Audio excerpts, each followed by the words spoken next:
Hello, everyone, and welcome. Are you ready?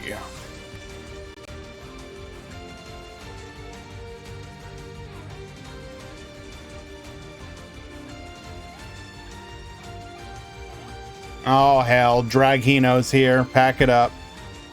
We're canceling it.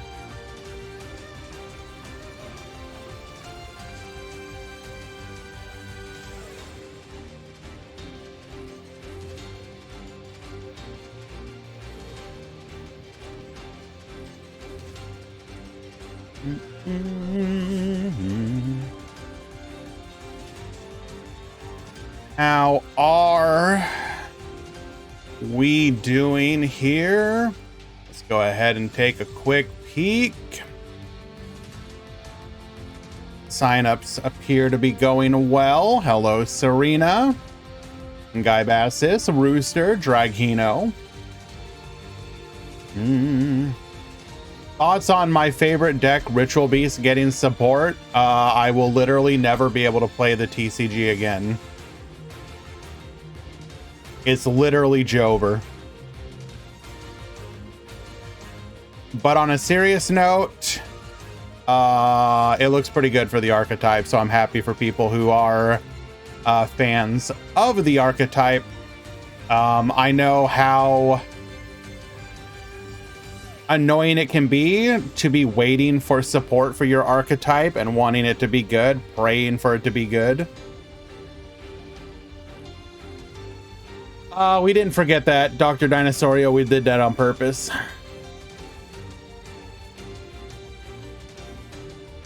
I love that they are getting any support, but wish it was better. I don't know. It seems pretty decent. Like, realistically speaking, what are you ever going to be able to do with Ritual Beast?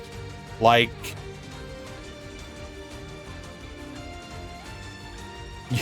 they literally are getting Ritual Beast Circular, essentially. Like two circulars. The fusion that can banish from the graveyard is insane. Like, you literally can always go into a play. The new Lara is insane. You get to play as a shifter deck in a meta that a lot of decks don't like being shiftered. Like, you kind of have everything going for you. The only theoretical downside is that you're gonna, not that you're archetype locked, so to speak, but you're better served going into your archetype cards just because of their ability to float and continue to generate you advantage, as opposed to going into non-archetype boss monsters.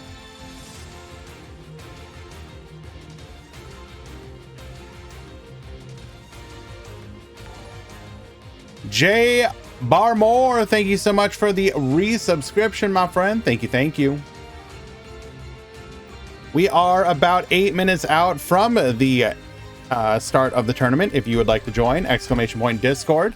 Go to the Dueling's Grand Prix channel and sign up there. My boy ICU also hitting it up with the Prime. Thank you as well, my friend. You know I appreciate you.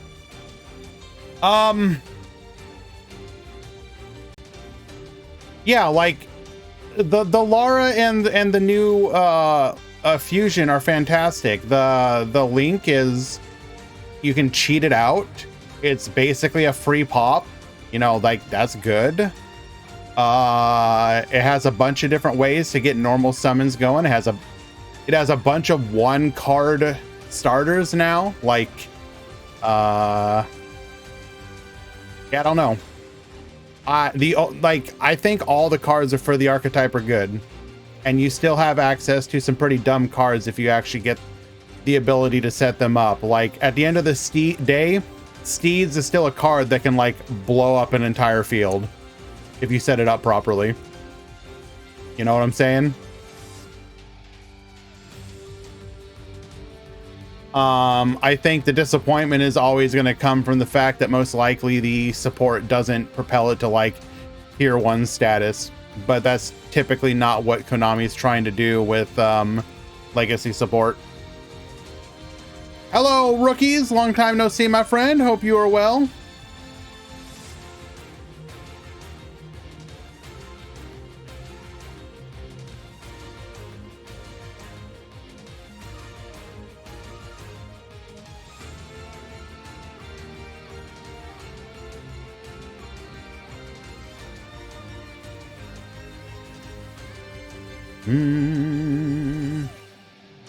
Oh, did we actually make it to the scam train? Nice.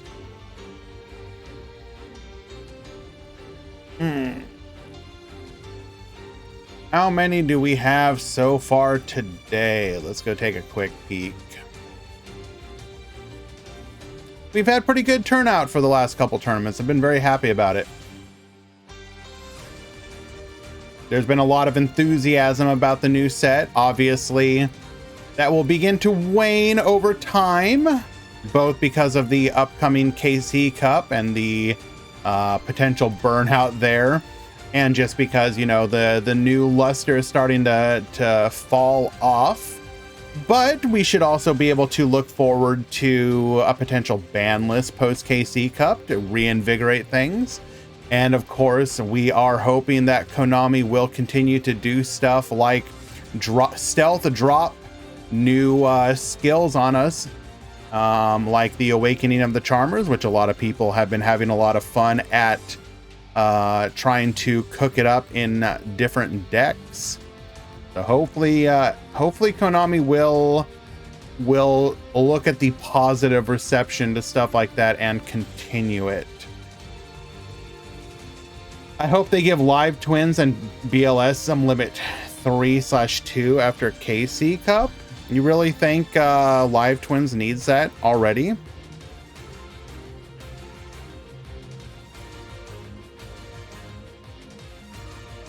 I'm not sure I would agree there. I mean, they've hit decks like that before, Serena. That's not impossible. I'm not sure it really warrants it. How are we looking popularity wise? Is that even an issue right now?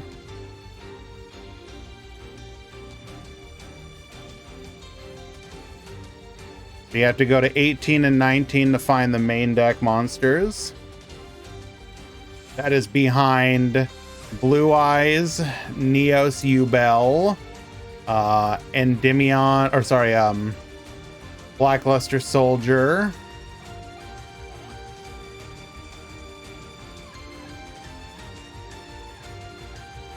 And 20 and 21 for the Lynx.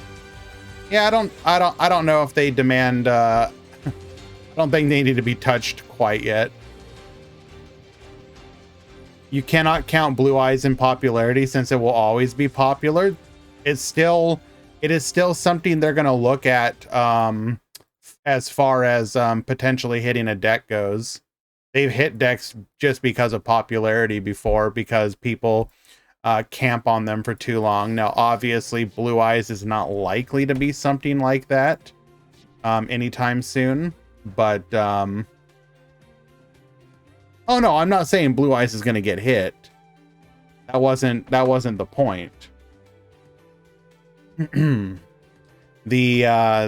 discussion was whether or not deck like Live Twins needs to be hit, and having played the deck, I would like to think I'm a relatively as unbiased as possible. And while the deck can be good, it does not necessarily feel like it is broken by any stretch of the imagination. There are a lot of times where one disruption can just shut you down. I think people are just looking at those like God hands where they go second into a Live Twin deck that sets up the Kiss a Kill. Nope, you're not coming up here right now, baby. They set up the Leela Pop, have 3 back row, and then just don't have the ability to play through it. And while that is unfortunate, while it can be frustrating, I don't think that alone is necessarily the reason to potentially hit the deck.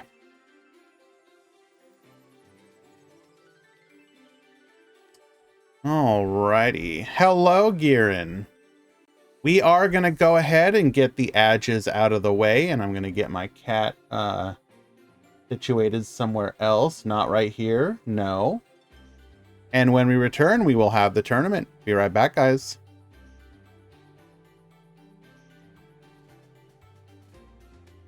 Nope.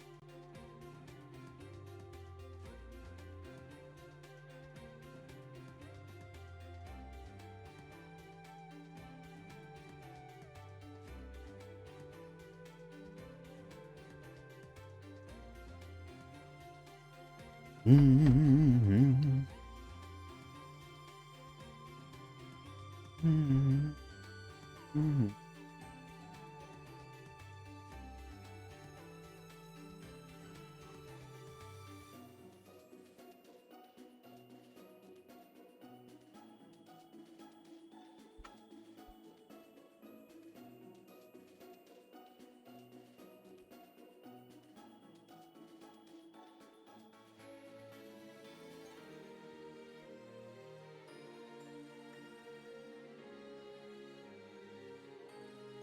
Mm-hmm.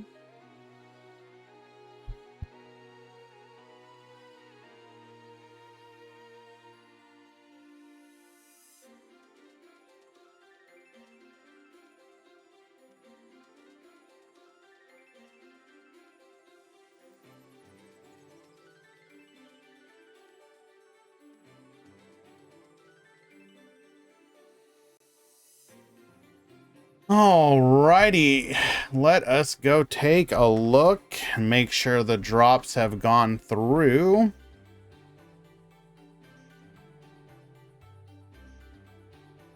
Looks like they have. We can go ahead and push it.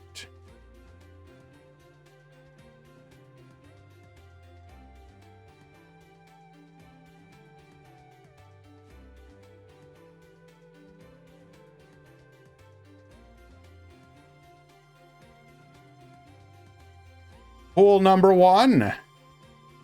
Begin. Pool number 2.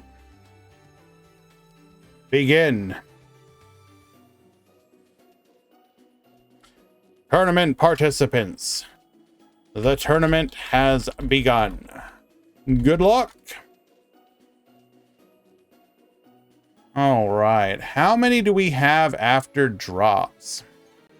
8, 16, 24, 32, 40, 48, 56, 61, 61. So 122 after drops. Very nice.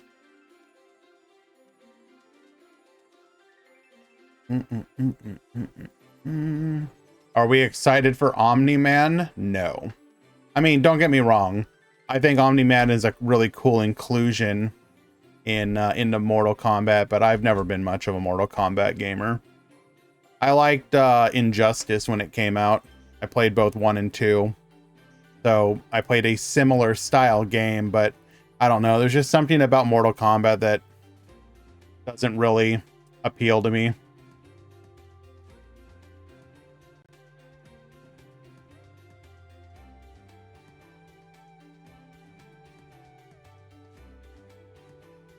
Okay. We are good.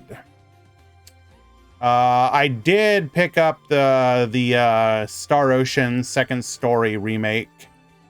So I just started playing that today. Star Ocean, one of my favorite old school RPGs. Very happy to have a... so far, it seems like a really good remake. Pretty happy with it. It's got a lot of quality of life features that you would want from that style of game.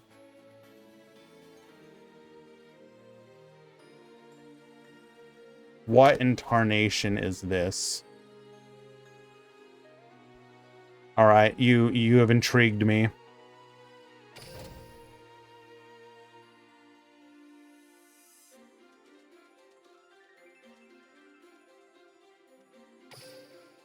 I'm still not, I mean, as far as the graphics go, Reseline, I'm still undecided. Like, obviously it looks good for the pixel art.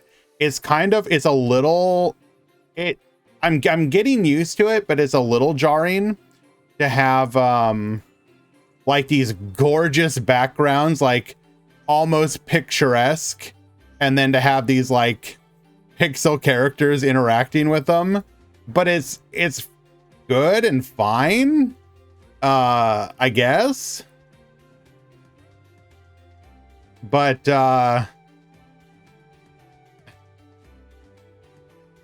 for me, it's like that's kind of neither here nor there. I don't know.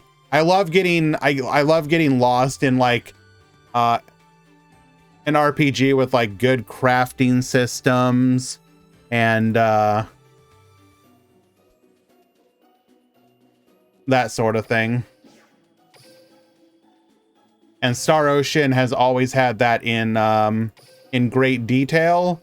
And Star Ocean 2 is probably the best version of the crafting that it's ever had, with maybe 4 being a close second. But 4 has its own issues. Great game with some problematic parts. Almost forgot to ask, will the new OCG rulings come into play in the current meta? I don't believe so. All right, we have our first match.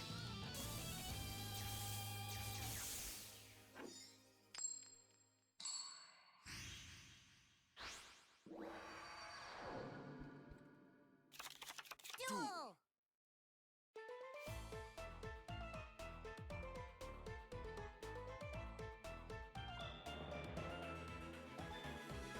How often do you plan to like Gemini summon?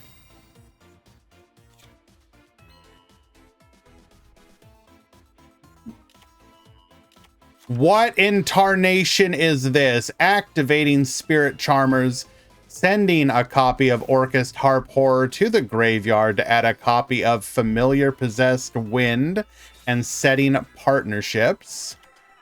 We're then going to go ahead and get ourselves a copy of the Awakening of the Possessed. Normal summoning that wind. We're going to draw a card here. Have we locked ourselves yet?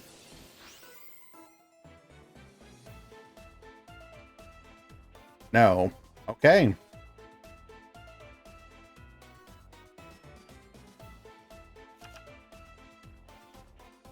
Can we make Charmer Orchest work?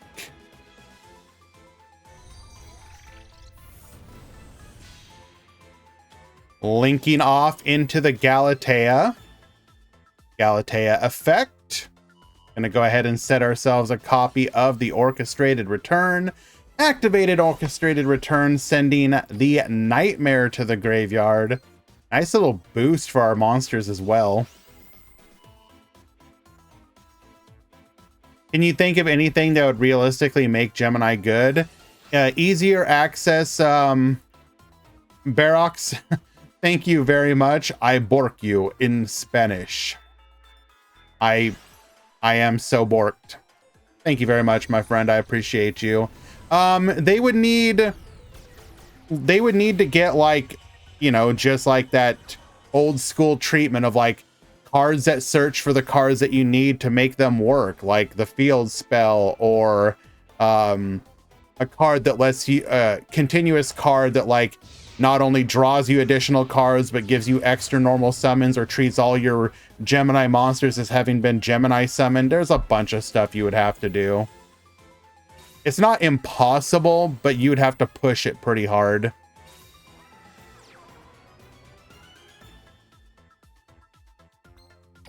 Alrighty, so we have one unknown set.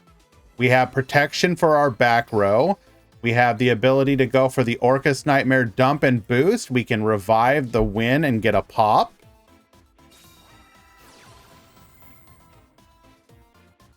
Activating MST. We're going to go after that back row. We let it go through. Okay, we value keeping... Wait, why not protect?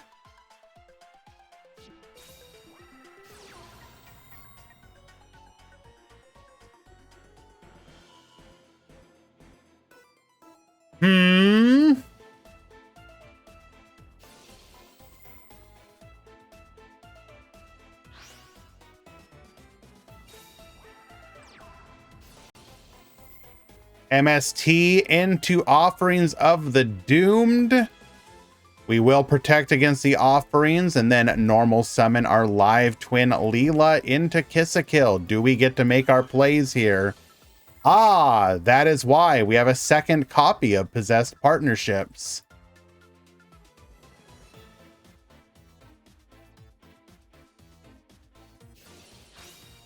Ooh, we do have the Crow, however.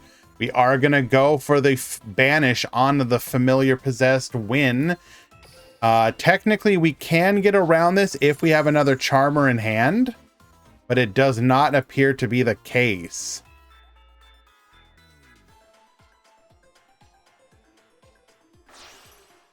I mean, again, you could make Gemini's work. You would just need, like, a searcher that searches for, like, any of the pieces you need.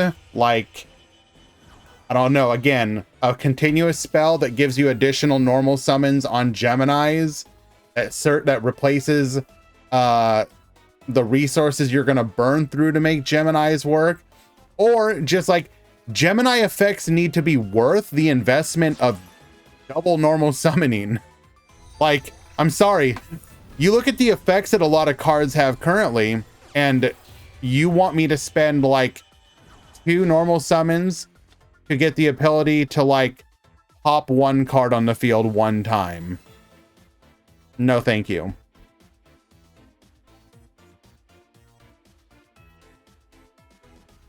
Into the Leela. Leela, bring back the Kiss-a-Kill. We do need this card advantage here, as we will not be drawing next turn. Hello, Wanted.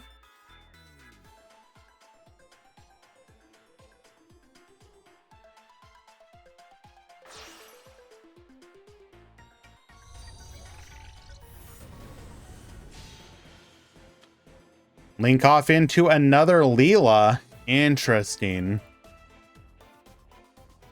Looks like we value that card draw.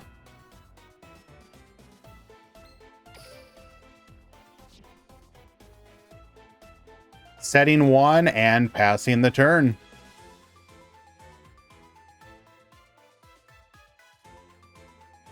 Le Meuble.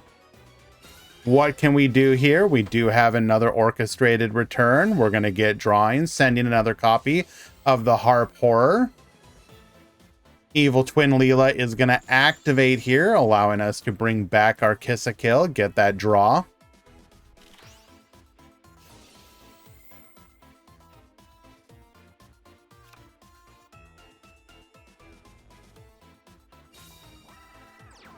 The Light and Dark Charmers are not the originals.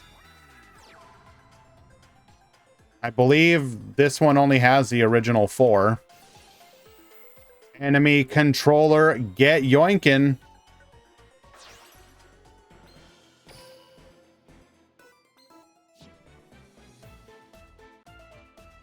Yeah, it's the original in all of them.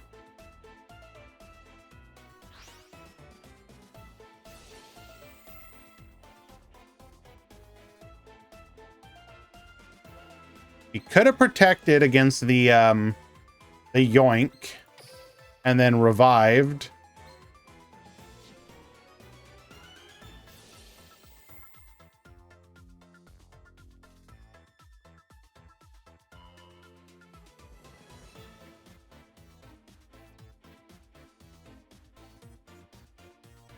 We are going to go for the field spell, taking it out. We do not activate in response. Not that it particularly matters here.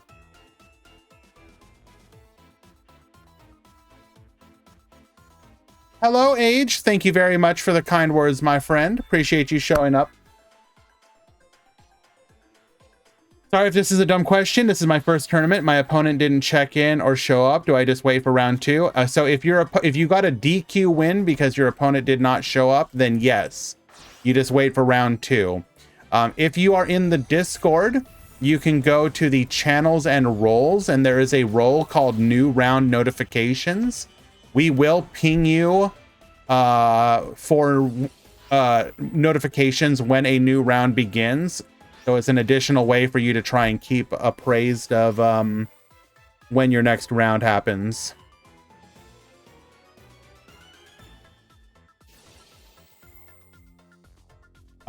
So we are We had how many people? It was 122, I believe. So we are probably going to be 5 rounds, top 32. Typically to top, you do need to get X1 and then sometimes X2. Let's double check here. Can we do 4 rounds? I can't remember. No, so it will be 5 rounds.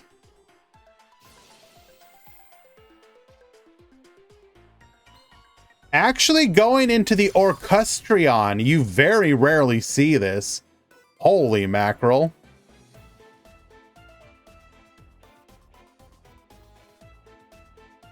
Taking out a copy of the Bluffed Orchestrated Return. We're going to go in for another Leela.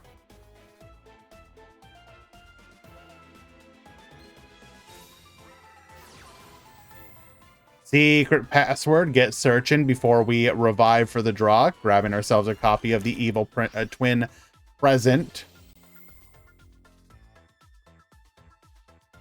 Can live twins make Ningirsu?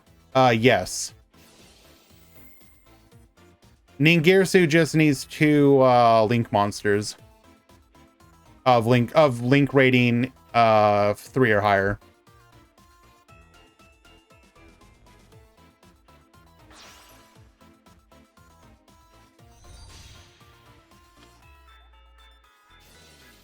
Going for the Nightmare Unicorn. This is a very high investment. Sending the Evil Twin Present. Get spinning. Say goodbye to the Orchestrion.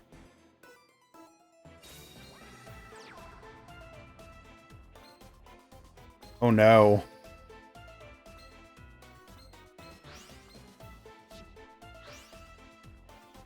All of our Leelas have been used up. Or are we just YOLO going for it? Book of Moon. No. Not like this.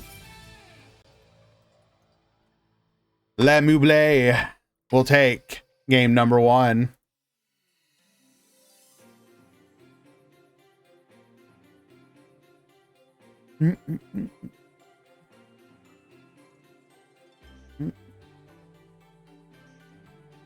All right, let's see that again.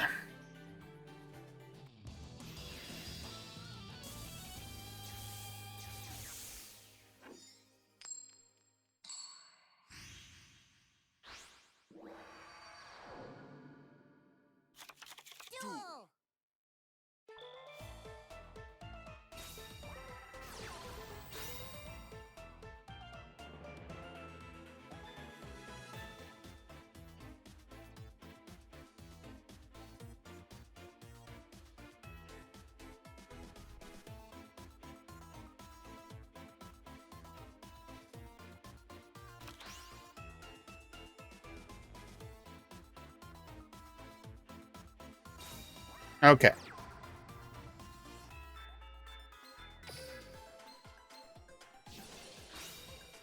Okay, normal summoning our Harpor here. We are going to Crow the Orcus Nightmare before it can be used. We do appear to have disrupted our plays. However, we do have 2 back rows. Good luck, gamer. Normal summoning Kiss-a-Kill. Any responders? Bring out the Leela.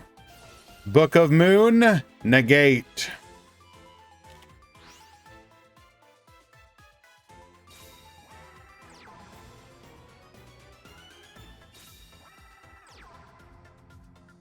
We will set 1 and set 2. Pass back to you.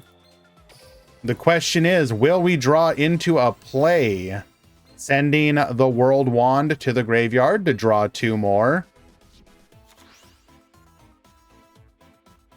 That is pretty rough. And on top of that, Spirit Charmers is what we drew into, sending the Hita to the graveyard to rather add a Charmer and set a Possessed card. We are going to set a copy of the Possessed Partnership. We're going to activate our skill here, send it back, and the familiar possessed win to get a copy of the Awakening here. Now, we will not be able to take advantage of it yet, but we will. Nope, never mind. We already had a set possessed partnerships. This will allow us to revive the Hita that we have, popping the Kiss-a-Kill that is face up. Does not even care about the back row. Must not feel any delays that worry them.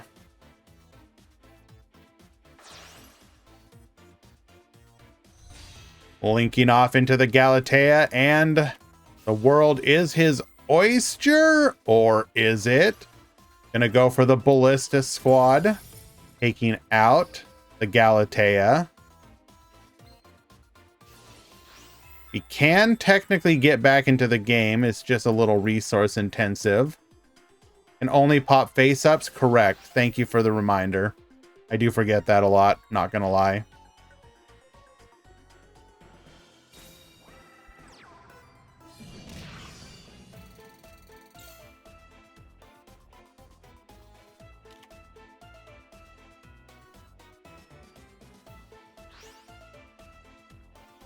Banish 1, Banish 2, A Light in the Dark, into the Blackluster Soldier, Envoy of the Beginning.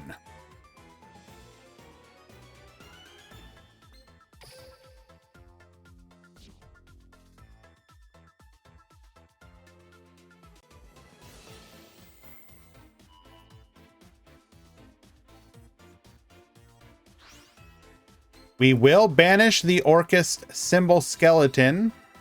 We had the ability to potentially disrupt that, but we did not do so. We will, however, during the end phase, activate our second copy of Possessed Partnerships, getting us a pop and a draw.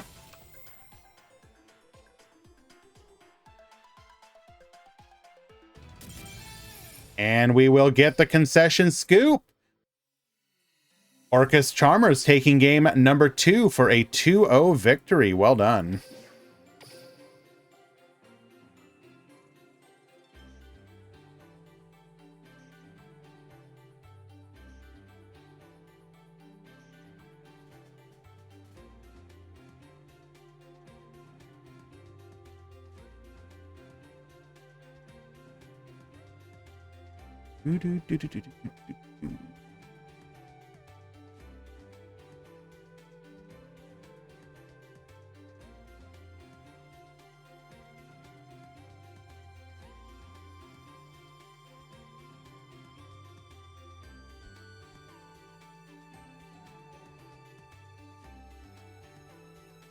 Sorry guys, handling a quick mod call here.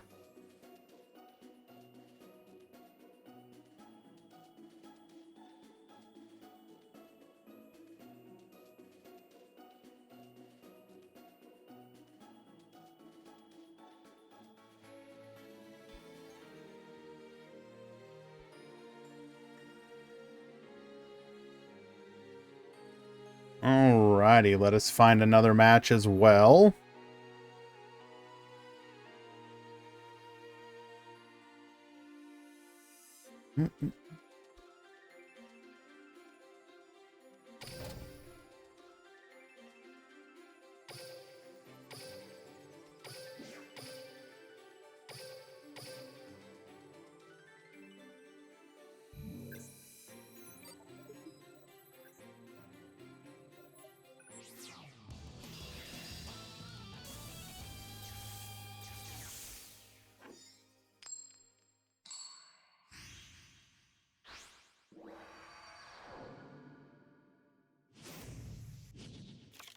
Duel.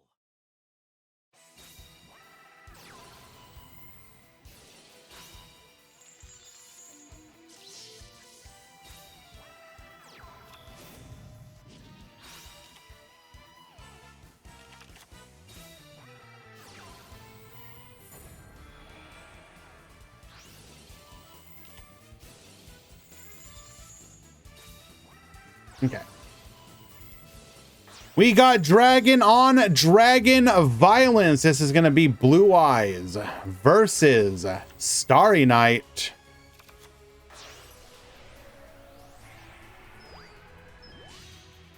Going into the Blue Eyes Spirit Dragon, we're going to go ahead and put ourselves in a defense position there, allowing us to be beat over. However, we do have the ability to draw 2 off of Baggy Sleeves.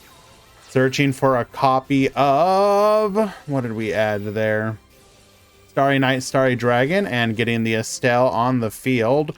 We will then, in the end phase, Blue Eyes Abyss Dragon, Starry Night, Starry Dragon, get popping, taking out the Abyss Dragon before it can get searching. We're going to banish our copy of Starry Night Arrival with the revived Dragon Spirit of White, using our Blue Eyes alternative dragon, bringing it out to the field. Abyss Dragon, Baboost, and good luck, gamer.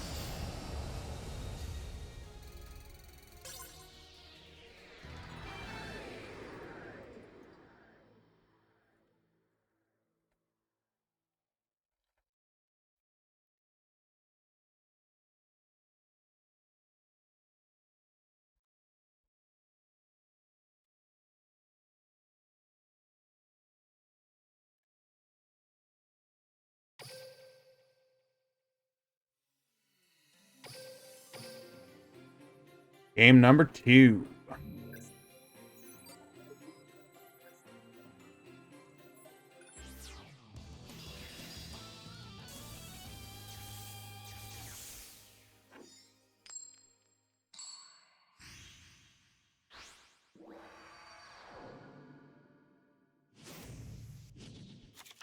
Duel.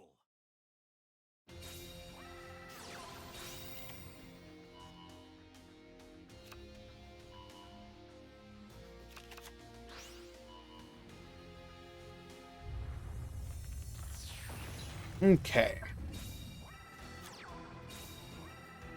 We're going to use our Effect Veiler alongside our alternative White Dragon to go into a copy of Spirit Dragon, activating our skill, dumping a regular Blue Eyes and a Dragon Spirit of White to add a Monster Reborn to our hand. Starry Night Rael will search for a copy of Balefire here. Balefire searching for a copy of the Starry Night Starry Dragon. We will then set 2 and pass Azure Eyes in the end phase. Will attempt to destroy itself, but be protected. Dragon Spirit of White. Taking out the Starry Night Arrival, we will then bring out our copy of Blue Eyes White Dragon. Dragon Spirit of White hitting the other back row. We are going to go ahead and spin the Blue Eyes White Dragon. Attack in. Flamel will get popping. Bring back that Blue Eyes. And Dome for all but 300. Baggy Sleeves get searching here. Rael searching for another copy of Starry Night Arrival. Rael effect, bring back the Flamel. We will then go for the Starliege Paladynamo, get reducing. Flamel effect, bring the Starry Night Starry Dragon back to hand. Attack over the Azure for 2,000 and pass it back to you. Sage with Eyes of Blue, adding the copy of Veiler to our hand. We will then get popping, take out the Blue Eyes White Dragon, leaving just the Veiler on the field, and we will get the concession scoop. To game 3.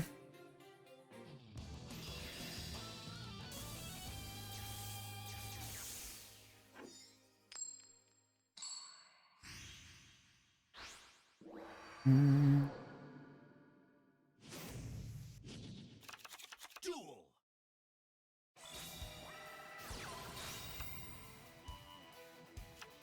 Alrighty.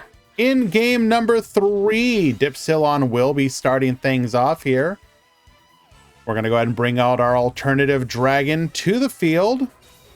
Effect Veiler, allowing us to go into a Blue Eyes Spirit Dragon. We will then pass a turn. We are set up for our multiple Dragon Spirit of White pops. Rael effect, searching for a copy of the Starry Night Arrival. Dragon Spirit of White into the Azure. triple set the back row this time. Bring back the Dragon Spirit of White, hitting the Starry Night Arrival once again. Sage with Eyes of Blue, adding Effect Veiler. We will then go for another copy of Spirit Dragon. Monster Reborn, attempting to bring back the Dragon of Spirit of White, but we will IDP it. Not today, Satan. Attacking in, and back to you. Balefire, adding a copy of the Starry Night Starry Dragon to hand. We will then go for the Orbital. Orbital Effect.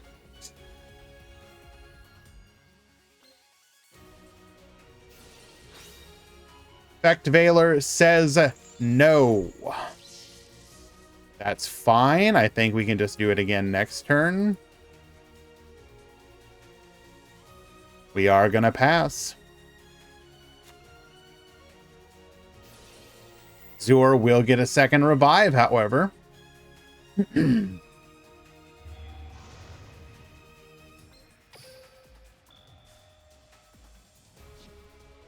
A little spooky.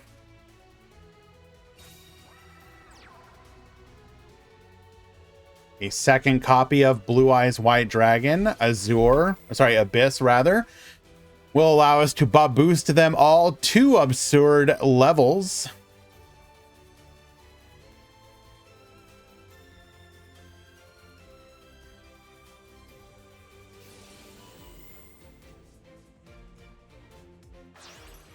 Orbital Effect will allow us to tribute it to set a Speller Trap, getting ourselves a copy of the Starry Night Arrival. However, because attack declaration already happened, we cannot activate a Flamel in hand, and I don't think it mattered either way. All right, well done.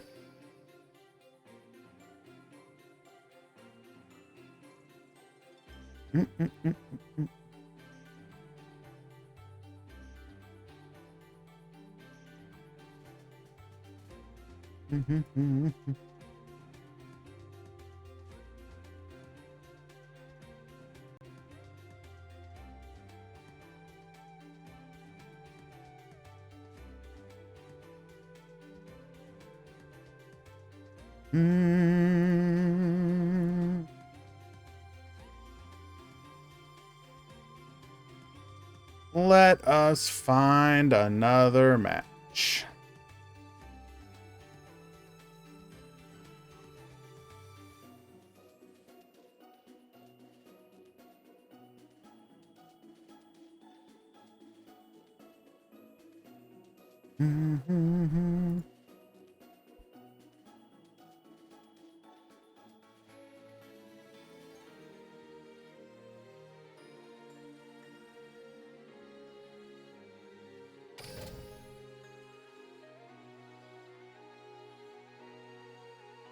Next round you will win. Misplayed game 2 and game 3 was not like this. Unlucky.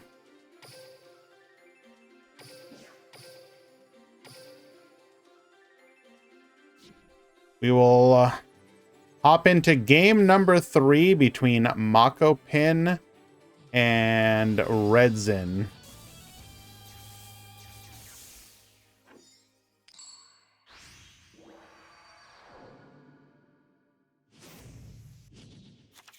Duel.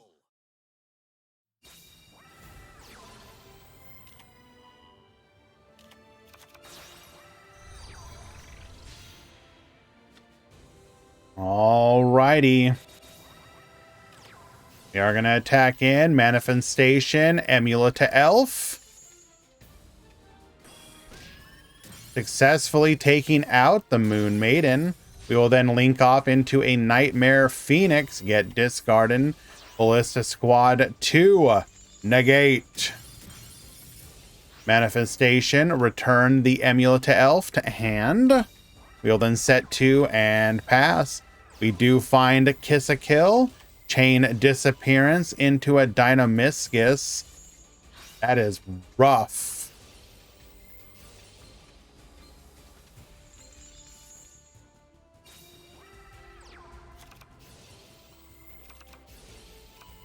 Wait.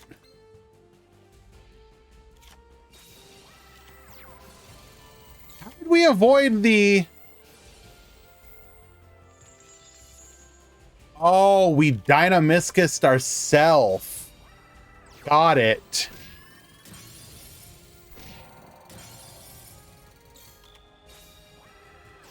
We will go for the Leela here. We finally get to play the game. Wow. Okay, I completely misread that situation. Password, adding a copy of the live twin present. We will then go for the Leela. Leela, bring back. Get drawing. Go for Legend of the Heroes. Into a Nightmare Phoenix. This is very high investment. Take out the Sequoias, which will just add the manifestation back to hand. Good luck, gamer. We will go for the security dragon here. We do have a mutual, allowing us to go ahead and beat over Purple Nightfall out of nowhere. Jump scare, adding a copy of Blue Sky to hand. We'll then go for the Canadia. Multi-faker effect into the Silcoitus. Blue Sky will get bouncing. No searches for you. Secret password, adding a copy of Live Twin Home, which will get us right back into the game, except chain disappearance again. Wait, hold on. We have to check. Are we actually main decking chain disappearance? We are.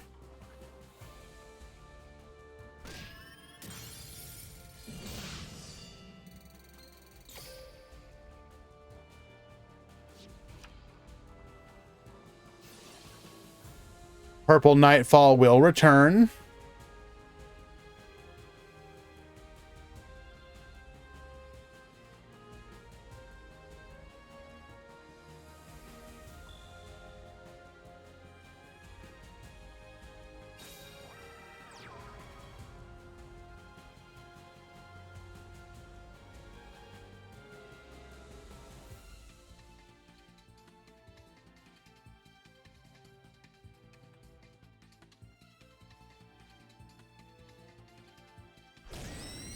We will successfully beat over the Marionetter. We do not return to hand.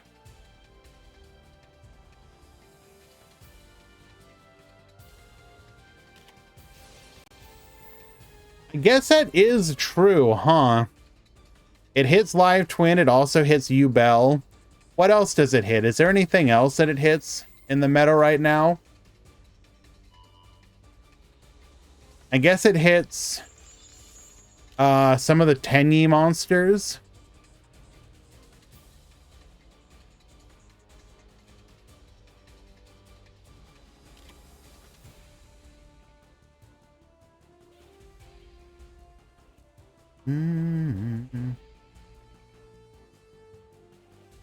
This is game number 3.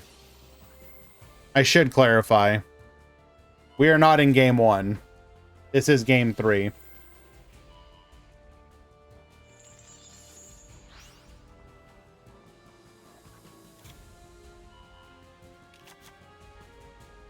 Twin, Geist, Ubel, useless against Rockets and BLS. Fair.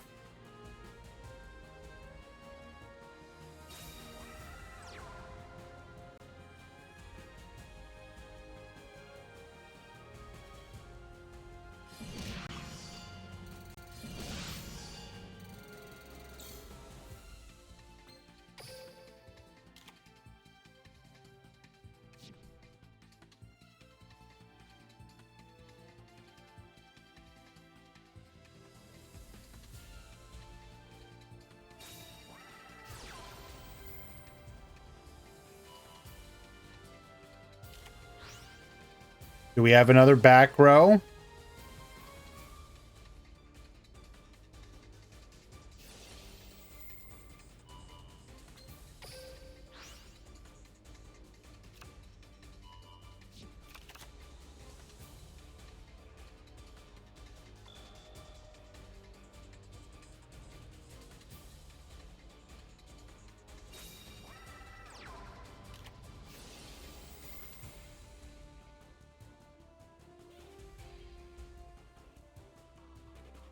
Activating our manifestation here. We have another Silcoitus.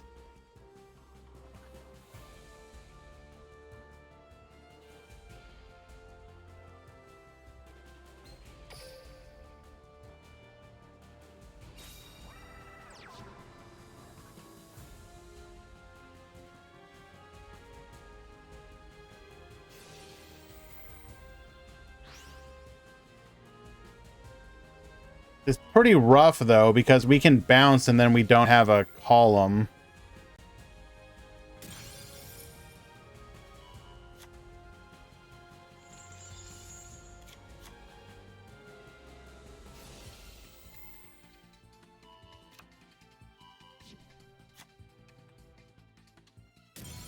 Yep, we will get the concession scoop. Game number 3 going to Redzin. Well done.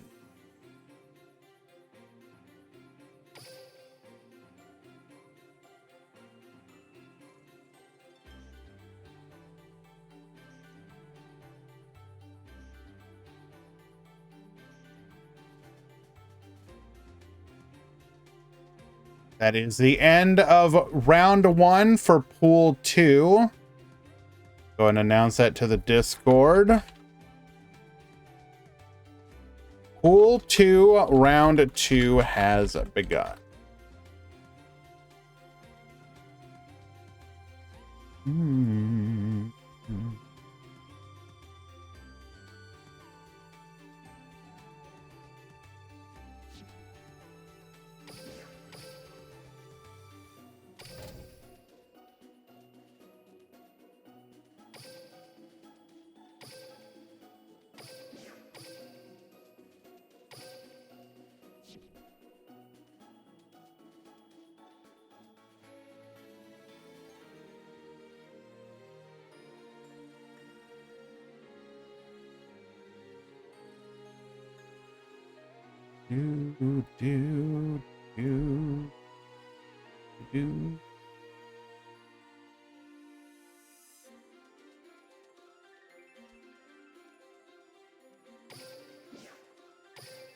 Hello, Luna.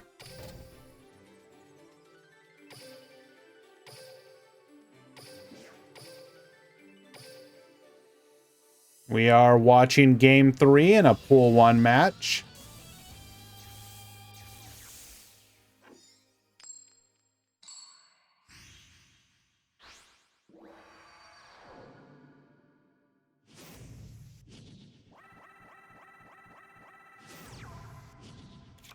Duel.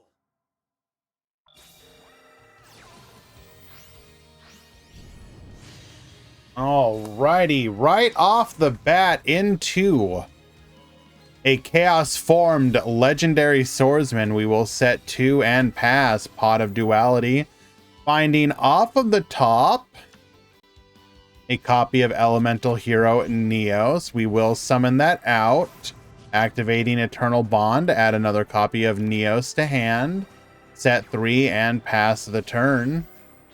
We are going to use our ritual here. Bad aim, get popping. Take out the legendary swordsman.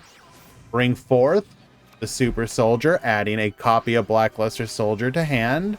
We're going to attack in. Ring of Destruction, Book of Moon to stop. Sure. We will then go for you, Bell. Hello, Sunemi. How are you?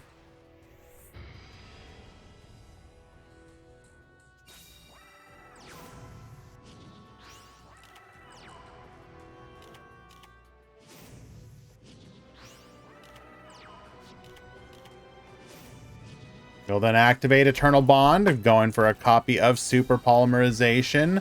Pot of Duality will find off of the top Cloak and Dagger. Attacking in, Crackdown into a stop. No, Fuse Line cannot be a real card. Stop it. Naming Envoy of the Beginning with the Cloak and Dagger. Super Polymerization, going into a copy of Elemental Hero Gaia. What?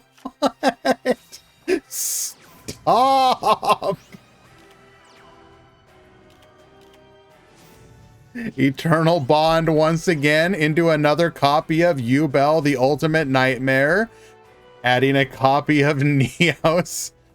We will attack in, destroy and burn, and Gaia will finish it.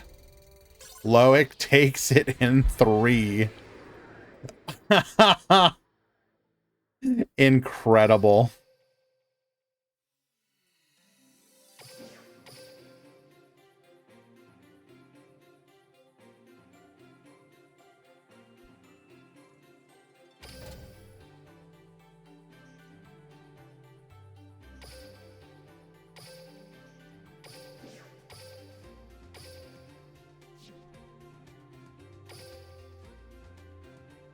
Here's another round 3 or game 3.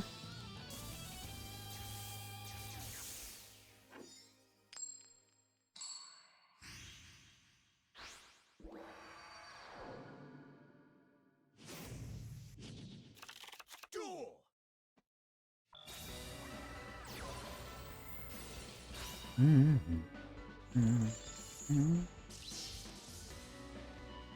All right, Effect Veiler on our Sage. We'll then go for the alternative here. Get Dumping, add a copy of Monster Reborn. And on our Dragon Spirit, Ashina to the field. Ooh, this is a bad matchup for Tenyi. Activate Vessel. We can force it out, though, with the Vishuddha. Chthana effect. Using Circle, grabbing a copy of Adhara.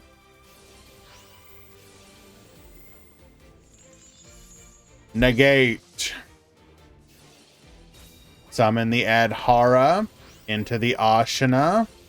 We will then tag out here before we can go into the Berserker.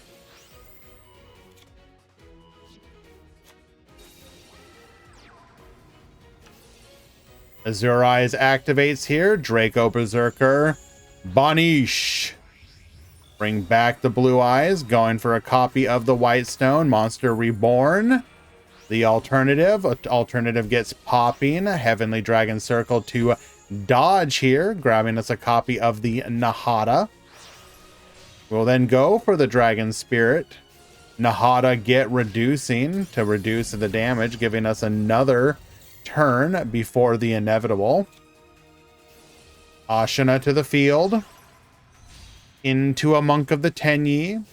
Vishuddha effect will get negated once again.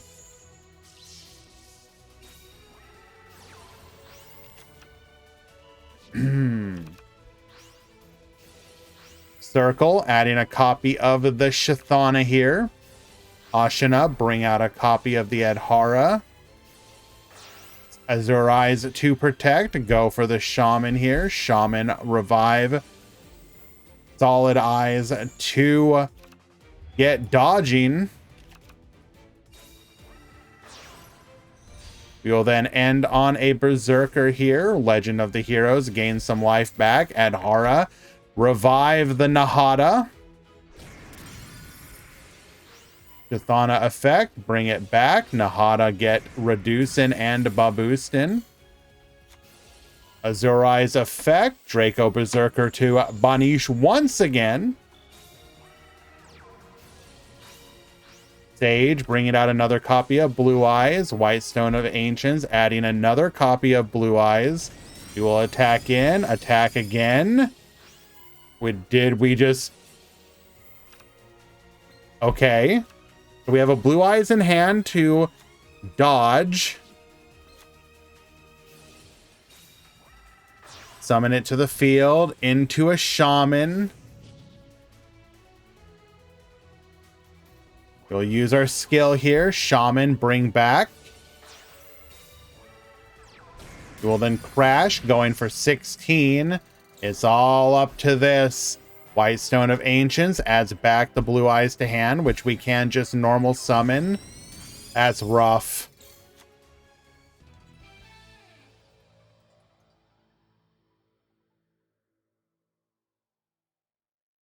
That's rough. Very good game, though.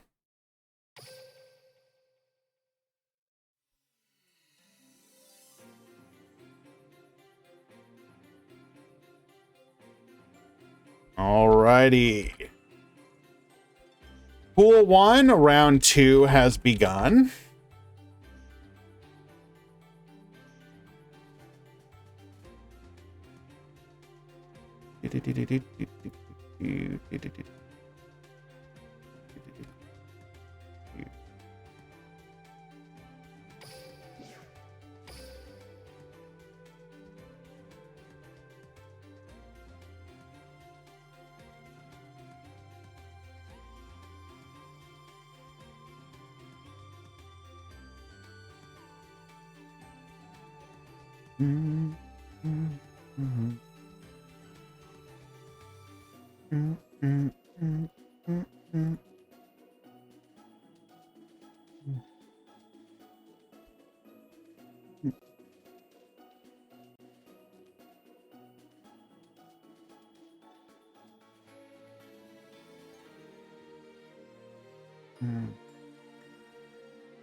What should we watch first?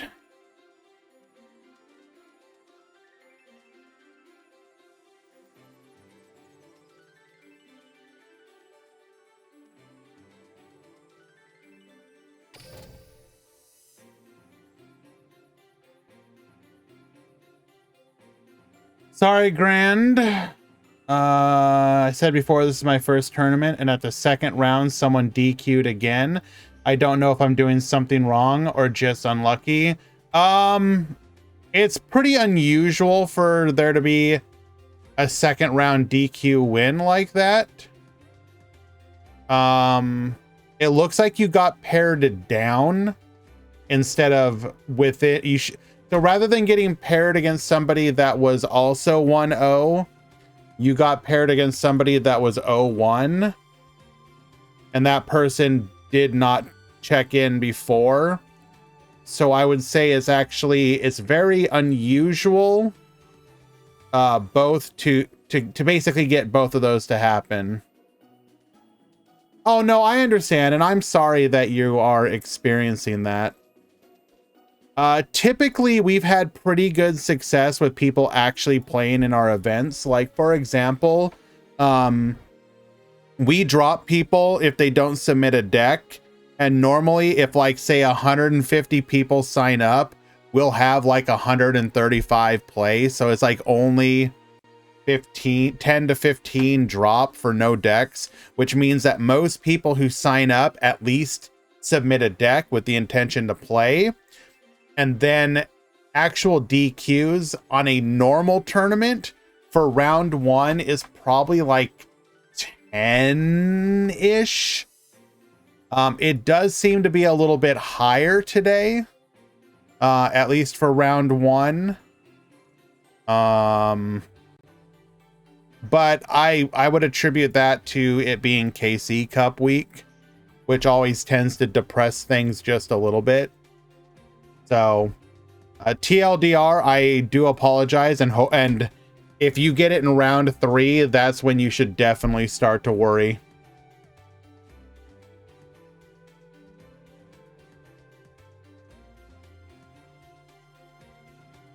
Oh, get another match going.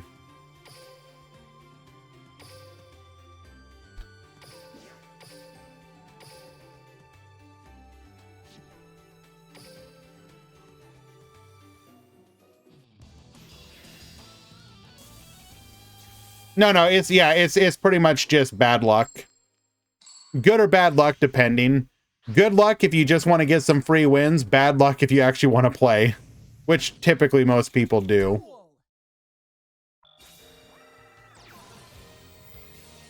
Alrighty, Durkee's gonna go ahead and affect Valor that Kiss a Kill, stopping our play here. No extension, unfortunately. We're going to go for the Neos. Ballista Squad taking out the Elemental Hero Neos. We will add a copy of Miracle Contact to hand, which we will then use to allow us to go into a copy of Brave Neo, setting 3 and passing. Kiss a kill once again. Into a Ballista Squad. We're going to hit one of those back row. No, we're going to go for the Brave Neos. Into a Leela. Book of Moon to disrupt our plays. Attack in and pass back to you. Drawing into a Skullmeister, which is enough to... Oh my god. Bottomless Trap Hole on the Envoy. Kiss a kill, gaining some life. Frost Wipe to put us back into the game. We do top deck into a Leela, but we are out of Kiss-a-Kills. Wait, are we only playing 2? No, one of them is banished. The breakdown's not updated yet, unfortunately. Cosmic Cyclone, still not...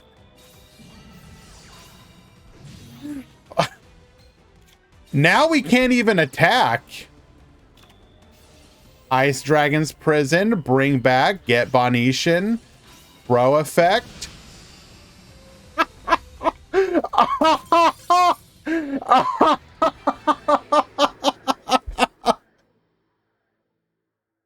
Hello, Disturbia.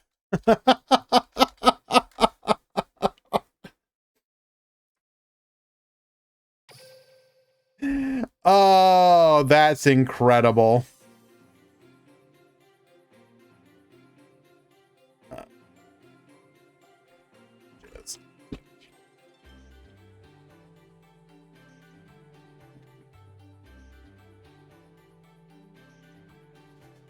All right, looks like Resolene does have the breakdown for us.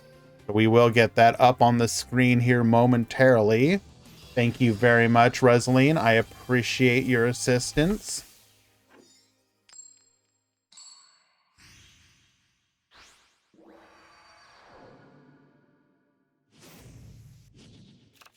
Duel.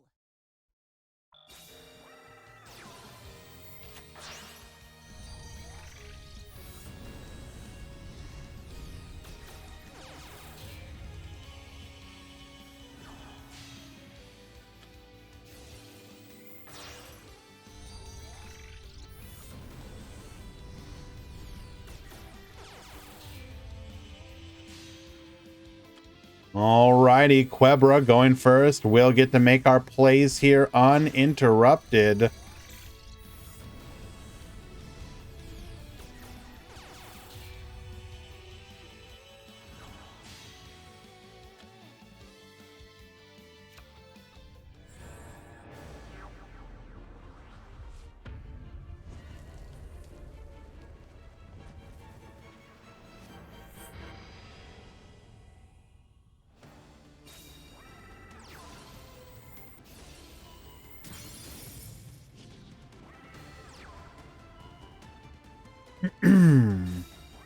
Also, I forgot to announce to the Discord. I've been really bad about that. Let's go ahead and let the Discord know.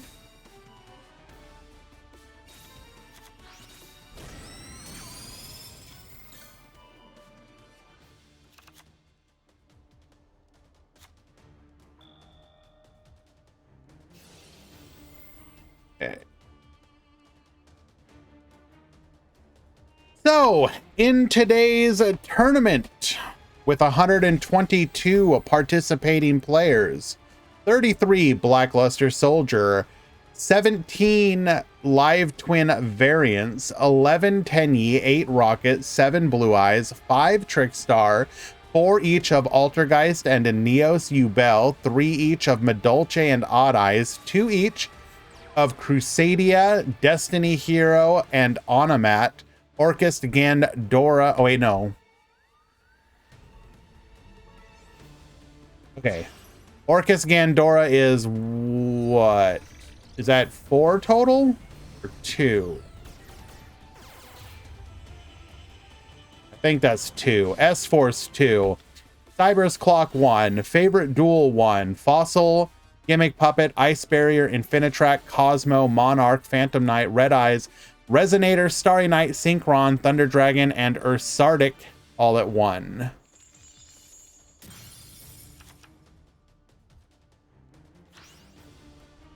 Mm.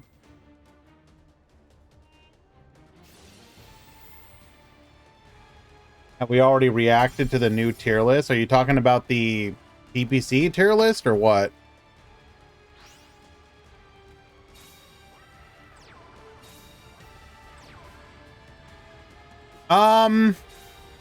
I haven't really done that, no. I mean, the tier lists are usually fine. They're very rarely like that odd.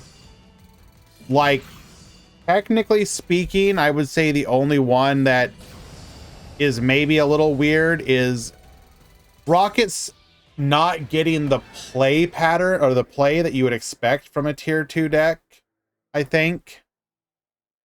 But we'll see if that's the case during the actual KC Cup. But the rest of it is fine.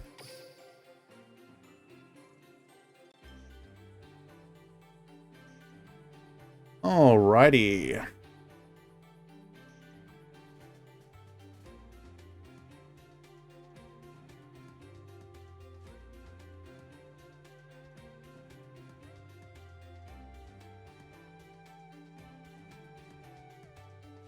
And let me clarify, the Rocket deck does well. Also, I'm having some incredible deja vu right now. Not gonna lie. I think the deck is good, and I swear I've literally had this exact same conversation before a previous KC Cup where it was like, Rocket is good, but I just don't think it's gonna get played like the tier that it's gonna be played at.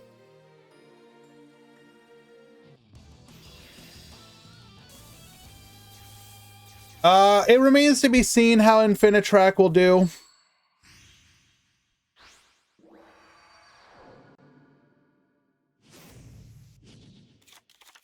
Duel.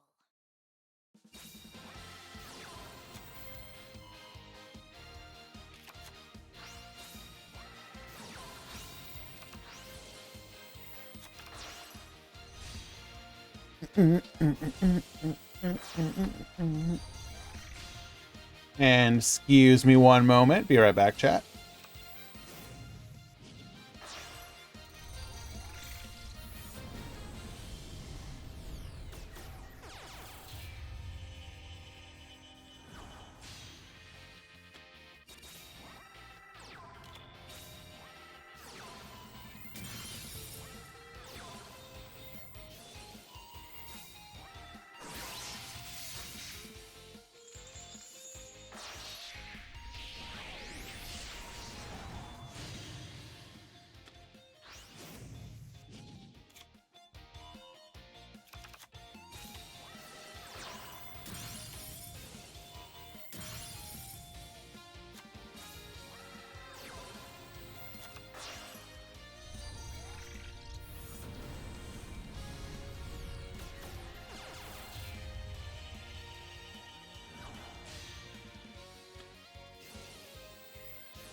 The Lazuli tech here is actually really good.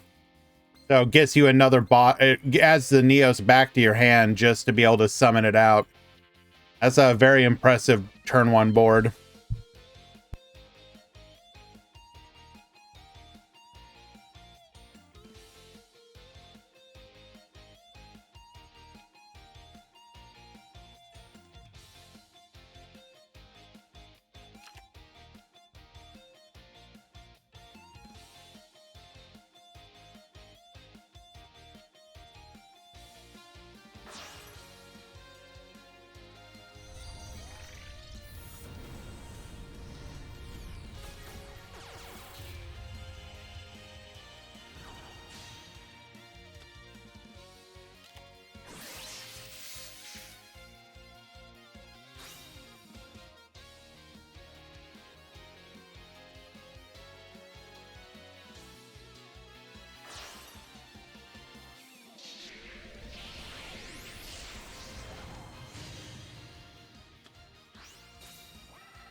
Okay.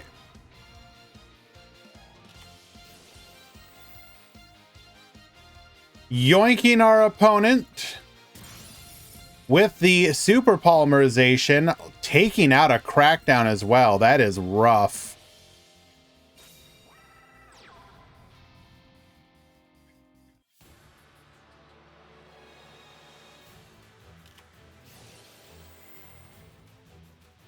MST during the battle phase. Do we have a way to survive this, though? We do hit the transmigration prophecy. We are main decking that? Bro. Absolutely incredible. Hello.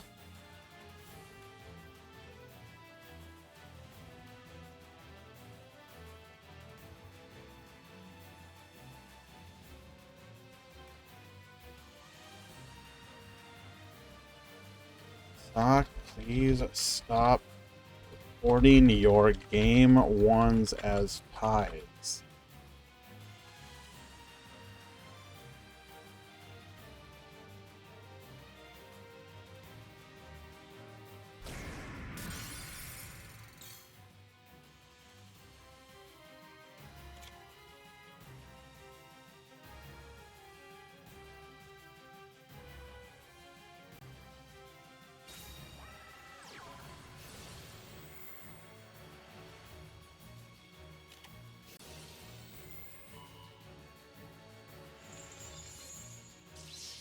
Okay, where were we?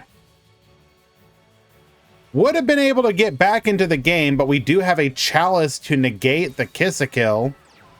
Not quite lethal, though, so we are going to get another opportunity. That's 1, 2, so there's three left in deck. There's still a chance. Going for the Leela. Warning point to negate. We've got it. Set another back row and pass the turn. Can we disrupt here, though, is the question.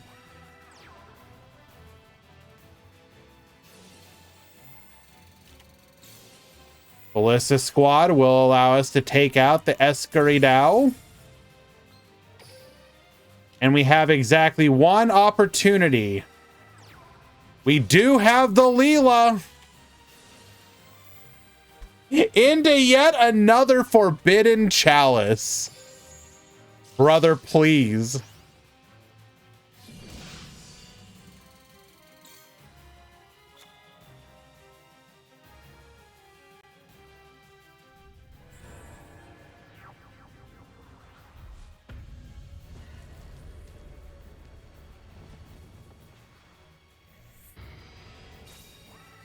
We do have the U-Bell. We're going to be able to activate our skill line here.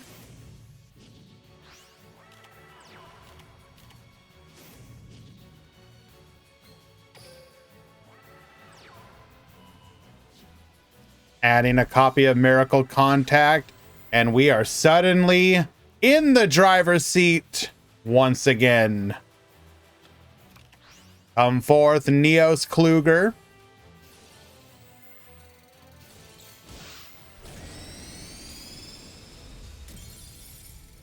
And lethal. Goomba taking game number 2.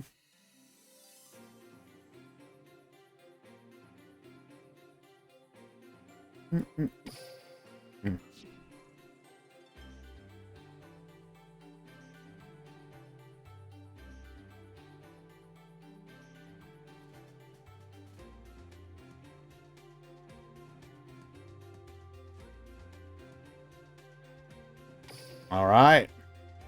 Yubel's love is stronger than any skill restriction of Duel Links.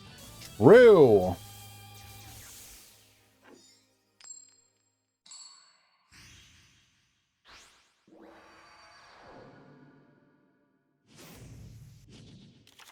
Duel.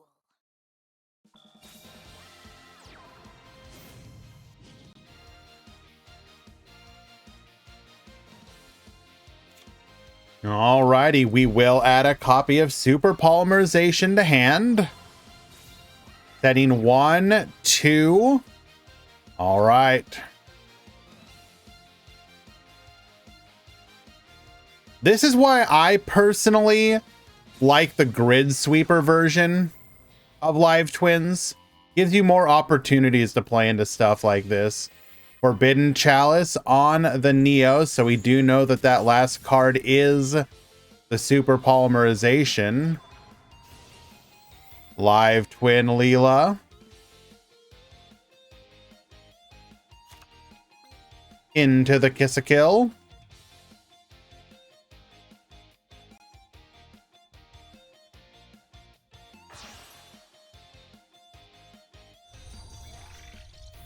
If Yubel used Super Poly to fusion herself with Jaden, then Jaden. What? Why are there 2 copies of Jaden?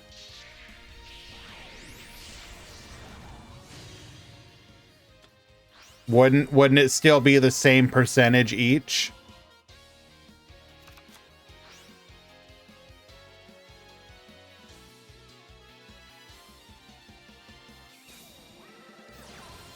Live Twin at home will get us back into the game. Well, because Jaden Yubel is 50-50, right? So if you Yubel into Jaden, that's a Jaden Yubel, and then Jaden Yubel with Jaden Yubel is just more Jaden Yubel.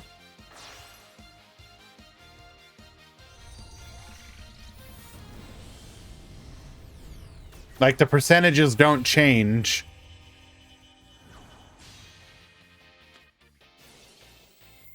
It's a kill. Bring back the Leela. Get poppin'.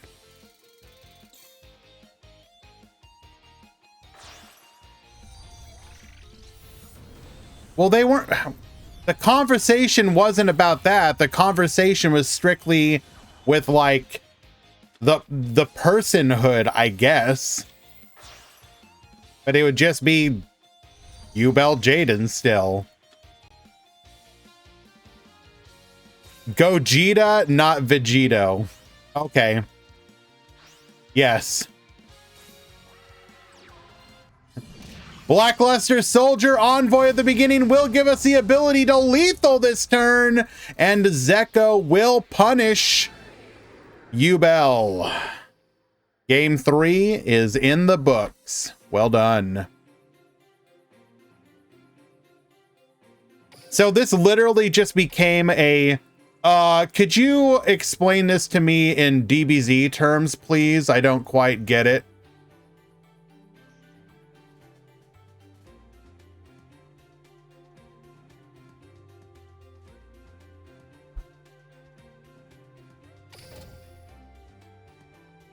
So when Jaden and Yubel join together, is their power increase additive or multiplicative? Basically, is it like Kaioken or Super Saiyan?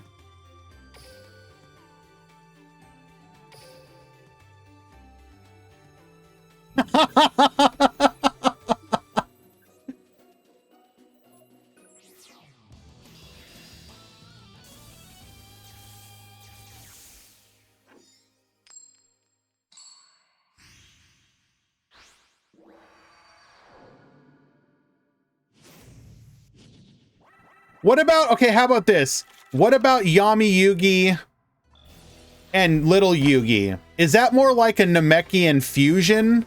Like, sorry, a Namekian, like, where, like, Nail and Piccolo join together? So it's not, like, as big of an increase?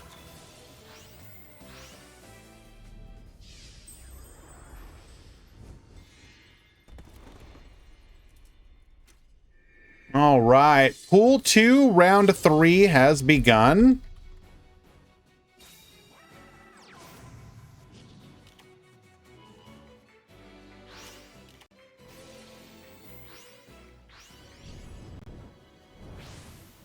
Bro is comparing apples with oranges. Come on now. That's half the fun here. Book of Moon putting his face down. Ballista Squad taking out a back row. Book of Moon to give us another opportunity. We drew into nothing. All right, Logan takes game number 1.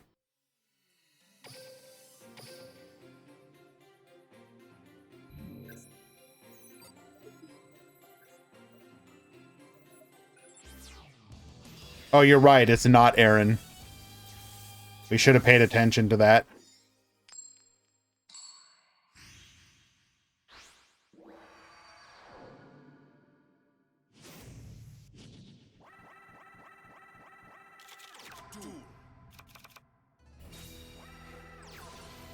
All right, let's go ahead and speed through this first turn here. Endymion for the advantage. We are going to set 3. Blue Sky is going to add a copy of Purple Nightfall and Indigo Eclipse to our hand. We'll then go for a Mech Knight Blue Sky, get Ascendant, searching for a copy of Secrets. We'll then summon out a copy of Red Moon, booking that face down. Indigo Eclipse, Crackdown to get Yoinkin. We'll then MST hitting the Secrets. That's rough. Indigo Eclipse, get moving. We're going to bring out the Purple Nightfall, going for the Dingirsu. Dingirsu gets sending. And we got nothing. Bricked on no monsters other than our Endymion.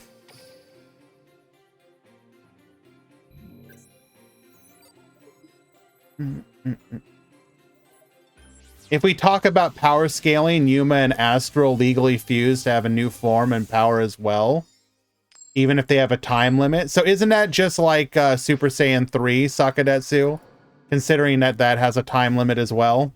Technically all of them do, but that has like the biggest one, or the shortest rather. Also, technically isn't their power, if you were to go based off of like the attack points of the monsters involved,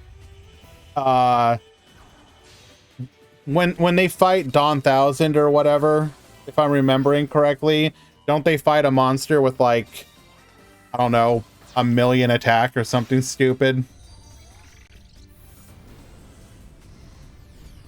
Doesn't the Dance Fusion have a time limit as well? It does. Technically, the only one that doesn't have a limit would be like the Potara earrings. 100,000, right? So would the 100,000 attack be like its power level? And by that logic, when Kaiba and Yugi fought against Darts and his monster had infinite attack, would that be infinite power level? Or was that just the power level was so high that their scouters couldn't read it? Purple Nightfall returns. Book of Moon here. We will go ahead and dodge. Searching for a copy of the Blue Sky. Enemy controller get Yoinkin. Not able to capitalize here though. We do burn.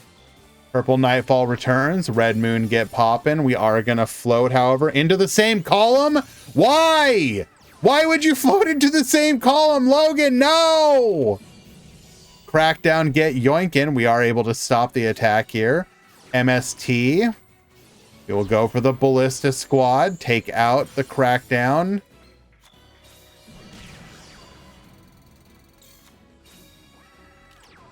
Endymion, we will immediately activate our Ring of Destruction. That's seeing a lot more play lately.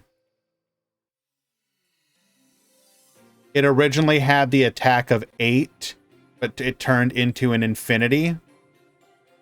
So, you know who else had an attack of around 8, technically speaking? The farmer that Raditz killed, which had a power level of 5. So by that logic, is that monster roughly the same power level as the farmer?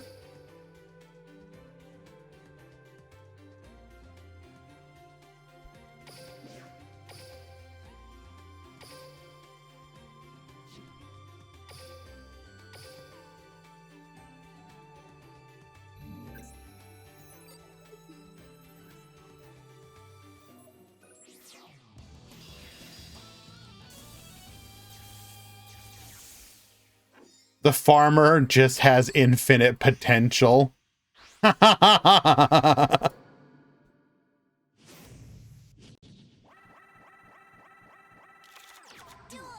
We are watching Live Twin, not Live Twin, Charmer Charmer Orchist. Let's get this right.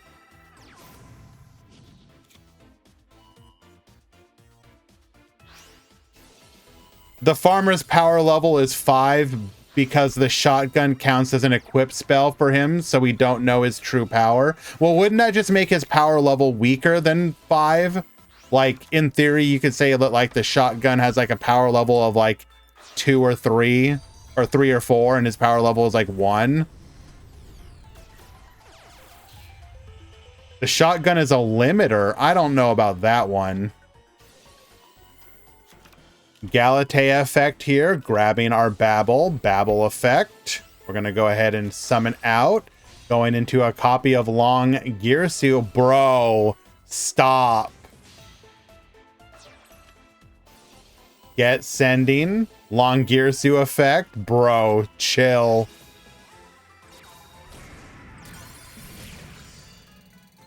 Sending the possessed partnerships here, doesn't even use it. And Dimion, we're going to go ahead and get sending, dumping the harp. Harp into a skeleton. Nina Ruru, force that back row. It is a Book of Moon.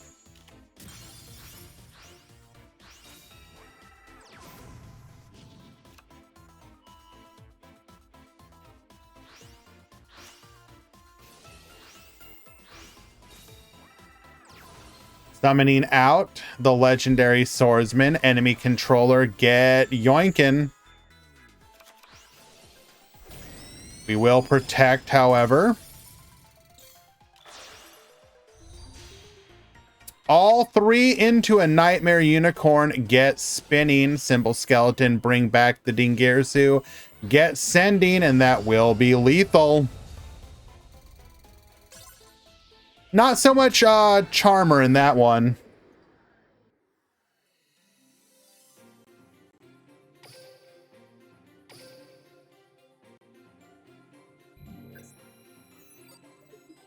Alrighty, guys. I will be right back.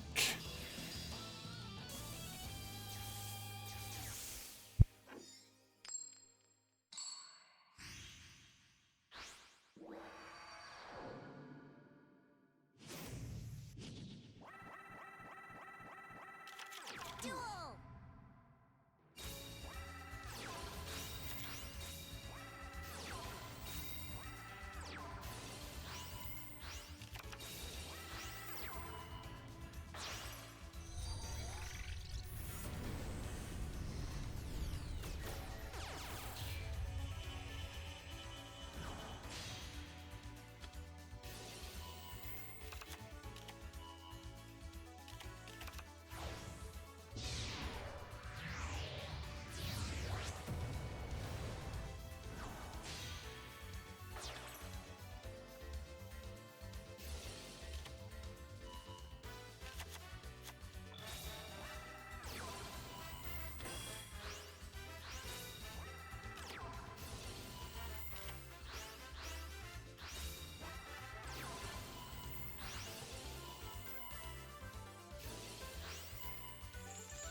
All right.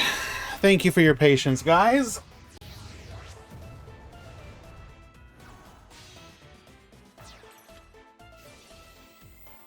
We return.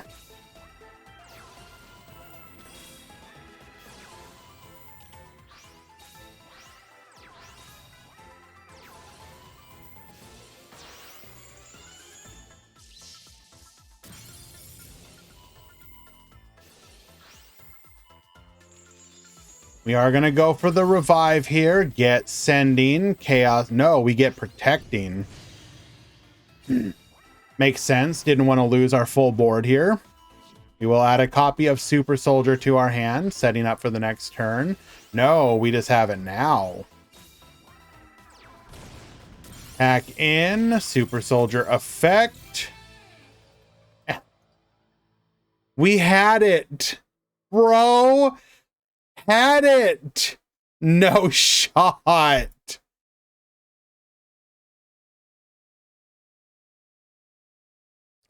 You know, I don't... Okay, how do you time limit with BLS? As somebody who has struggled with time limits in decks that you probably shouldn't, I have nothing but sympathy. I remember during, like, Clan Wars or during Friends League, I would be playing stuff like, I don't know, Shiranui. Like, back row Shiranui. And it's like, my brother in Christ, how are you running into time playing Shiranui?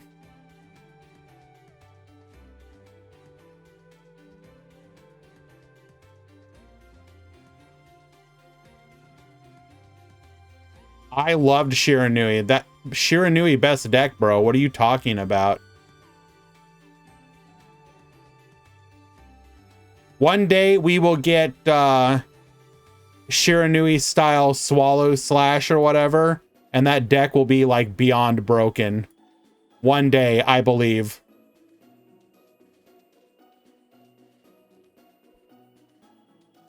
Pool 1, round 3 has begun. Did I see the Ritual Beast support? Yes. I betrayed a lady. What do you... Labyrinth is a newer deck, Luna. What are you talking about?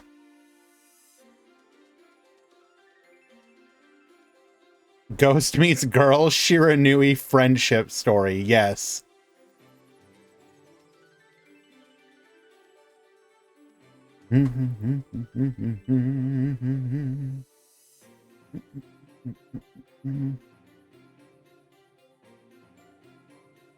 Oh, Erickson, that's like, oh my god.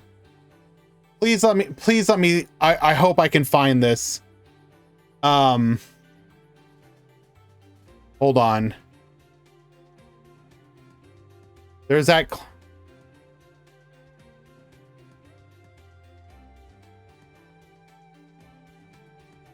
Oh my god. There's that classic, and I don't mean, I mean no disrespect with this, but there's that classic, there's a classic picture of Max like arguing with a moderator. I think it was Gia. I think she was like responding to the mod call, and it was like, you know, why does navigation keep asking?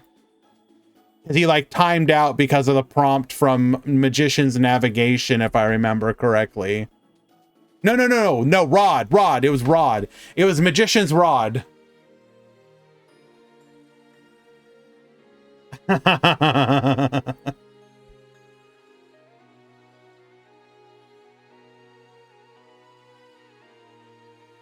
Why the rod keep...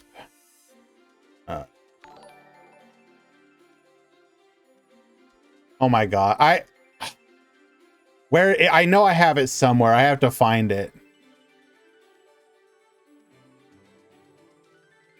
Matthias Ednai, thank you so much for the follow, my friend. I appreciate you. And again, I mean no disrespect. It was absolutely hilarious because, like, I legitimately have had that same feeling before of just like, stop asking questions. I've got like 3 seconds left.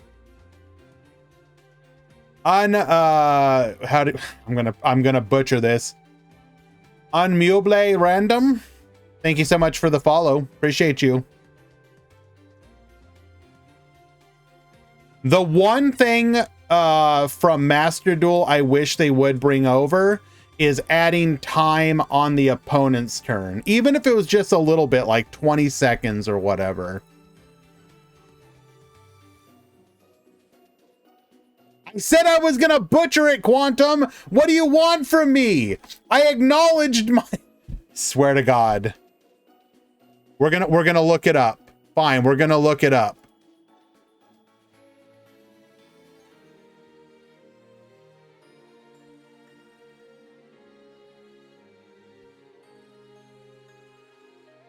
Meuble. Meuble. Meuble.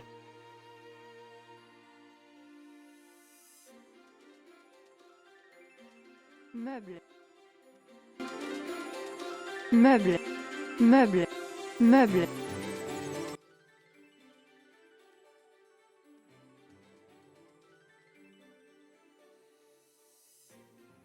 Alrighty.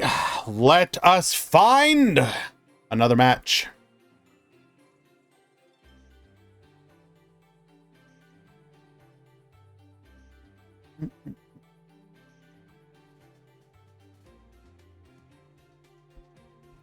You don't pronounce the E in the end. Meuble.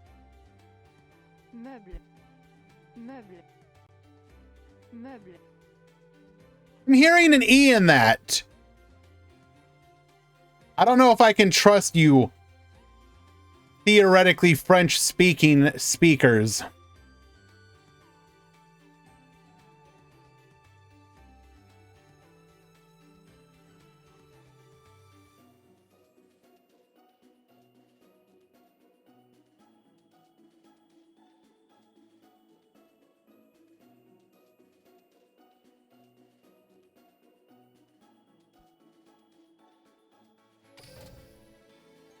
Mm-hmm.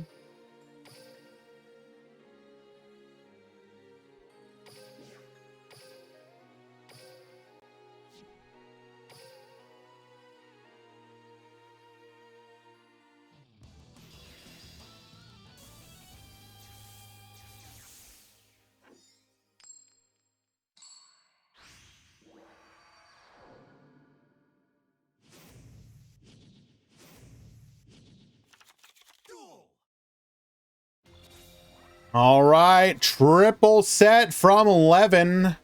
We will pass over to Erickson. That was an activation of Salamandra and Phoenix. Obviously not a great opener here.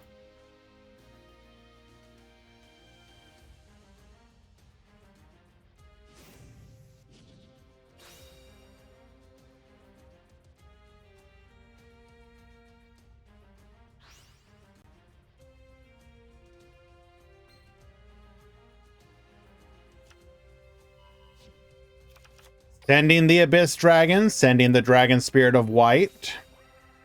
Monster Reborn, we can start chewing through that back row.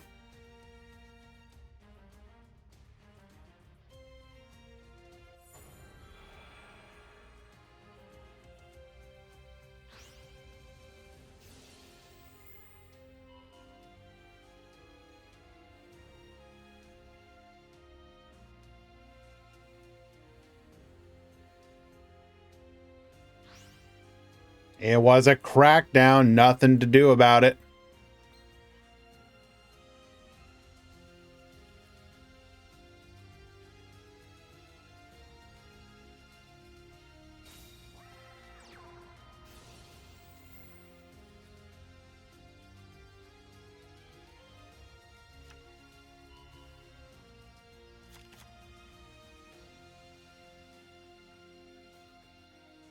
Sure we announced both. Yes, we did. Okay, we are good.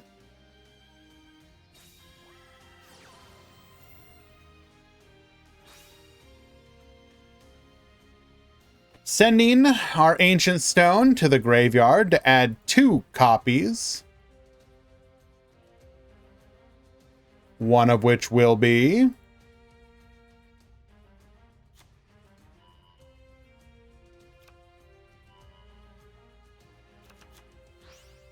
I've just been told that if I lose, I continue, and I'm here losing to DQ. So this is a Swiss tournament, Raider Robbie, which means that you are building a record over 4 to 5 rounds, and then the people with the best records move on.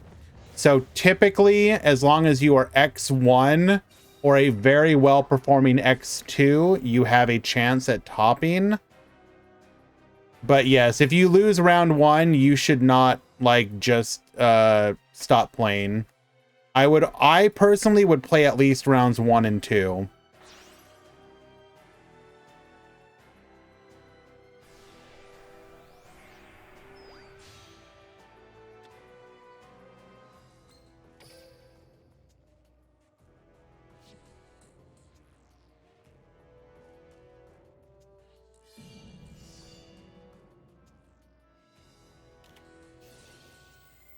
Dino Miscus.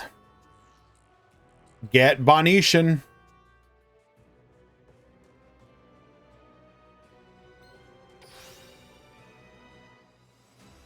Discarding a Book of Moon.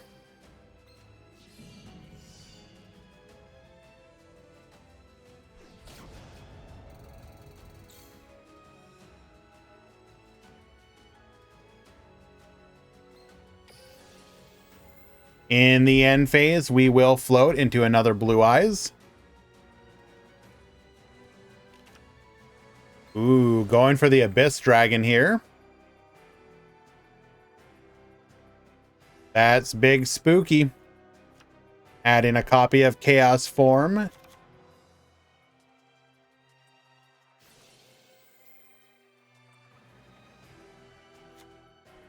And an alternative.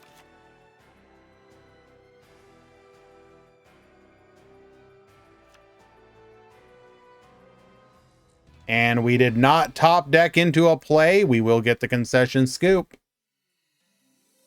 Unlucky.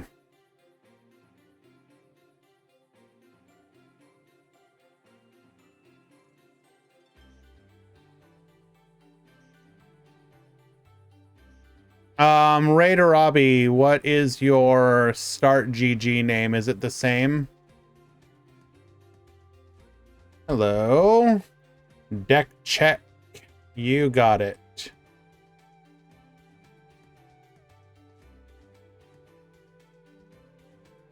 Very much legal.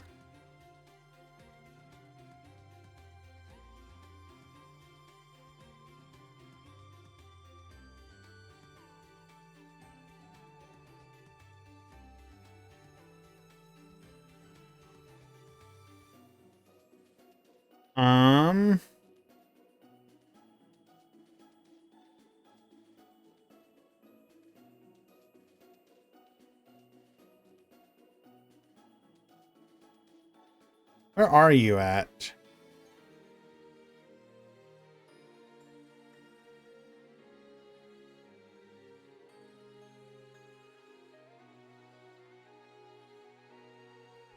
Hello? Issue?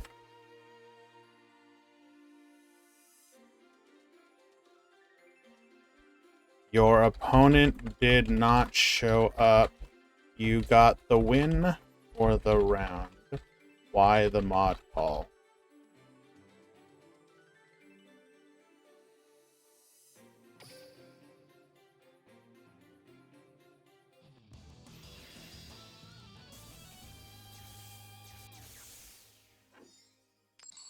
All right, Erickson will be going first this time.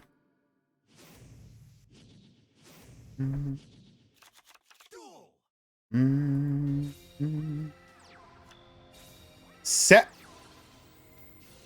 Wait, hold up. Blue Eyes can brick? I thought the whole point of the skill was to remove that. Hello?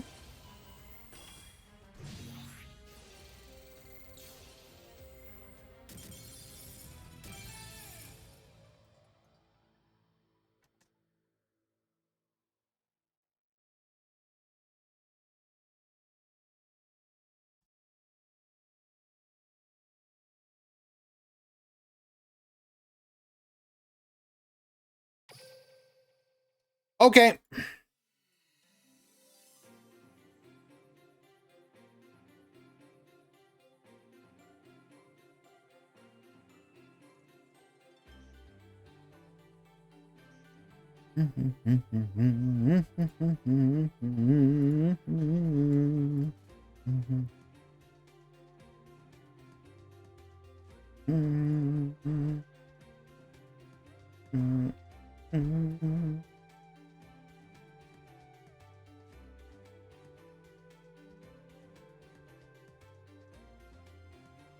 Let us find another match.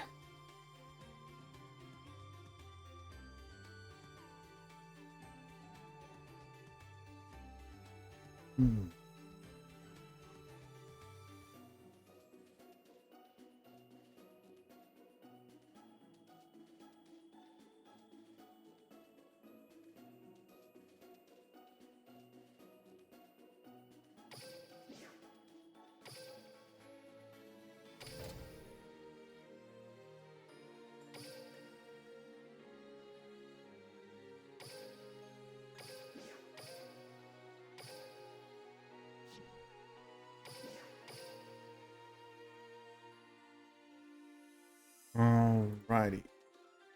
Why did we not? All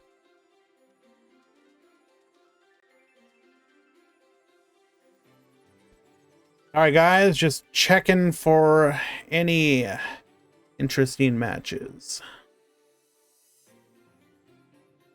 that we haven't watched yet.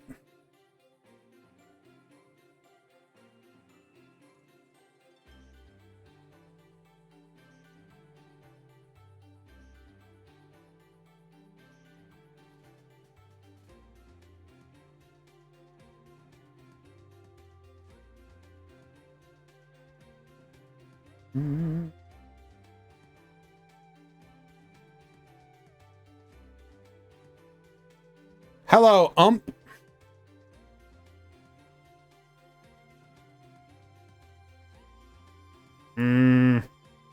I need to just pick something.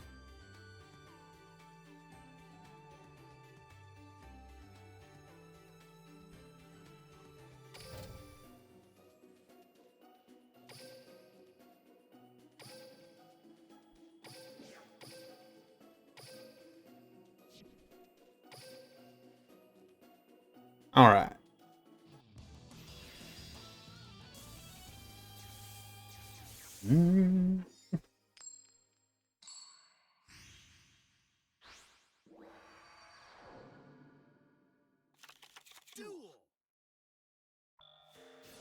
We have Fictinium at the bottom. We've got Yami at the top. We're going to go for the Vessel here, dumping the Mapura, adding the Vishuddha. Vishuddha special summon itself out. We'll then go for the Ashina, bring out the Shithana, going for the Shaman. Shaman discarding, bring back. Circle is going to add the Adhara to hand. We will then go for the Berserker here. And on the Adhara, going for the Draco Berserker. Adhara, add back the Ashina. And pass back to you. Activating favorite duel here. We are going to go for the Miracle Fusion. Into a copy of Neos Knight. Neos Fusion as well for the Kluger. White Princess get reducing. Triple setting the back row there. We are going to spin the Kluger here. Bring out the Monk. Transmigration Prophecy. Nahada to the field as well. Warning point to stop that from being used as part of a play. And then elects not to attack in. We are going to go ahead and beat over two of our monsters here. IDP, get Bonetian. This will give us a reprieve to get back into the game. A White Princess, tie that binds.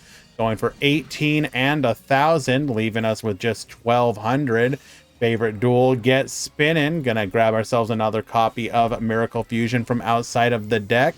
Into a copy of Elemental Hero Flame Wingman. Skyscraper, attack into the Nahada.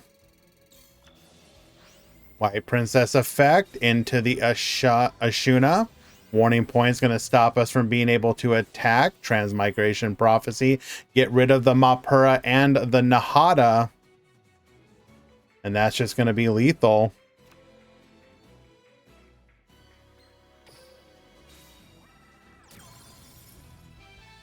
Yami takes game number 1.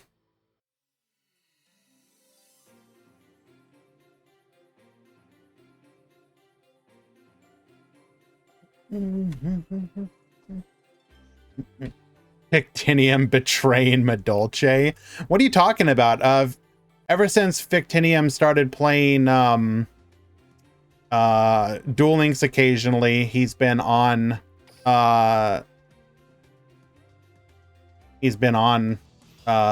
Tenyi. One of those cheap decks to get you back into the game with.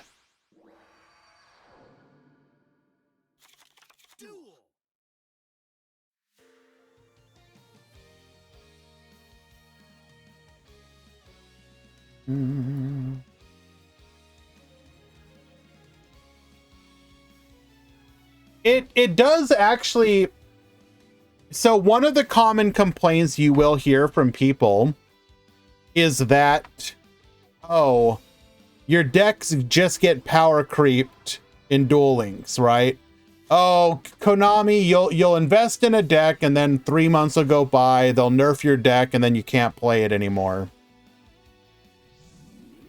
Do you guys, would you agree that even if they're not necessarily winning the tournaments, does it feel like we've kind of moved past that era for most decks? Obviously, there are still examples where the deck can get destroyed, like Speedroid, for example. I think we can all agree it went from undeniably tier 1 to no longer being, you know, meta. But for the most part, it kind of feels like we've entered that era where a lot of decks can basically be playable. Like long past when they, by any rights, should be able to. Obviously, often off of the back of very powerful skills. I mean, Orcust is, the thing with Orcust is it's still playable. Like, not even just playable, it is still good. We are currently, I think, how are they doing? Let me double check. There is somebody who is currently playing like Charmer Orcust. And they are 2-0 and up a game in round 3.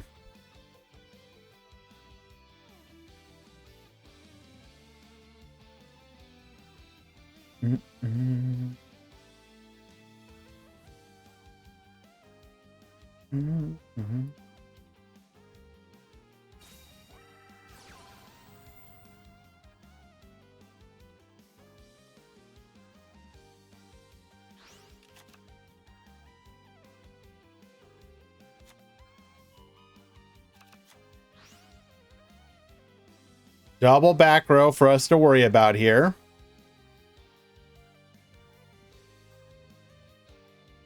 I took DM to KC D level max for daily gems last 2 days. 8 streak undefeated. Sure.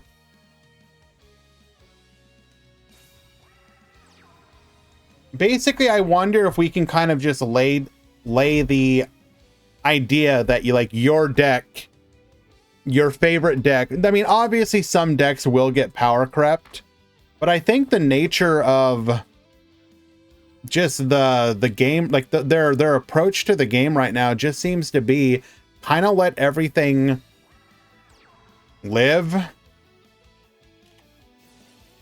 We are going to go for the book here. Definitely want to stop our opponent from going for Abaxia. And like, it's almost like the strategy is what it should have always been, which is, do you want the shiny new toys? And there you go. Vic taking game number 2. We can backsy a spin.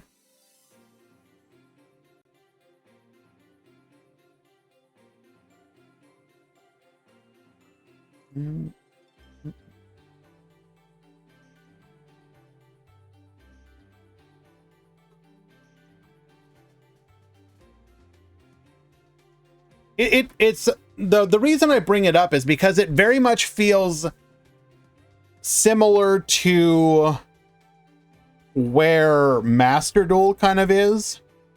Now, obviously, Master Duel has had metas where that wasn't the case, like Tearlaments. But like right before Tearlaments and after Tearlaments, the metas have been fairly wide open.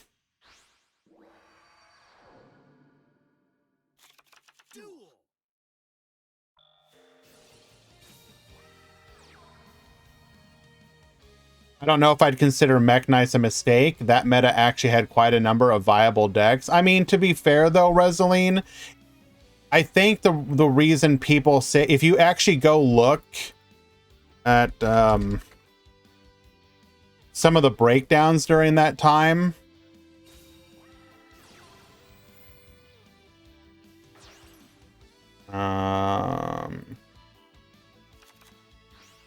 let me see if I can find some examples.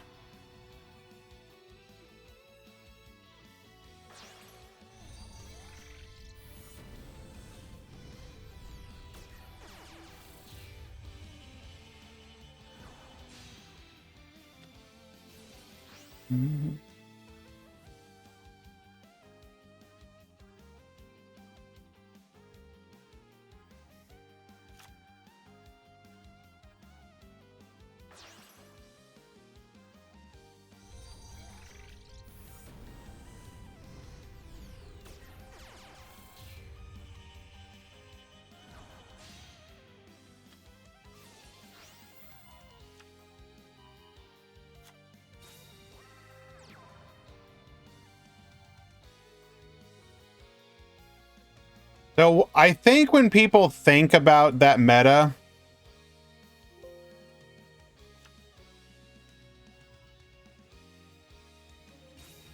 wow, that was actually like right around where we started. And I do see what you're talking about, Reseline.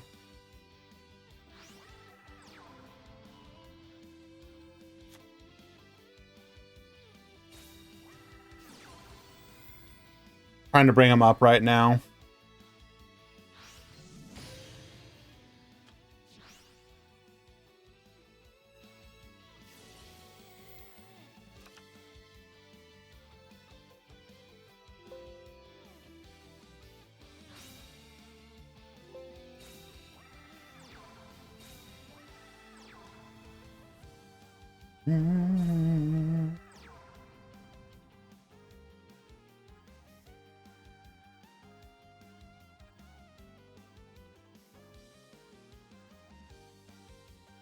Hello, are we just not gonna load?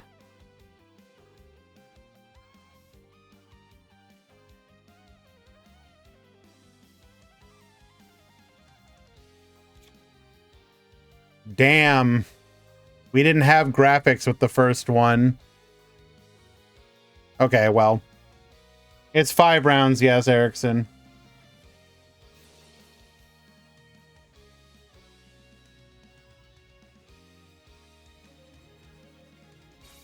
These are what people remember from Mech Knight.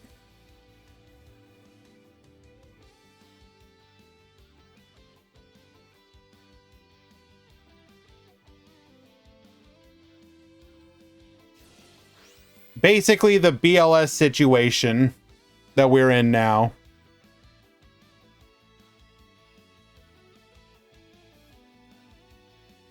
No, I'm aware, because then literally the tournament after, you have this.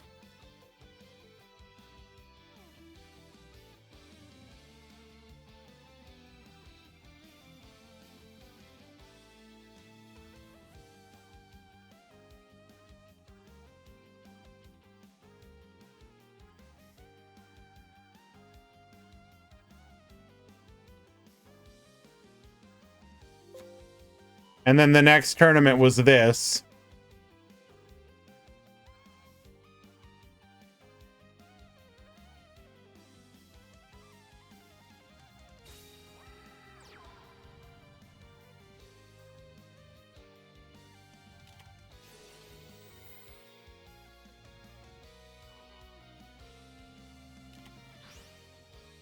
And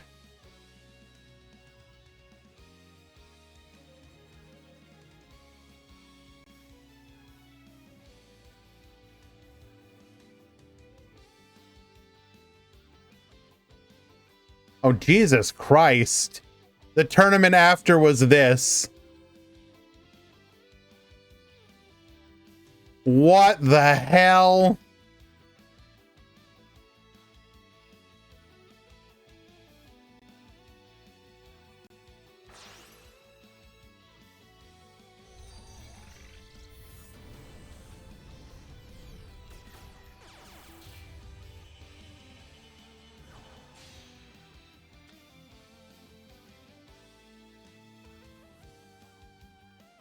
Oh, damn. Pool 2, round 4 has begun. Pool 2, round 4 has begun. 5 minutes to check in.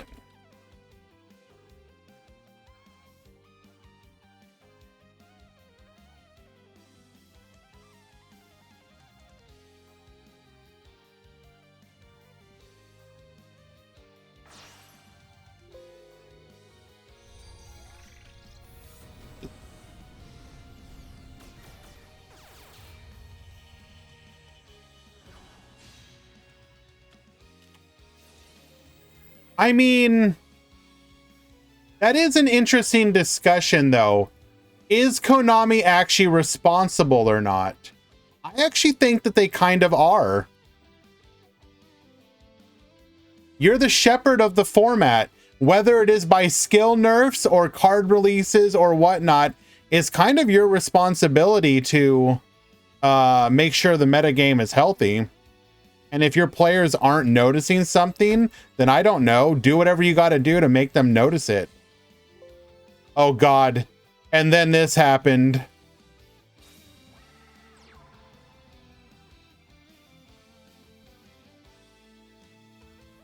Dun, dun, dun. Goki Salad Mech Knight meta.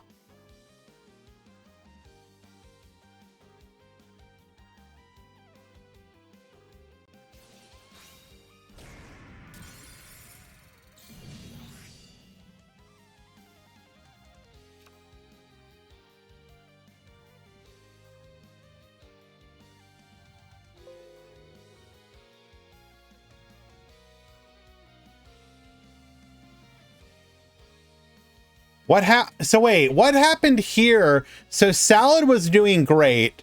Then Goki came on the scene. Now Mech Knight is resurging, but Salad is crashing. Did anything change here, or was it just like the matchup spreads for the decks?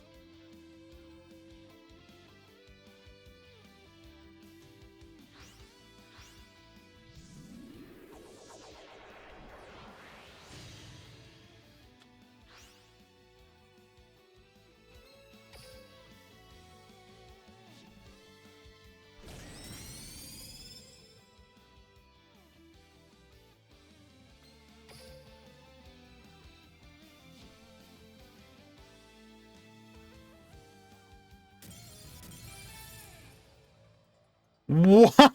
No! Why the scoop? Time?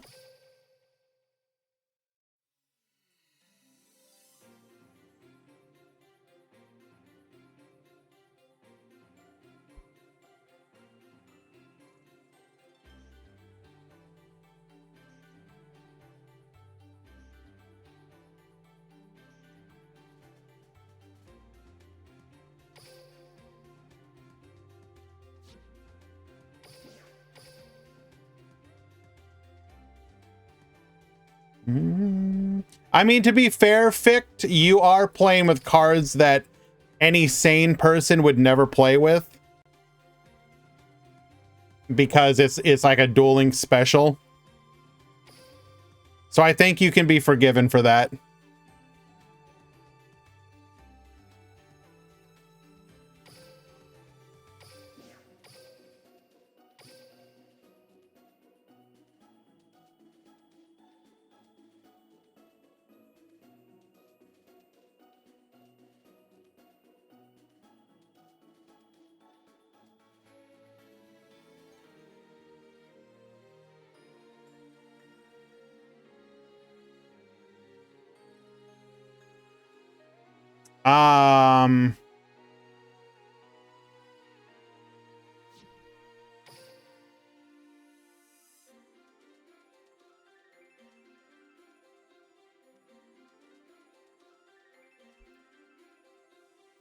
This is going to be ruled a game loss for Maliko as they were AFK for over 15 plus minutes.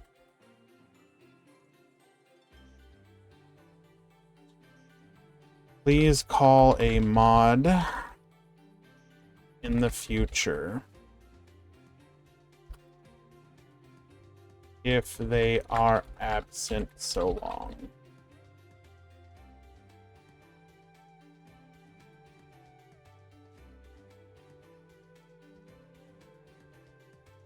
Le Meuble and Maliko Sibo, I need both of you to please surrender. Your match is over.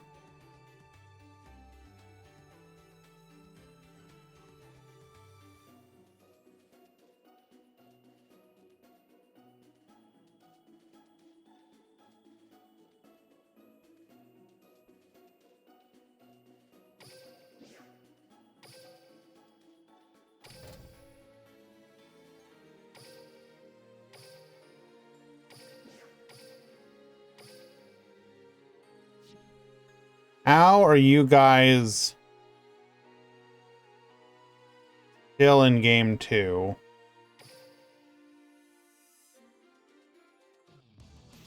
How many X2 will make it? I can double check in a moment.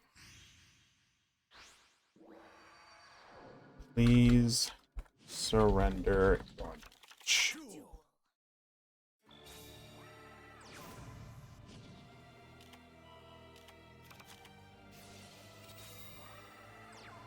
$122, 5 rounds, top 32. 9 players at X2. 9.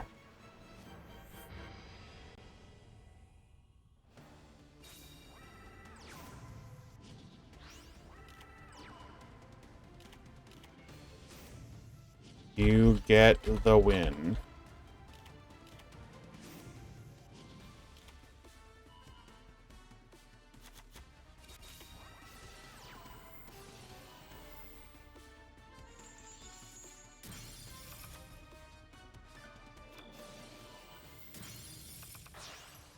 We have to figure out a way to deal with this U-Bell. Forbidden Chalice to negate. You will not get popping. Transmigration Prophecy to stop. Normal summon the Neos. We're going to add a copy of Super Polymerization to hand. Go for the Super Poly here. Discard into a Brave Neos. We will then Miracle...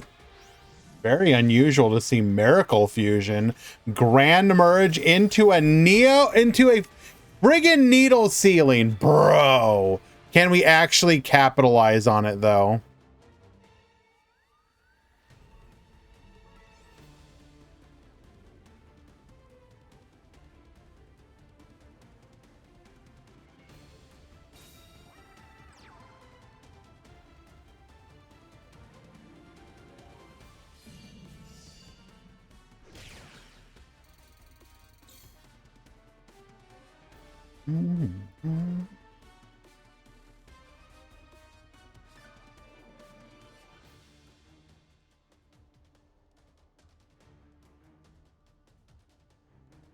Okay.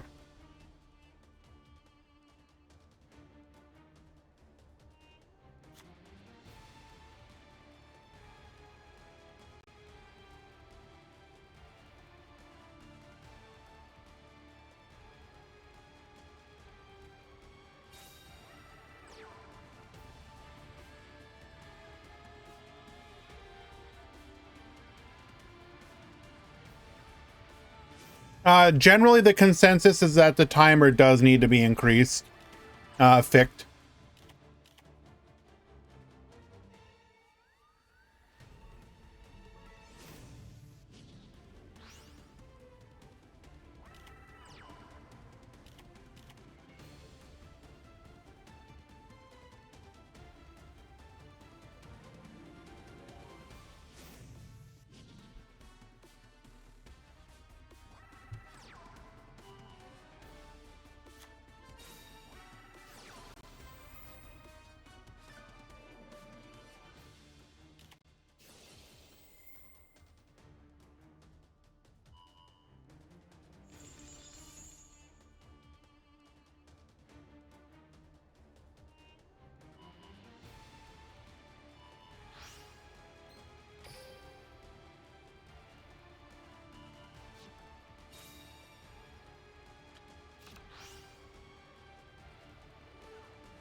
So we're gonna attack and burn.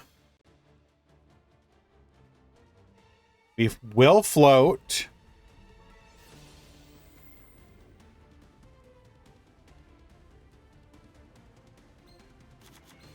Bring out the rocket tracer, Dylan Jarrus.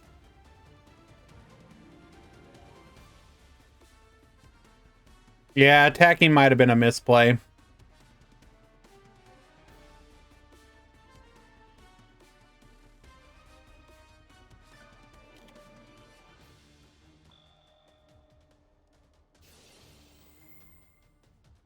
How long for round 4? If you're talking for pool 1, when this match is over. Wait, why? Why not pop the field spell?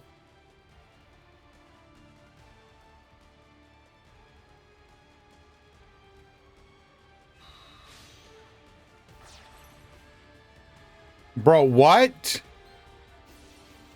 What?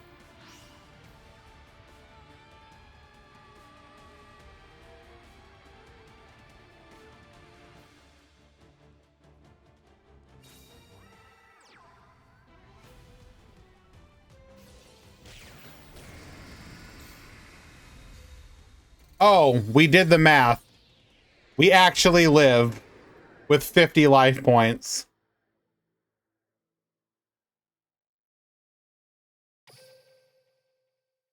You know what? I choose to believe we didn't actually do the math and we just YOLO'd that.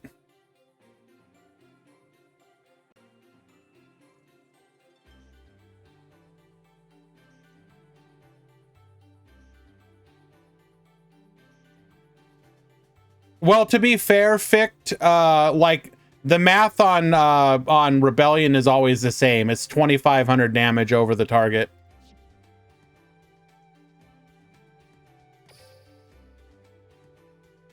A lot of things, a lot of the skill expression comes down to learning, learning that sort of thing.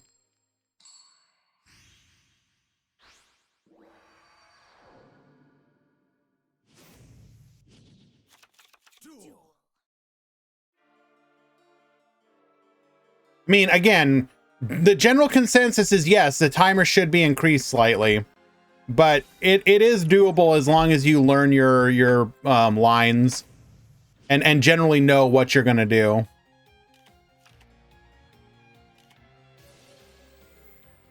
Spear Karibo or Floodgate Trap Hole for card chips. Depends on the decks that you have. I don't know if I would recommend either. Like between those, it's gonna be Floodgate. But I think you should think of, do you have all your Canadias?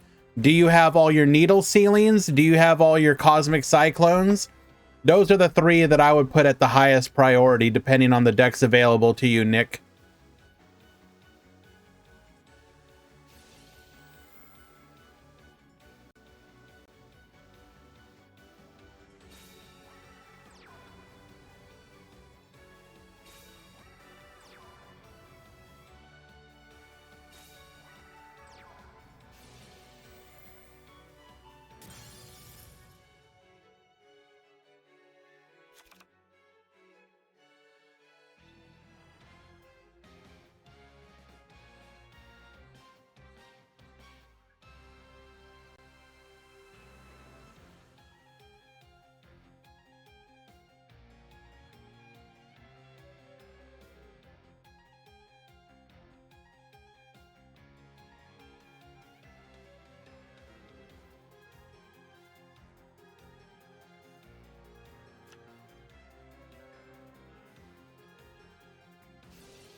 Ubel, Terror Incarnate.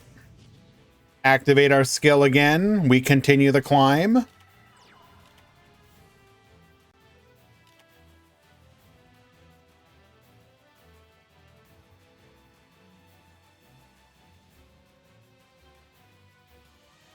Two back row here.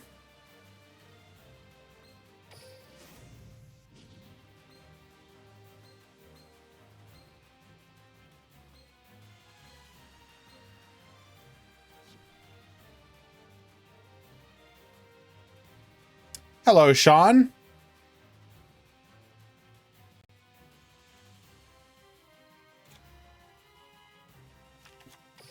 We are going to go for a super poly here. Not much we can do with it on this turn. However, Neos Fusion.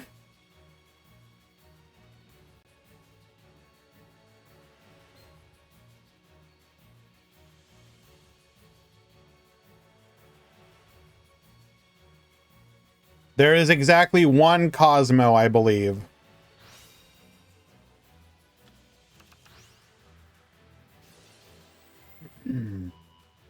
Gem Knight, Lazuli. We'll go ahead and add the elemental heroes back to our hand. Follow up for the next turn.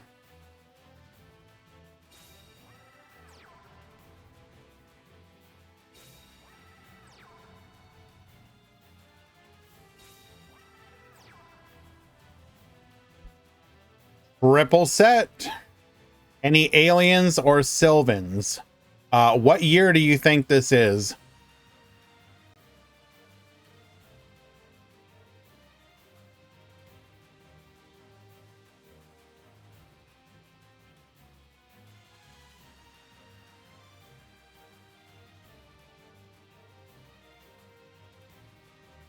Any responders? The attack will go through here. Neos searching for a Neos Fusion. So we are running 2 and 1 Kluger. Ring of Destruction. Gonna go ahead and pop the Ubel here.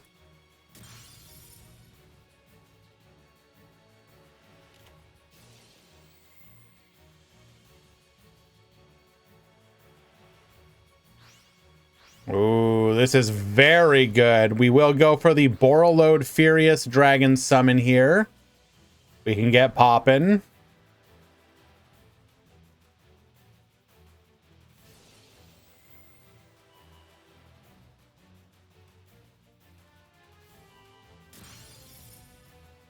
Does not elect to go after the Brave Neos to get the body off the board. Hits the bluffed Miracle Fusion instead.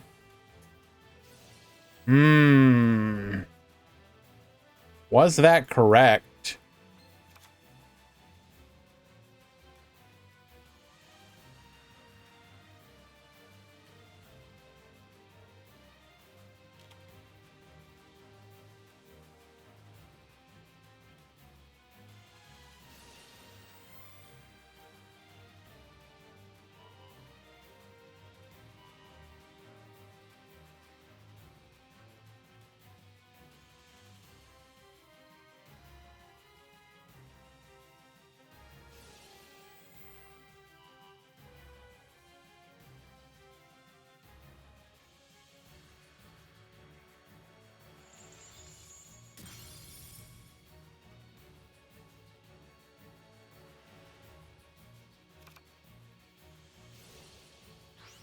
We will protect with the Neo. Oh, right. We had Neos Fusion. Duh. Okay.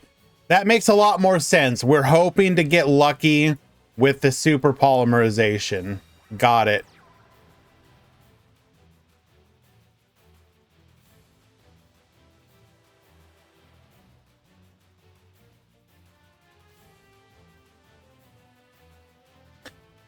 Hello, Shiny.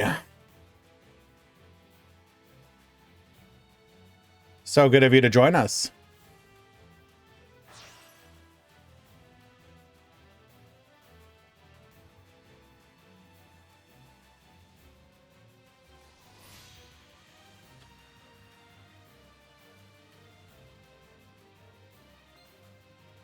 Ah, yes, Void Ogre Dragon, who very traditionally can stop super polymerization.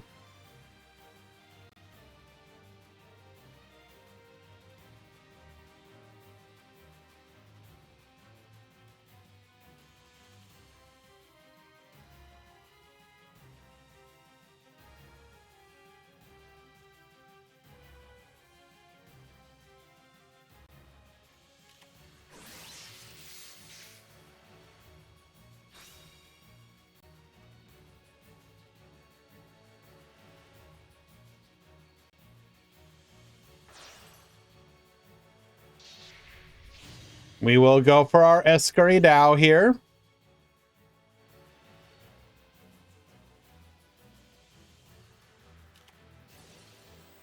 And then Book of Moon will stop this attack from going through. Void Ogre Dragon cannot negate, as you cannot respond to super polymerization.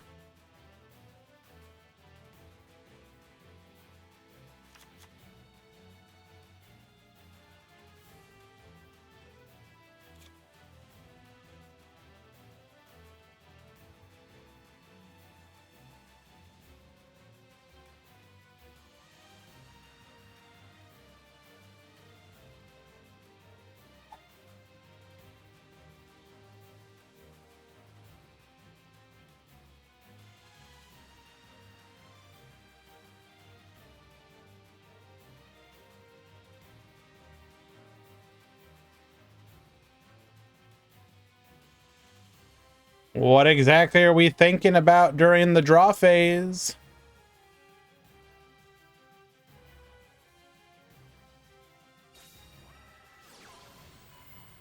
We will go for the MST.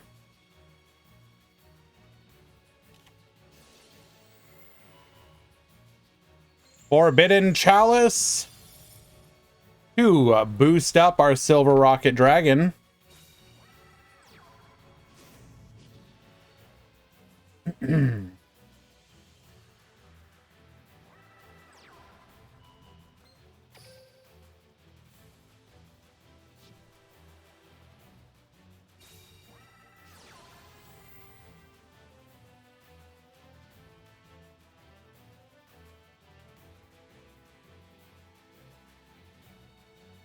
We will go for our Neos Kluger here.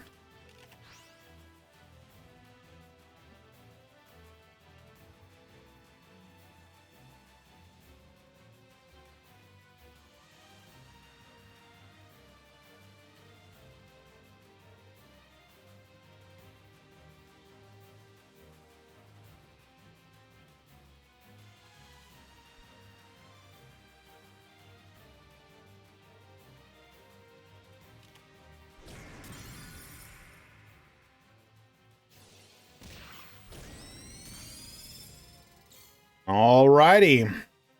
Putting our opponent down to 1,700, but we have no more interaction.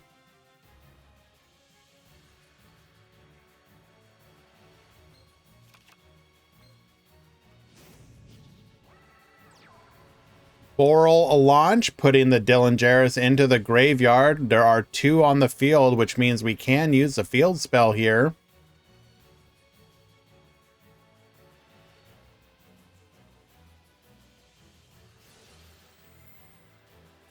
We should bring Soul Charge to a limit 1. What do you think? No. That card is beyond, but not only is that card beyond busted, but in Duel Links with the ability to spend life points, you could like make so many skills live with that.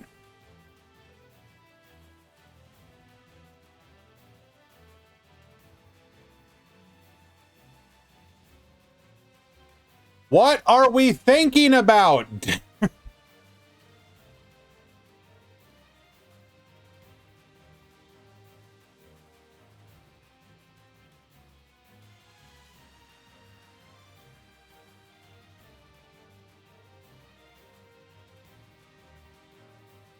I will be issuing you both slow play warnings. Play faster.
Okay.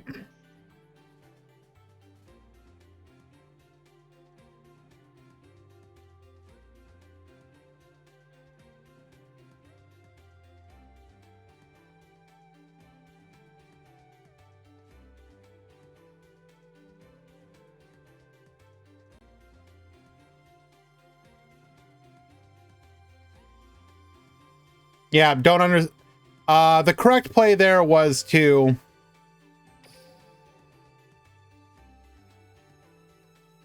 actually.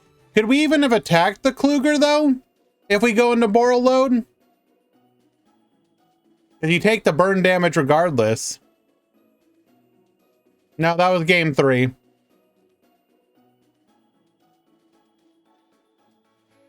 Make Boral load and Chalice Kruger. Correct. There you go.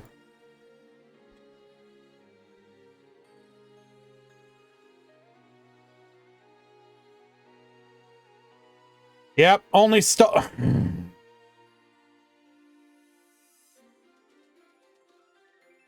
Pool 2 has almost finished the round during the time that took.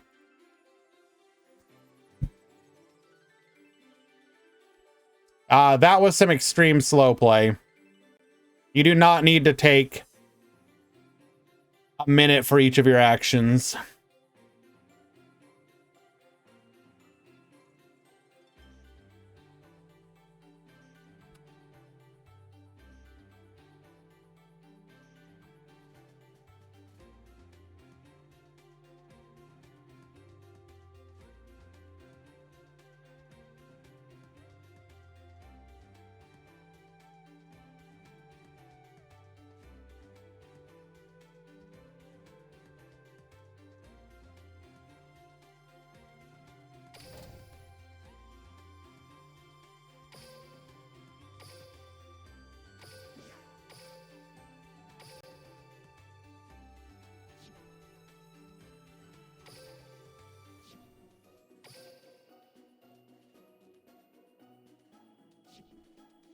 So 4.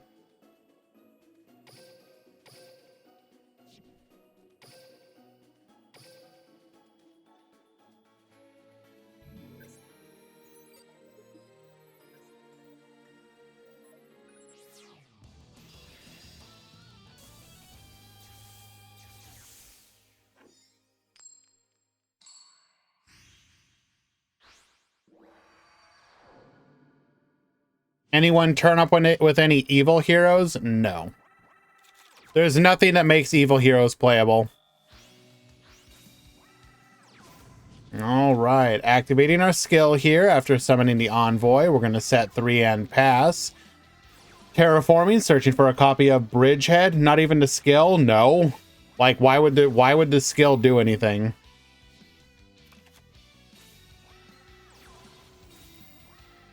They would need a new skill to make it work. Yes. Gravitino gets searching for the S-Force Chase.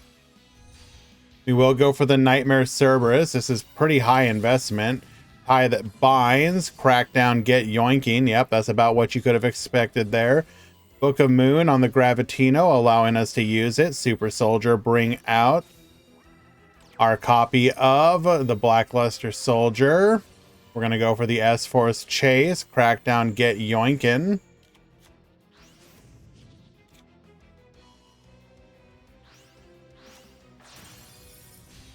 We'll then go for the Nightmare.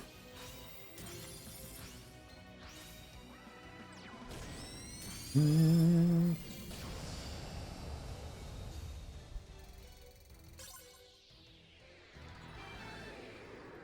4T Hell takes game number 1.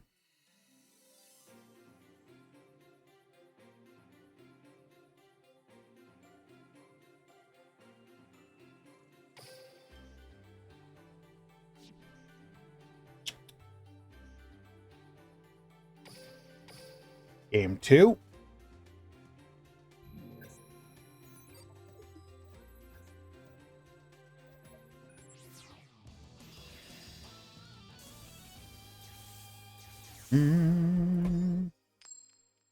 Okay.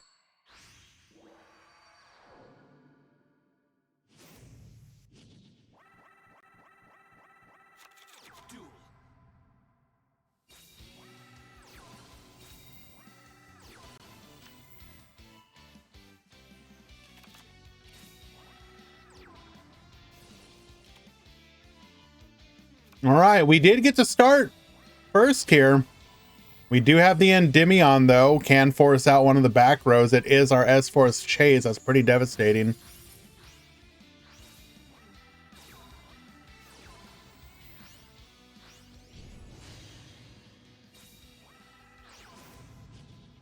Yeah, we needed... Endymion was just killer there.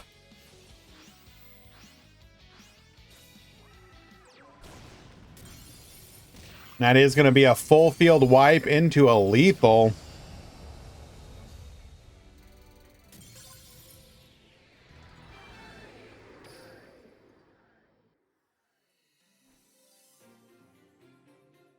Absolutely devastating.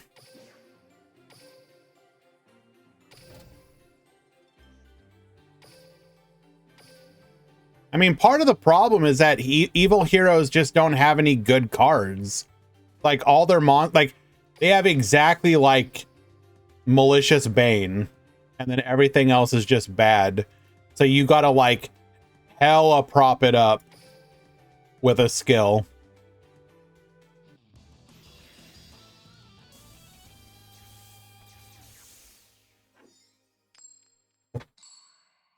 I mean, yes, obviously they can do it, but... Duel.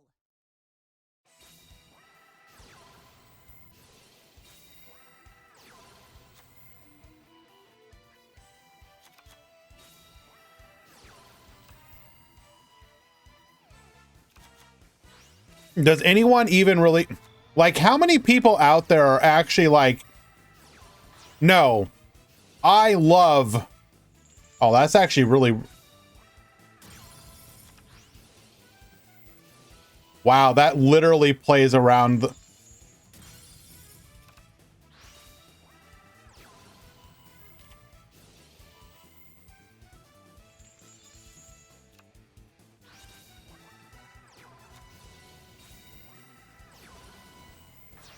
Sorry, I got distracted. I'm eating here. But how many people are actually out there going like, no, you don't understand. Evil heroes are like my favorite.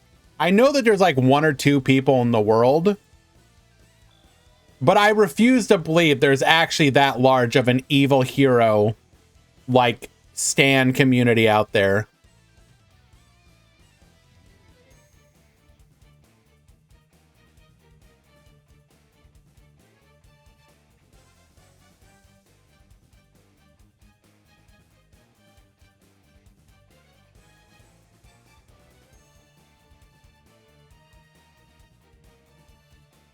Yo, what up, Ohimi?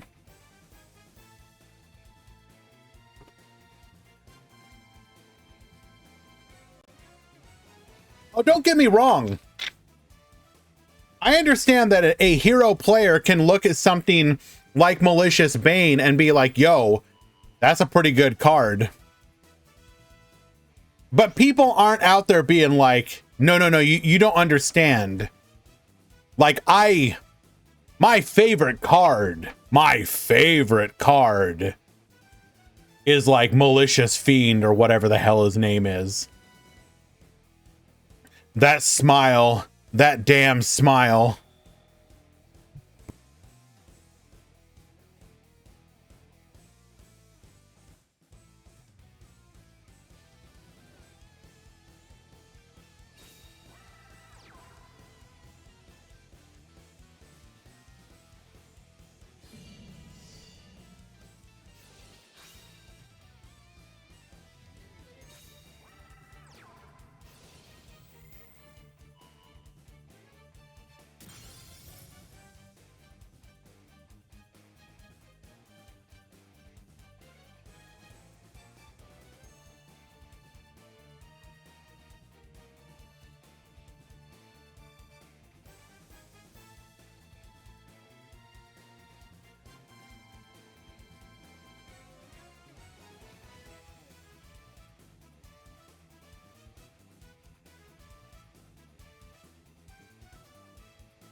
I'm not muted. What are you talking about?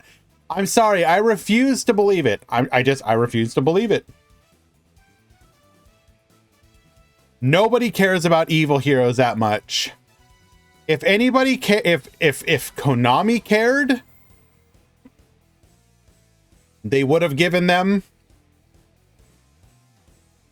any good effects. Or how about this? Where is the like wave 3 evil hero? I want like 2023 evil hero support in the same way that Ritual Beast got it. Okay? In the same way that Salaman Great got it. I want 2023 evil heroes.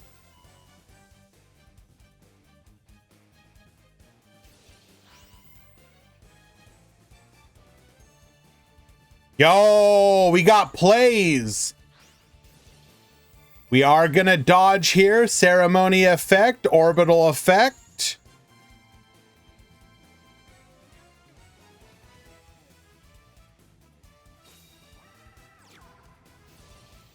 Starry Night, Starry Dragon, get poppin'.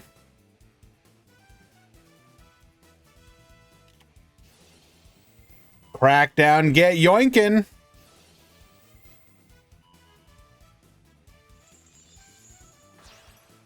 But why though? It would just return.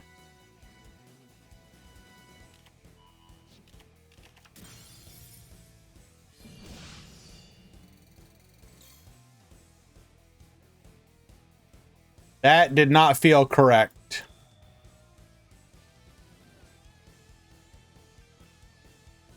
Unless we felt confident by drawing into another Starry Night, Starry Dragon.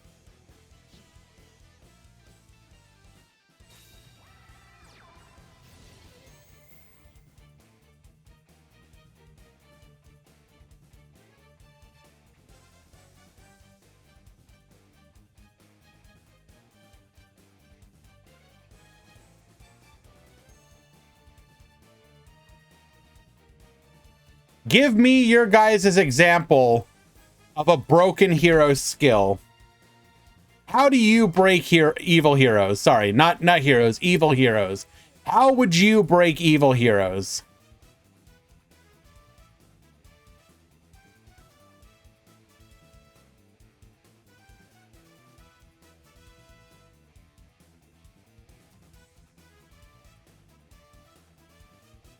So once per duel, if you draw Dark Calling, you win the game.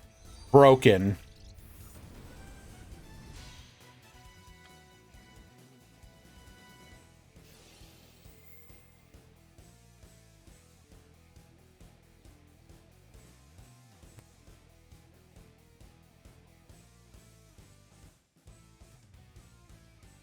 No coaching.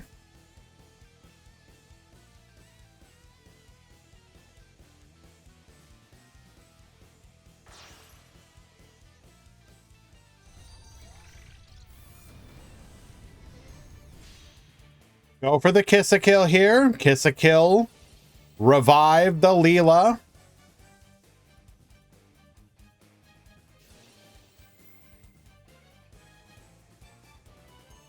I mean, if they just buff the skill that adds Malicious Bane to the extra deck without having to reveal your one of Super Poly would be great. Sure.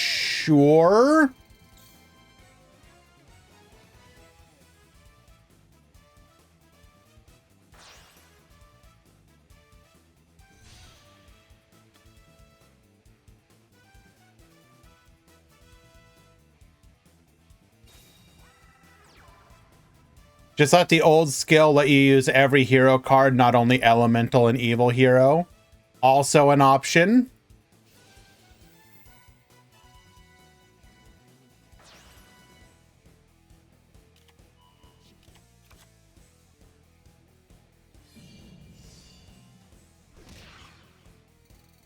No, they've been destroyed several times. This is like the second go around.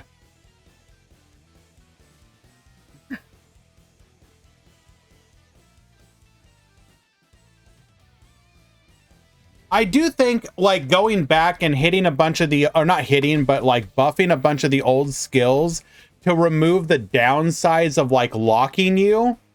Because like you look at something like the Charmer's skill and it's so fun to think about how you can potentially make this skill work in different decks, specifically because it doesn't have very many restrictions. I would love to see, for example, I keep going back to this whenever I bring this up, but like the Mech Lord skill, why not let Mech Lords play like hand traps? I would unironically love to be able to play Mech Lords if they just let me play like, you know, DD Crow and Valor. D-Not, thank you so much for the follow. Or White Princess.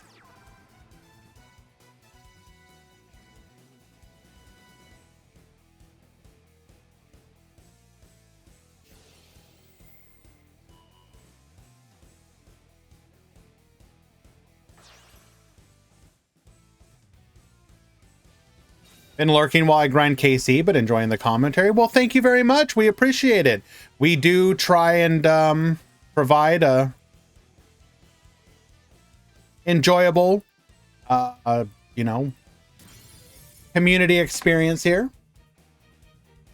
I don't know if you were around during the times of the Meta Weekly when Decade was doing it, but our goal is to try and have that same sort of experience where once a week you have one big major tournament for the whole community to try and coalesce around. What are you playing in the KC Cup, if you don't mind me asking?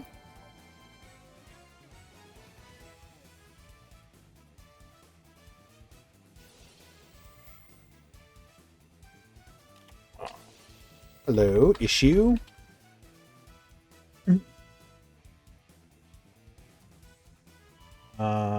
Is legal.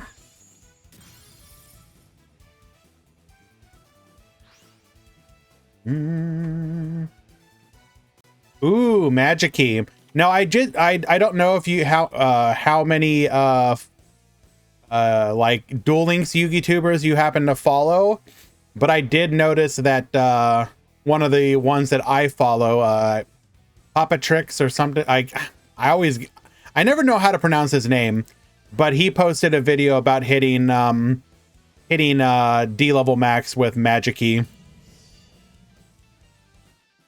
It is pretty neat when you consider that it basically has like all but one of its cards. So really it comes down to, does it have any skills that can put it into contention, and what can you mix it with to potentially put it into contention? But it's got some pretty powerful effects for sure. Luis RB, thank you so much for the follow. Appreciate you.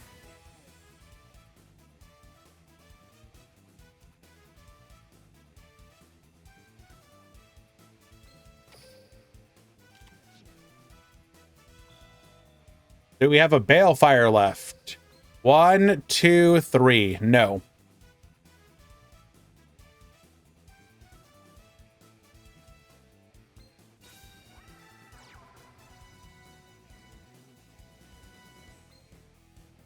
Nadia beatdown. Do we even have anything left? We are going to go ahead and send the Canadia back to the hand.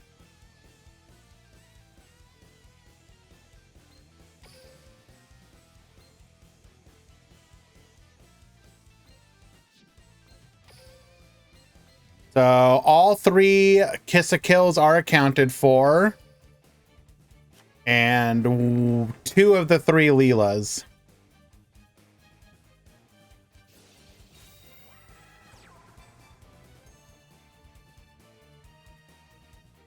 Okay. We've got the Flamel.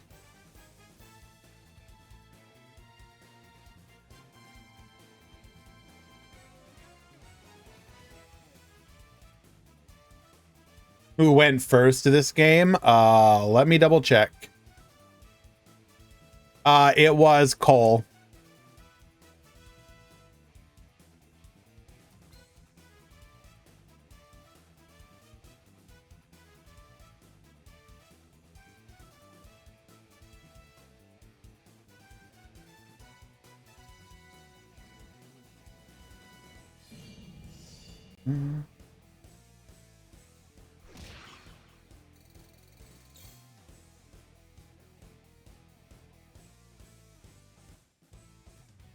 Alrighty, back to Quebra. Now we are playing Envoy, so we could hopefully draw into an Envoy out here if we're playing more than one.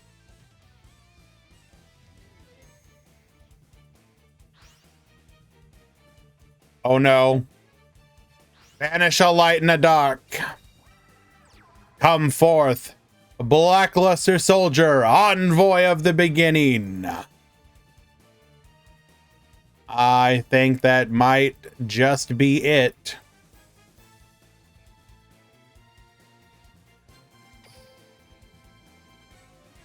We do have one Starry Night left in the deck somewhere.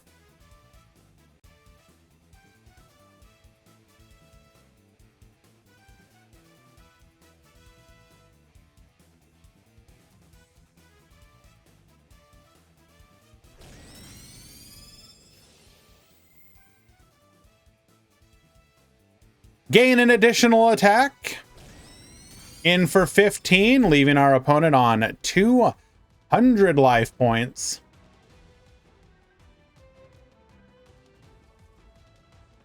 I believe nobody will approve me in this, but I want Aroma's support so bad. Flamel going to add the Starry Night, Starry Dragon, but Crow will say no.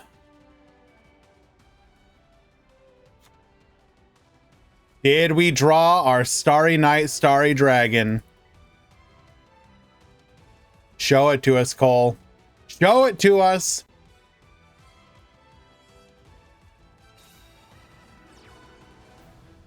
Oh, no. Now, it could delay for another turn, though.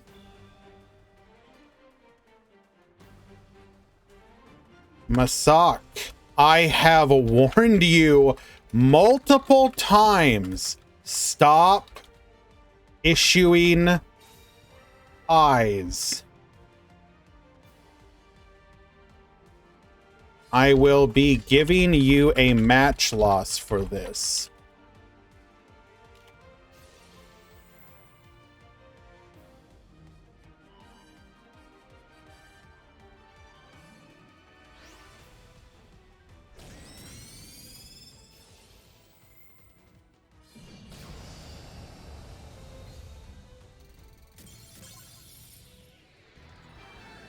Alrighty.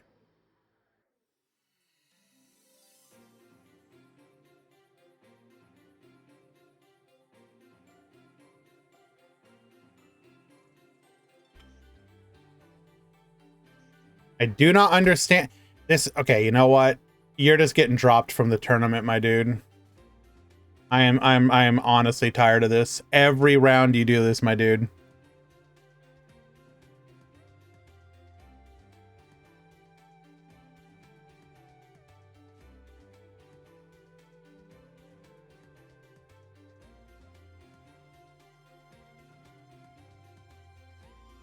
And dropped. Get out of here. Stop wasting our time.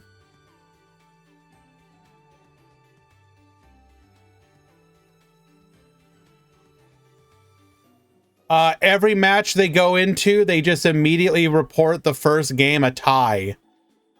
Every single round. I have told them to stop that multiple times, and they just ignore me. So, frankly, get the hell out. You're not welcome.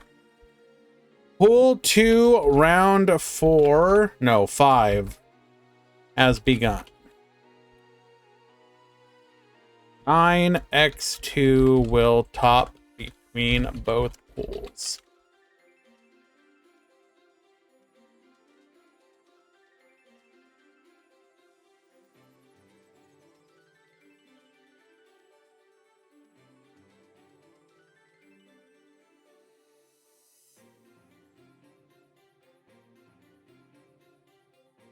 Iowa's Hans.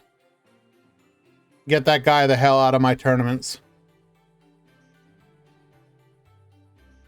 Why do we have a 3-0 undefeated Monarch player?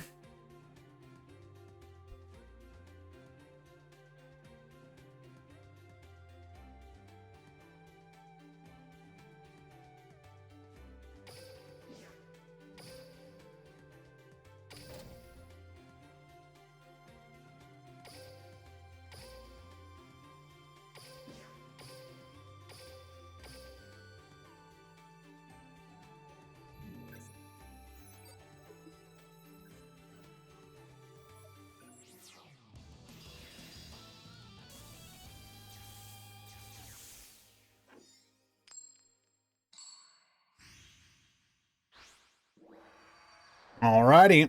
Any Cosmo undefeated. And you're banned.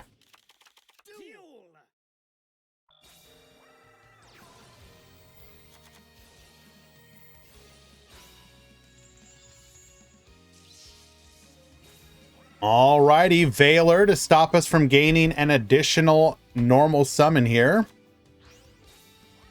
Or tribute summon, rather. So we will go for the Pantheism. Finding off of the top. Another copy of Pantheism. Which we will use. We will set one and pass the turn.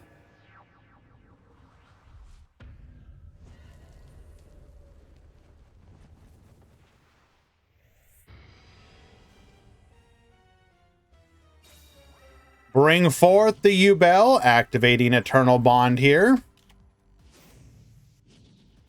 Any Dark Lord mirrors? Oh, you're just asking for it as well, aren't you?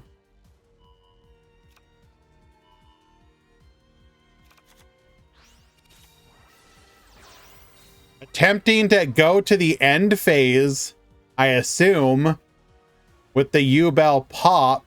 So we will activate our escalation of the Monarchs, fearing that our opponent will just skip the battle phase, go to the end phase, and not give us an opportunity to use it. Erebus will activate.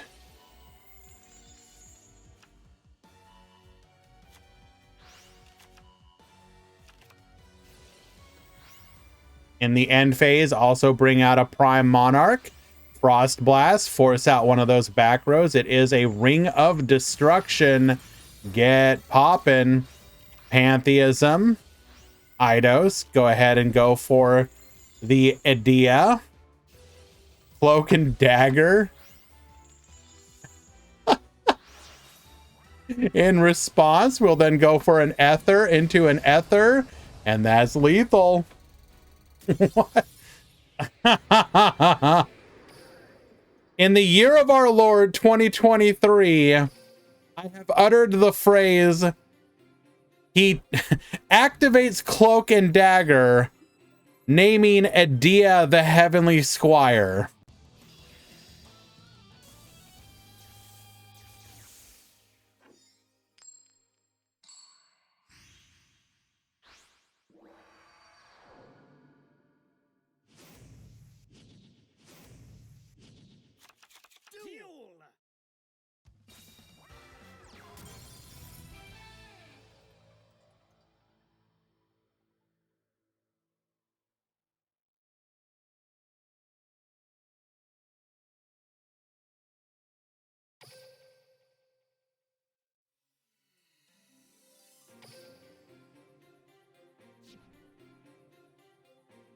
Okay.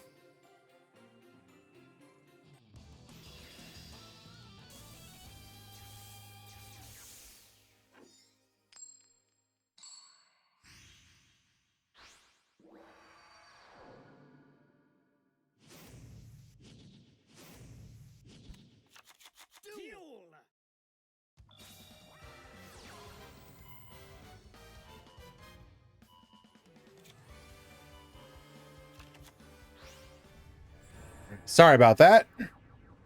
So we started things off with a Pot of Duality, revealing Yubel, Neos, and Effect Veiler, adding the Yubel. We're going to use our skill here. Well, I mean, based on the fact that it doesn't look like either player contested it, like...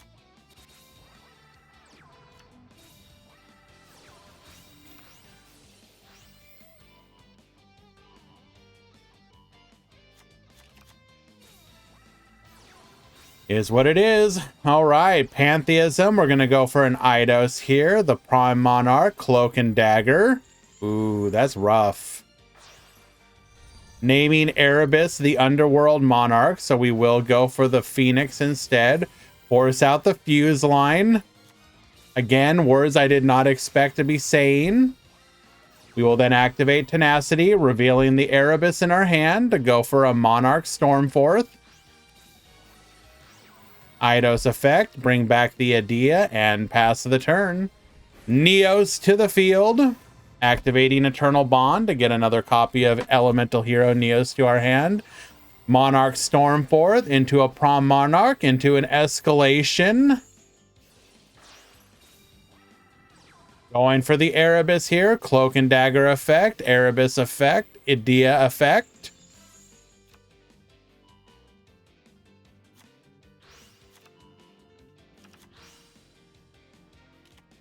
All right, Frost Blast, gonna force out another of those back row. It is a Ring of Destruction. We will then bring forth another Prime Monarch, force out that last back row. Not quite lethal, but putting us in a really good position. Elemental Hero Neos, activate our Eternal Bond to grab a copy of Super Polymerization, Pot of Duality, finding off of the top the Fuse line, which we will probably just put down in that spot. Escalation of the Monarchs, Monarch Stormforth, using our opponent's Neos to go into a copy of Kuraz. We're going to pop our own. And Giorfio will take it. Very well controlled that entire time.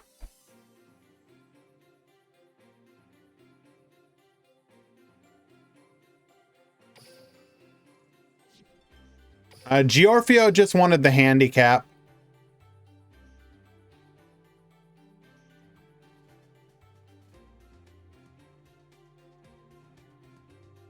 Hello, issue.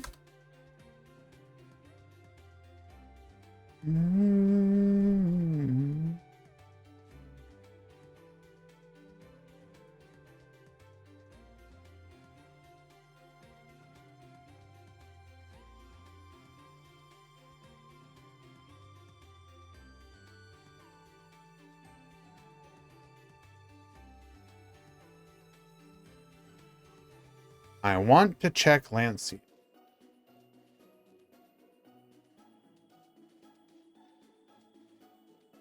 Lancia is legal.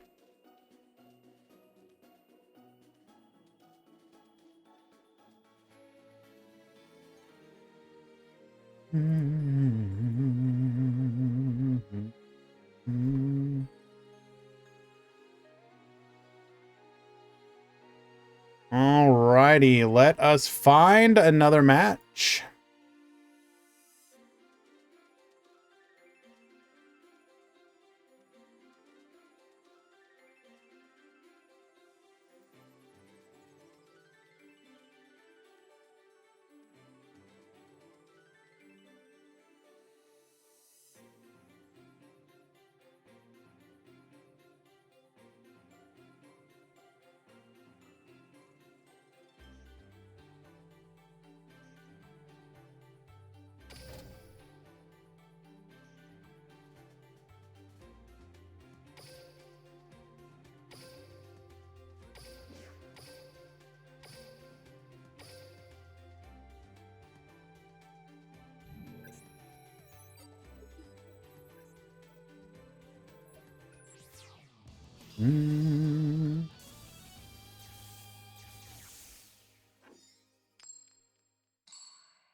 Yeah, this particular tournament has had a few more DQs than normal.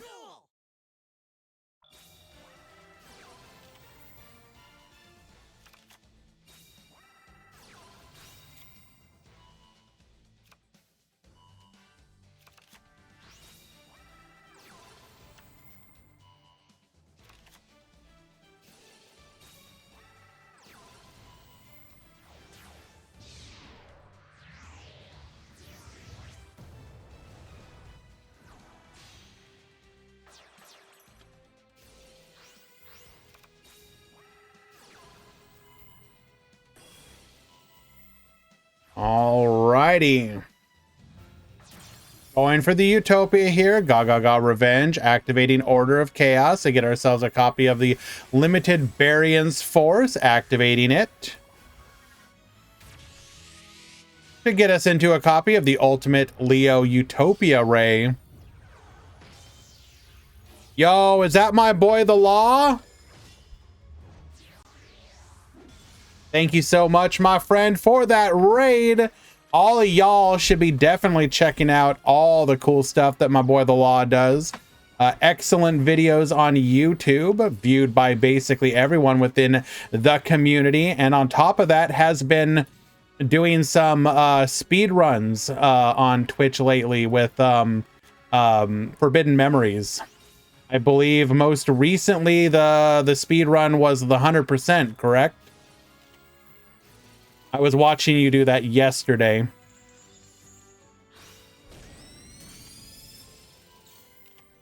Still working on that one.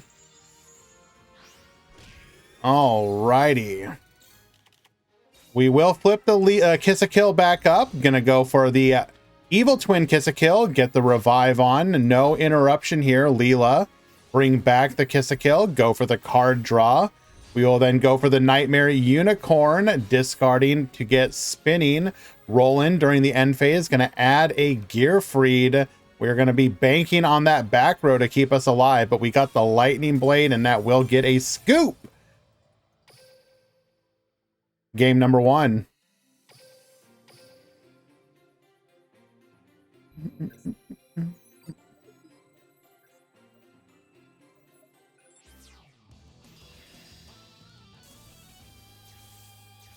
Yes, indeedy, McBob. You should check him out. I mean, I'd be shocked if you hadn't already. I just recently put out the 2010 and 2011 recaps for Yu-Gi-Oh! As well. Always great content. Really love those.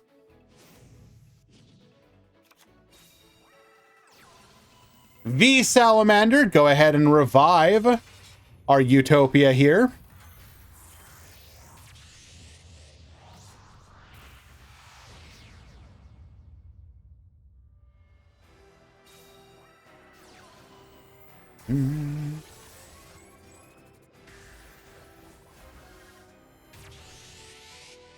Do you know what the most insane video on YouTube right now? April records his 50,000 climb in Duelist Cup with branded in 6 hours video. 50,000 climb? What do you mean by that? Can you clarify what you mean?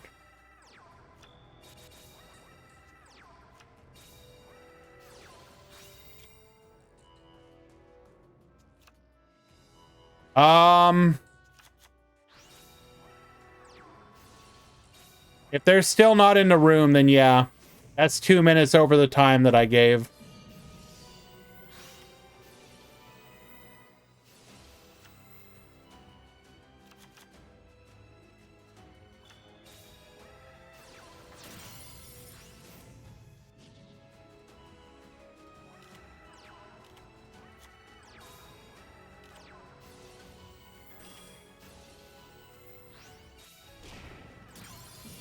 Alright, that is a 2-0 for Mako Pin. Sorry, Bettle.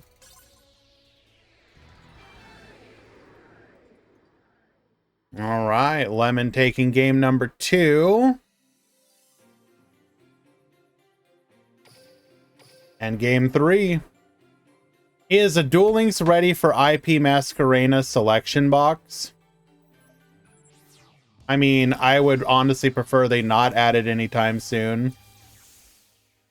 I mean, it'll obviously come eventually, but slow roll that kind of stuff.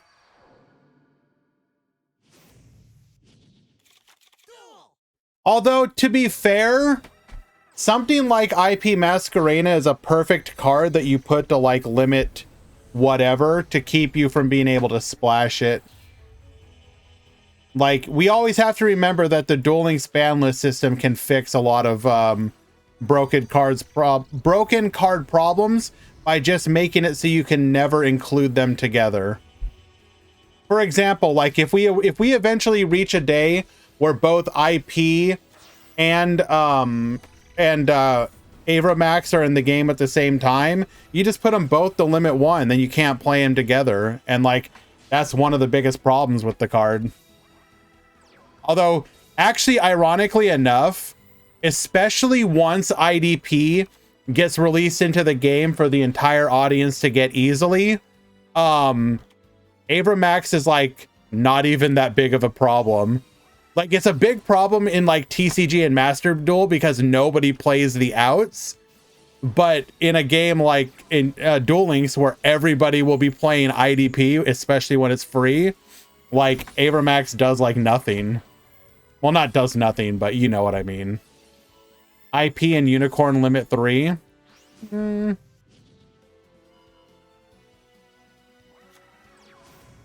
think the yeah, I mean Unicorn is limit 3, so you have to keep that in mind. Or it's an ultra rare from a box, so it has to. Enemy controller get yoinking, Leela get reviving as well, able to disrupt our plays here. We're going to be able to get another draw though. Massive advantage, summoning out the Gearfried. That is lethal. TCG and Master Duel people play outs mainly because of Pearly. Okay, I mean, sure, now exactly in the meta, correct. Although,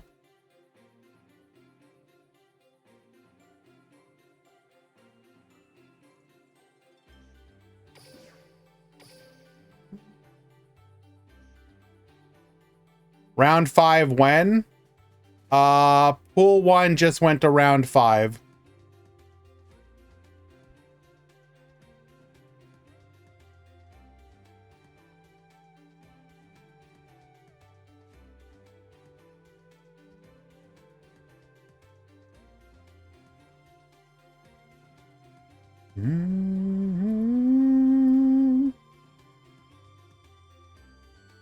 I love the fact that the Charmer Orcus player is undefeated. I think I will be yoinking that deck. Also, people can just negate Avramax. With what specifically, Shui?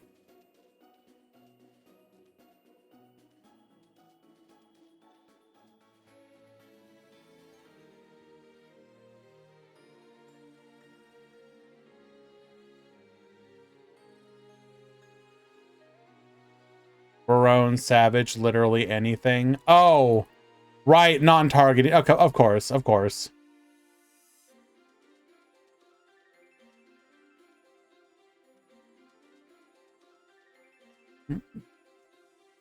Alrighty, let us find another match.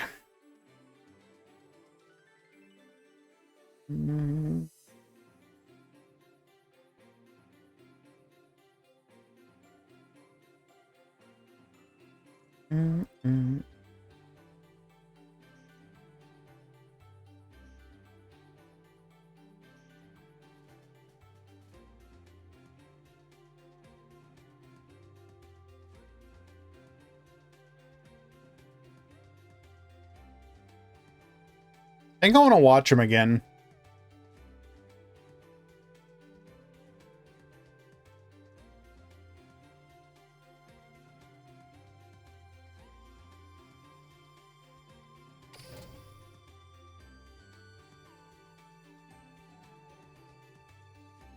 So what does the Charmer skill do? Gets you access to Awakening of the Possessed or whatever. To help you start getting extra draws and pops off of the trap as well.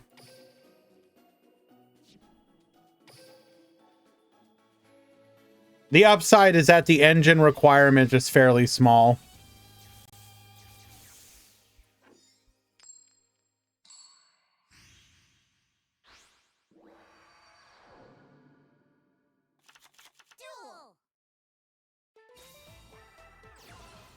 All right, Zeko at the top.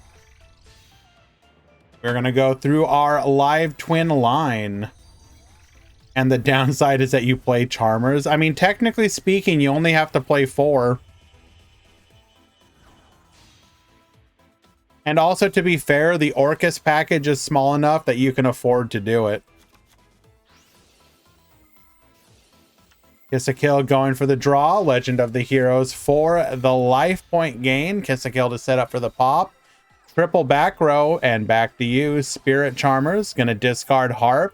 Yo. Awakening of the Charmers. Send a card back. Get ourselves a copy of Awakening of the Possessed. MST. We're gonna get poppin' here. Harp Horror, bring out the Orcus Nightmare.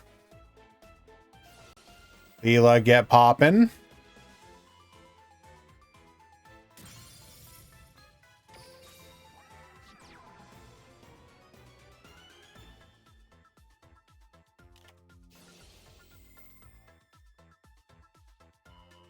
We will then activate our Evil Twin present here, sending the Possessed partnerships back into the deck. There will be no revive pop. That's pretty devastating. Not only would we have been able to revive and pop, but then on the following turn, we could have reset the Awakening of the Possessed.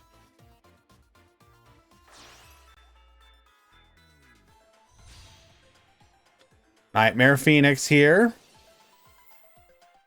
Get poppin'. Hit that last back row. Oh, it's all good. We just got ourselves another copy of Possessed Partnerships. This will also result in a pop.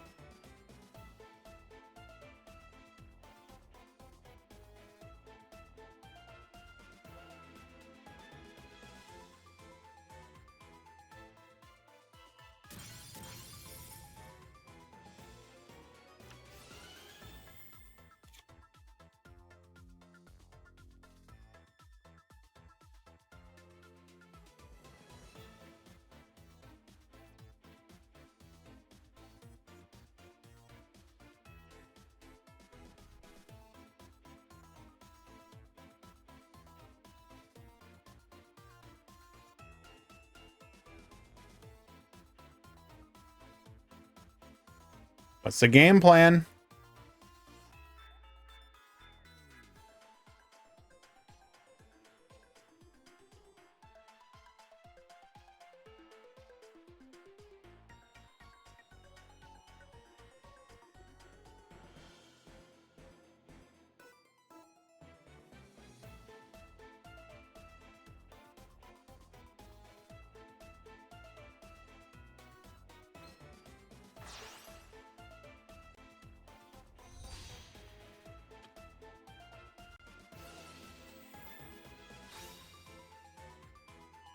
Nightmare Unicorn gets spinning. We're going to send the Orcus Nightmare here. Be able to beat over the win. Only one back row.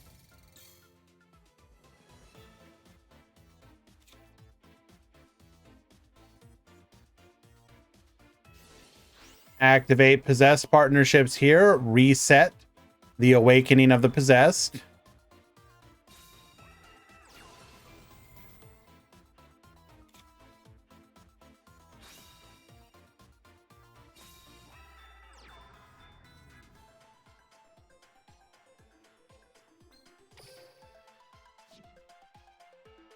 A battle.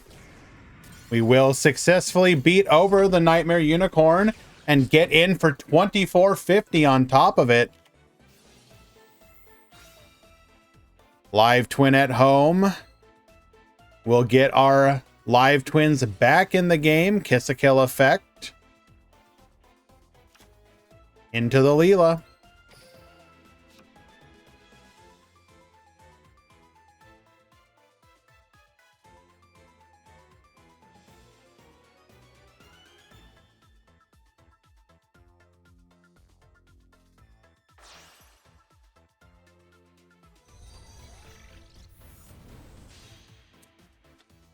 Bring forth the Leela. Leela, bring back the Kiss-A-Kill.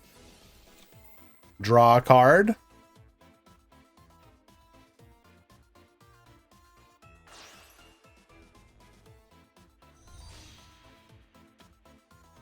Go for the Kiss-A-Kill. Kiss-A-Kill, bring back Leela. What are we popping? We will take out the Apprentice Illusion Magician. Activate our skill here. Are we actually going to be able to get in? Nope, never mind. We're fiend locked. Of course we are. We're always fiend locked.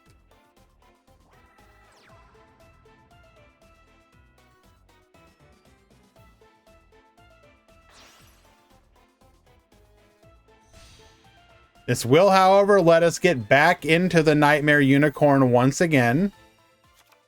Returning the Ausa to the deck.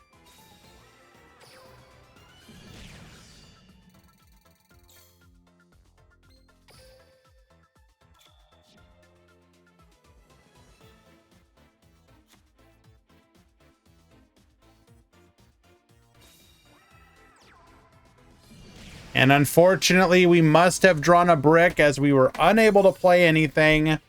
Zeko takes it. Game number 1.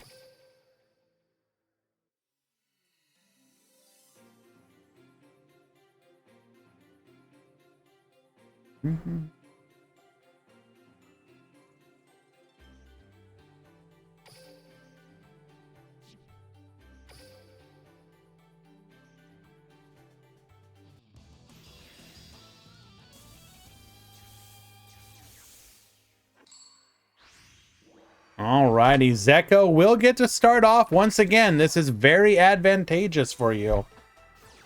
However, it will be the live twin at home start, which is a little more expensive in resources. We will be able to recoup with the Kiss-A-Kill draw, but it will not be as efficient.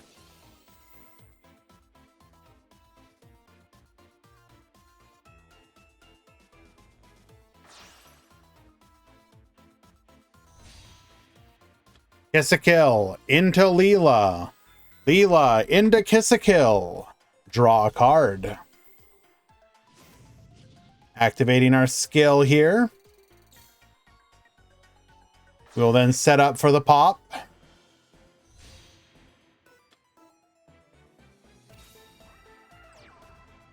Double set and pass the turn to you.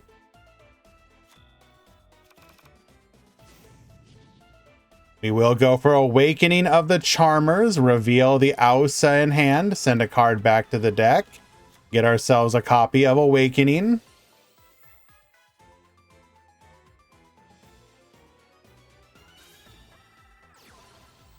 Ausa get drawn.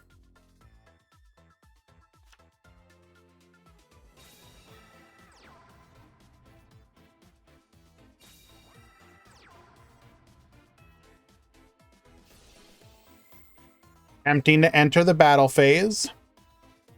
Leela get poppin'.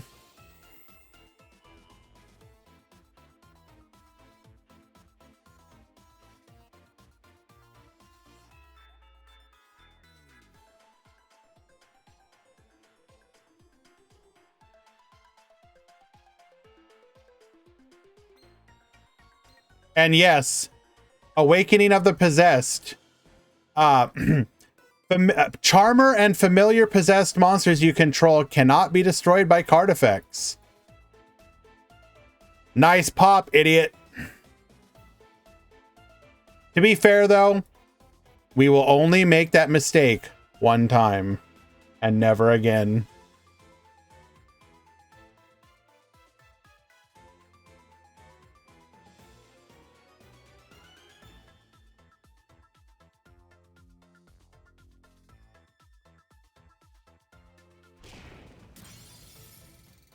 Successfully taking out the evil twin Leela. In the end phase, we will pop that back row. It is a Book of Moon. Dead in this situation.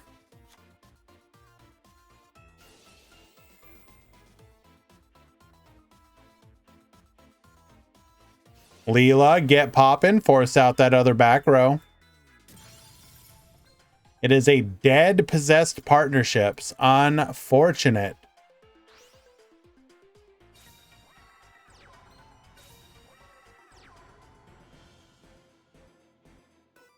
We shall go to battle. Taking out the Ausa. In for 3k. And then any attack will finish it. Ballista Squad just for the BM. We will not let you BM us. I will have it on the field. And Zeko will take it.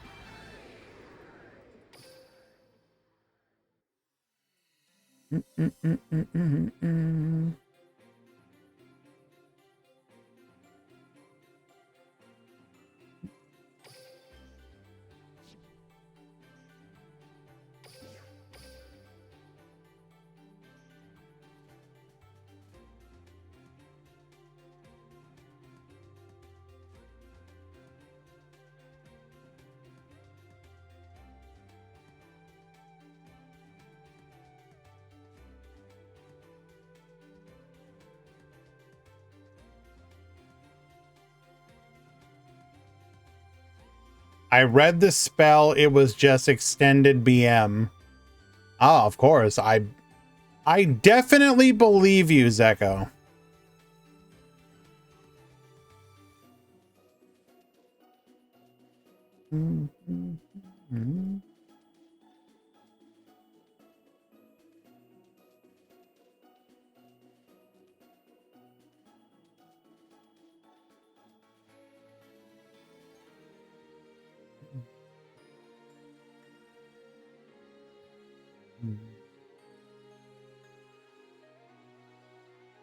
Oh, yay, yay. What do we want to watch?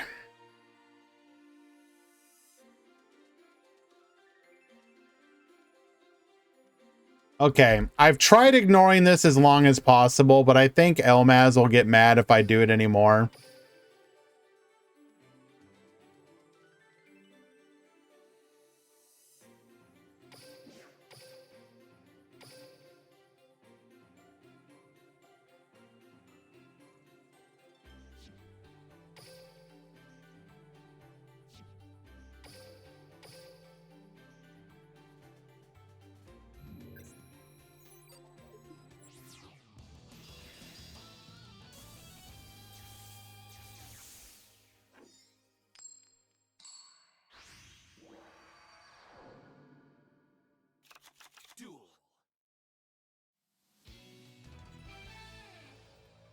Awesome.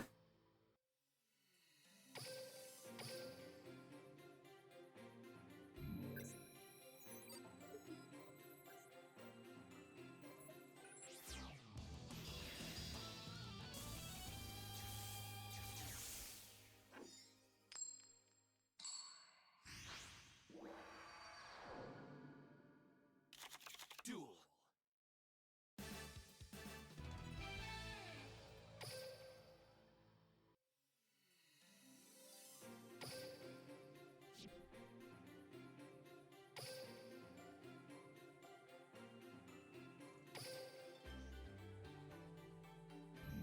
Okay.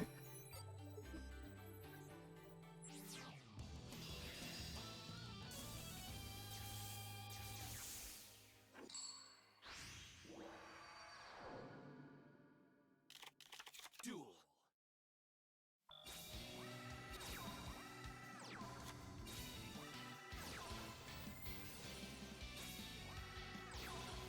Alrighty, Strawman into the Slip Rider. Get poppin'. Go for the monk here.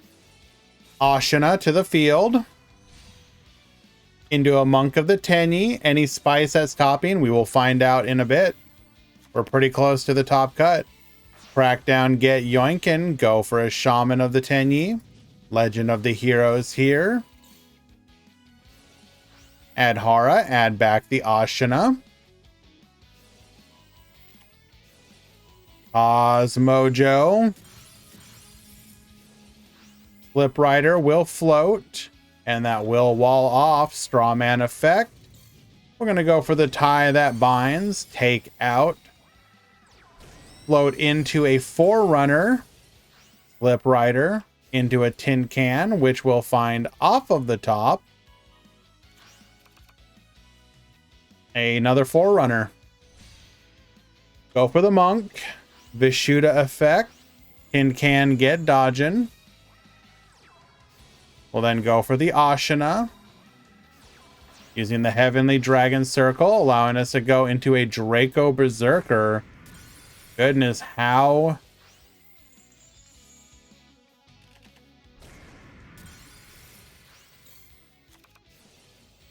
that is rough. We will find off of the top here the Cosmojo. Okay, now we kind of know. Set 2, pass the turn, crackdown, get Yoinkin. We'll go for the ties, not quite lethal, except now it will be. Slip Rider float into the Farm Girl. And that'll be game number 1.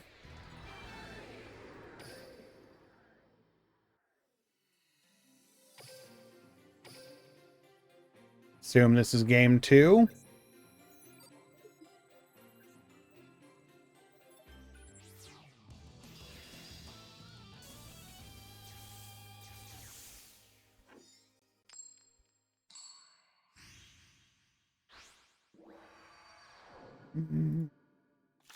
Duel.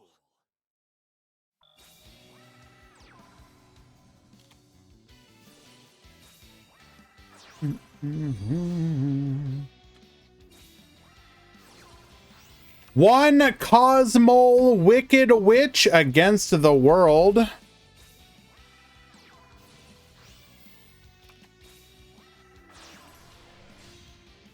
We will go for the Draco Berserker here. Tenyi gets spinning.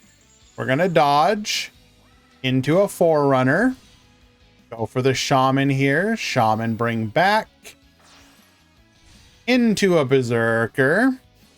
Go for the Heavenly Dragon Circle effect to add a Flawless Perfection.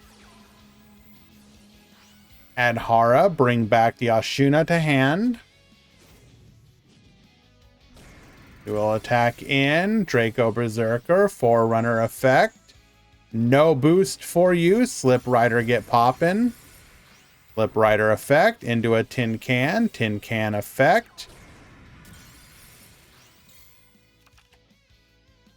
Alrighty. We'll go for the Strawman. Strawman bring back. Go for ties that bind, allowing us to beat over Shithana effect. Dark Lady effect. The straw man will cause the Forerunner to explode. Cosmo Tin Can will find off of the top the Dark Destroyer. Dark Destroyer effect. Get poppin'.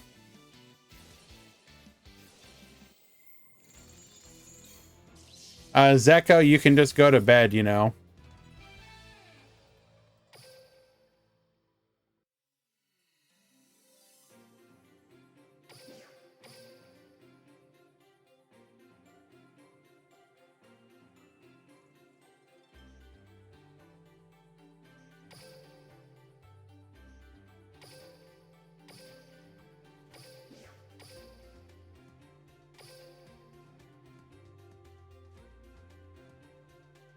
Why did somebody report Law is winning one? Whatever.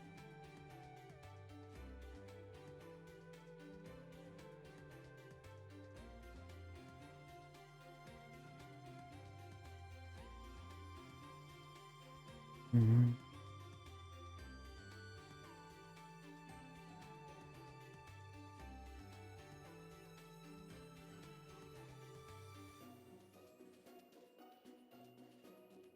I want to give him the win. Okay.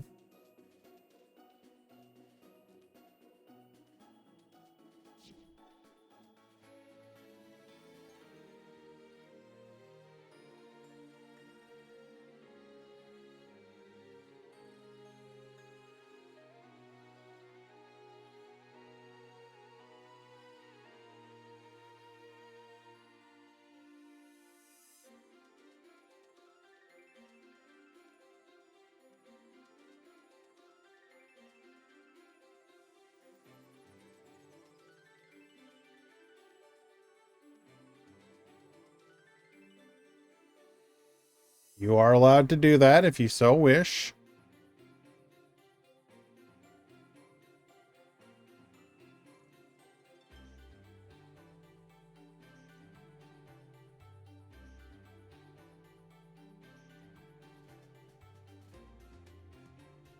Mm-hmm.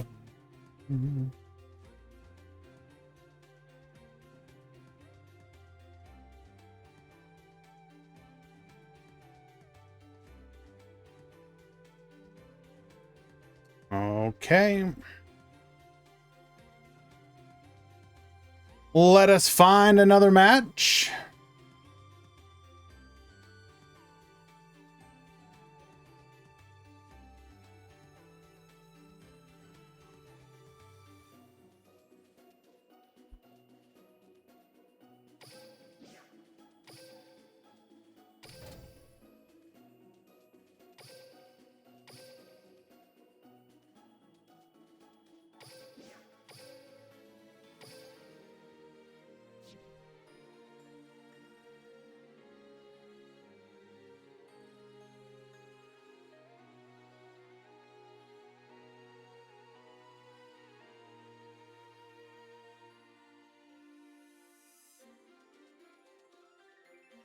Who do we want to watch here? I think we can watch Safedine now.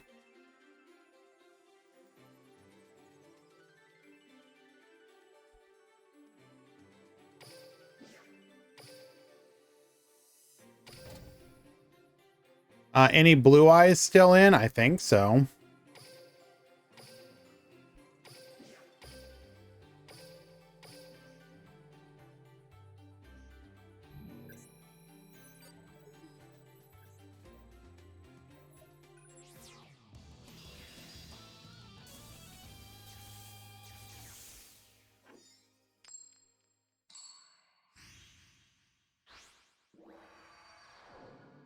Am I ready to play 72 hours in a row? Dr. Dinosaurio, weren't we going to account share?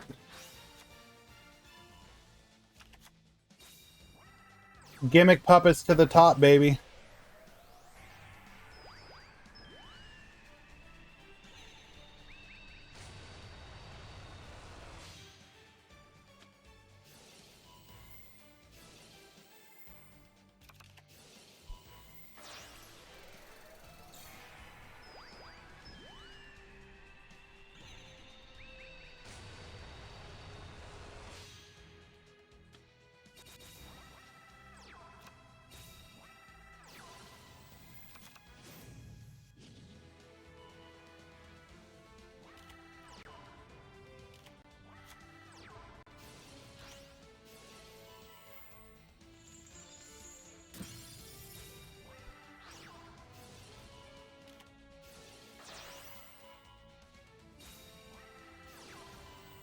I'm sorry, did we just double magical armbind?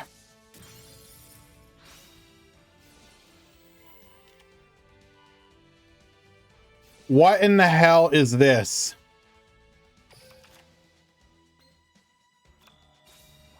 Tribute 2 monsters and target 2 face-up monsters your opponent controls. Take control of them until your end phase. Went for the Leela BM there. Gear Freed effect for lethal. Game number 1. My boy do be cooking here. He do be cooking though.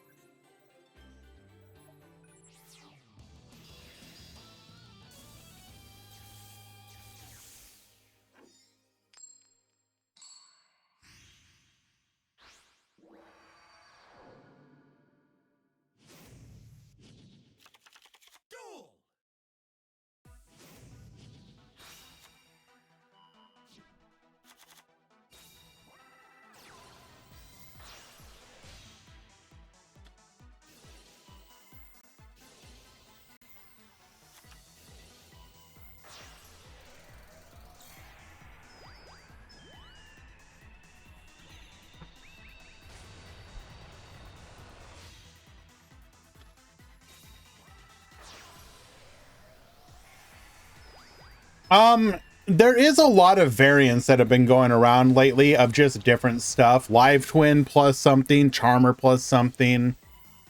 It has definitely been interesting.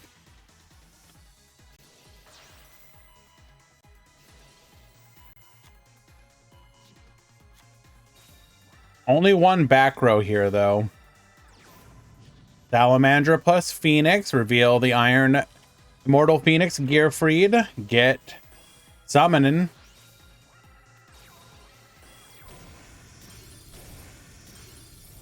Fully clearing the board here. Cosmic Cyclone. Force out. Not sure why we did that. Ah, wait, but we can still negate, so it doesn't matter.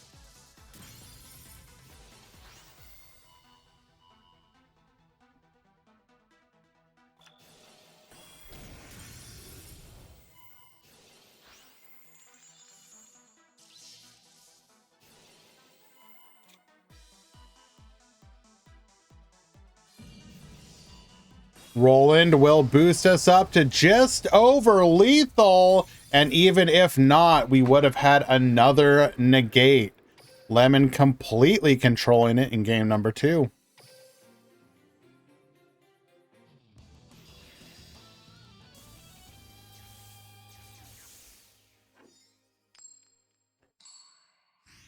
If you guys could envision a deck, like what is the most unusual deck combination that you wish was possible, whether by a skill or some other, like a new card or something?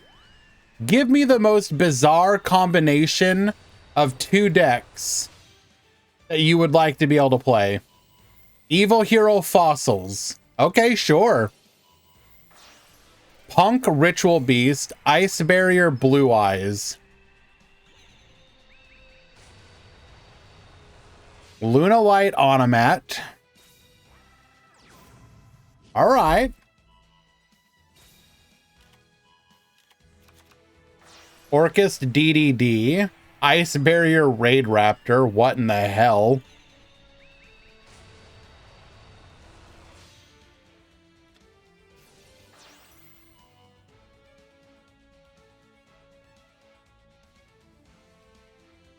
See, the funny thing about that Light Sworn is that Hero Synchron, if you added like Dark Magician to that, you could literally envision a skill that lets both Yusei, Jaden, and Yami Yugi get, called like Bonds Beyond Time.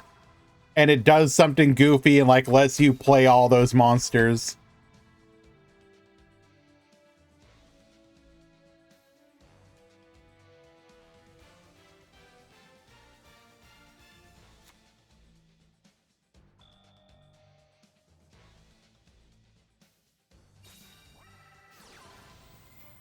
Cosmic Cyclone, forcing out one of those back row.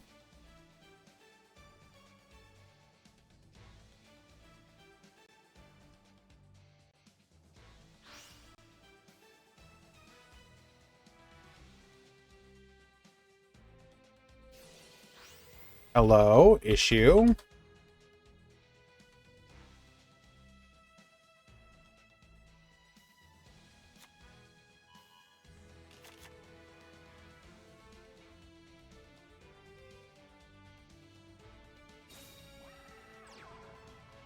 Deck check.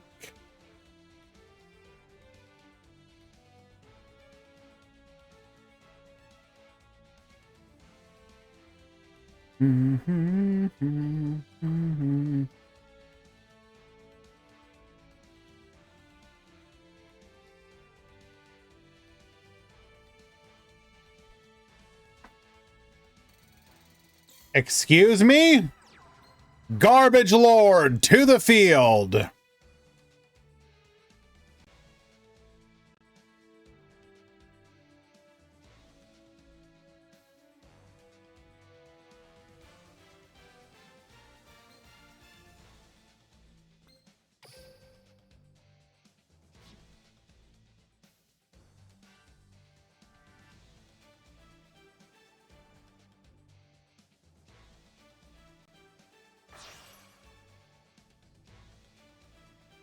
I want to be able to play gimmick puppets with Chronomaly.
Or higher Luna Lights, the ultimate furry deck. Okay.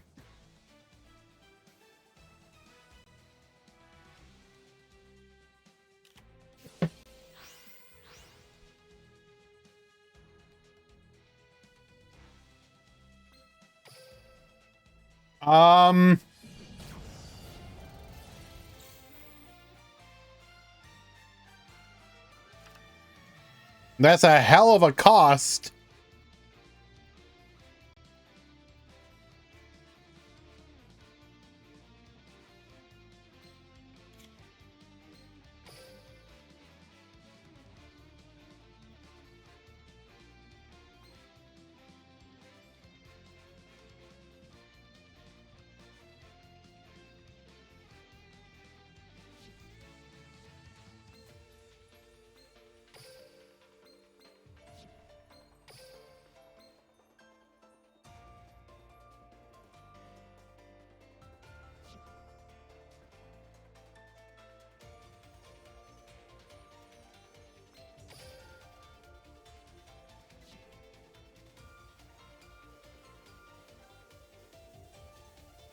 It was a very expensive cost there.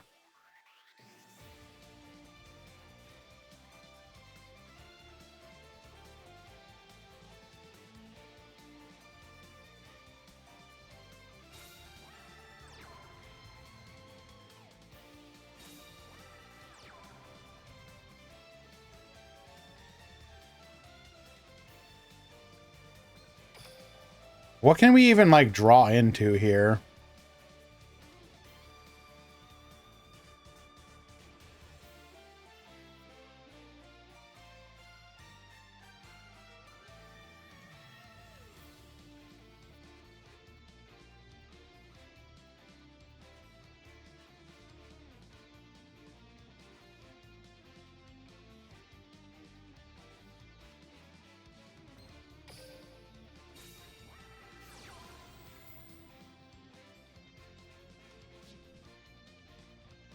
Okay, hold.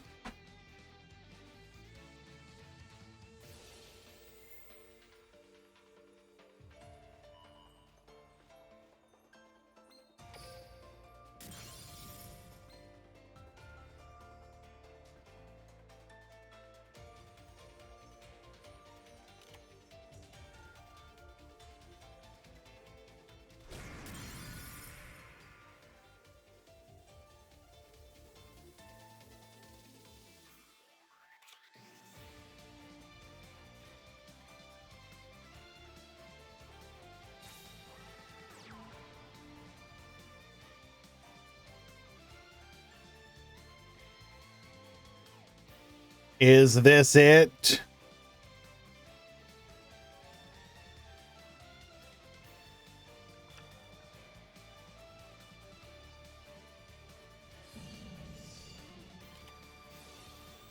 Enemy controller buying us another turn.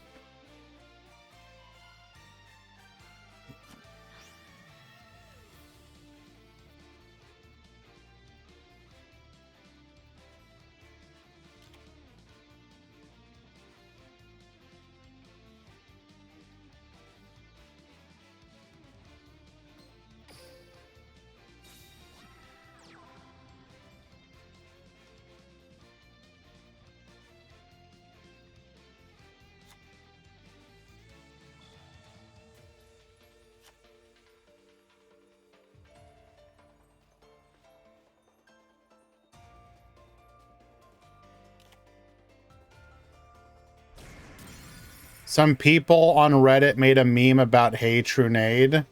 Well, what about it?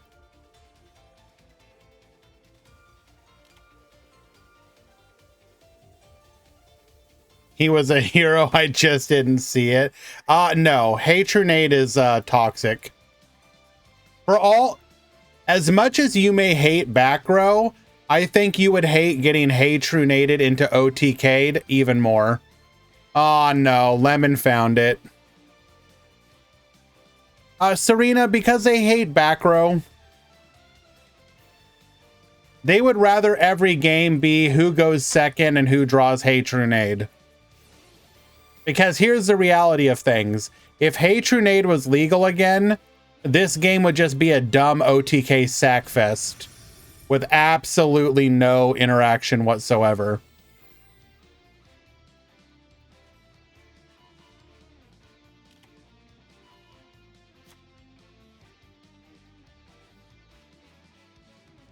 You can play around getting Dark Hold. You can't play around getting Hey Trunaded. There's basically no playing around Hey Trunade.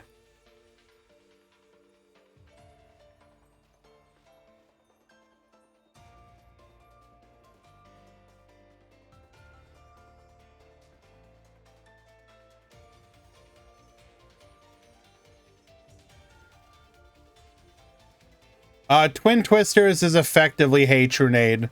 You got to be careful about that kind of stuff.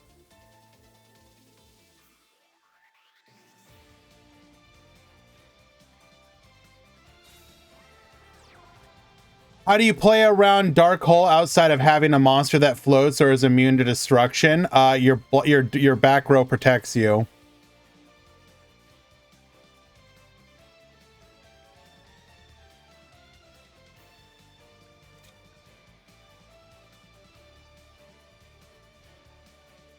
The Twin Twister argument that it uses 2 cards is literally irrelevant when so many decks use the graveyard. Oh no, I discard to the graveyard. Graveyard effect anyways.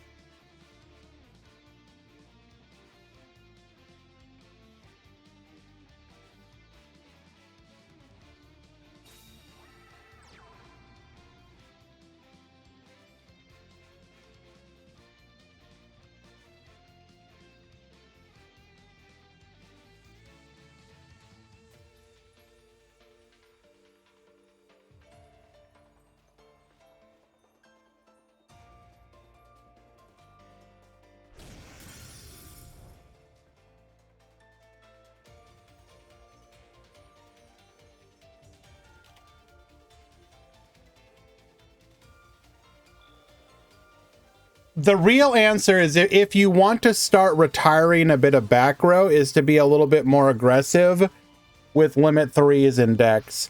Basically, you start doing what you used to do, where decks would get hit with a limit 2 to remove TTH. Just start doing that to decks. If you'll find that your back row is much less impactful if it's not limit 3. Like, there is still good back row, but it's not the same. It is not the same.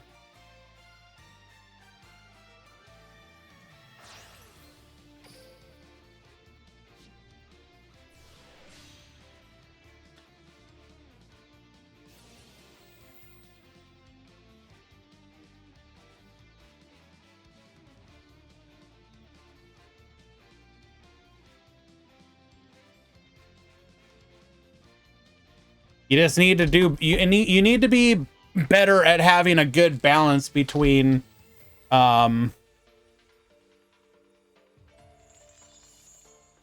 back row is legal and what's not.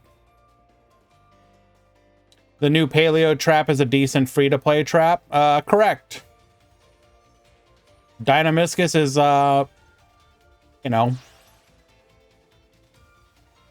how much time do they have? Like 7 minutes. Hey, Void Ogre, what do you do from here?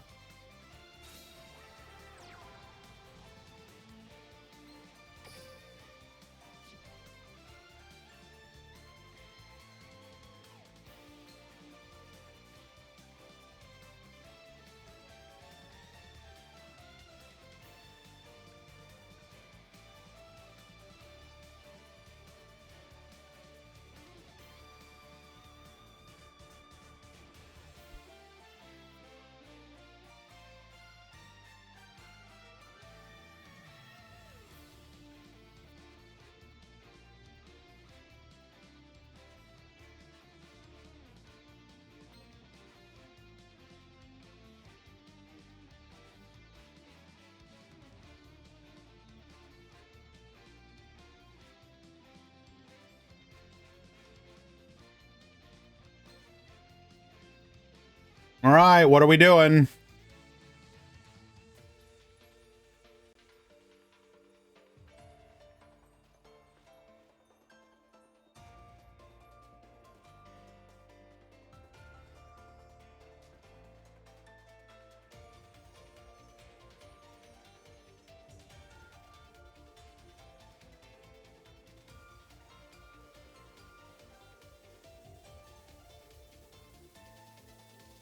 Hello?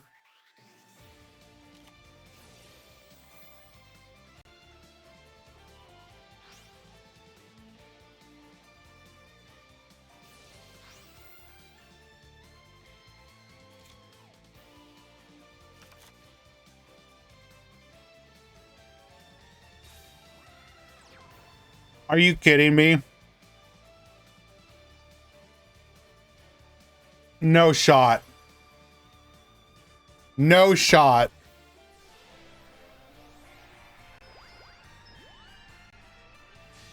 Come forth, Tyrant Red Dragon, Archfiend.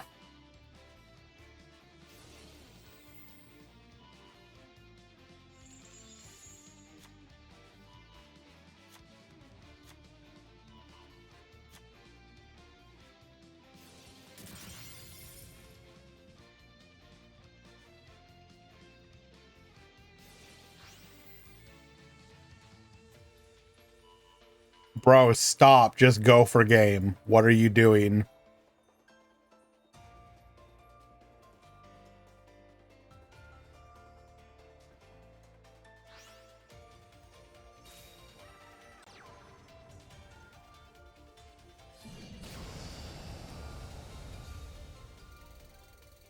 Okay.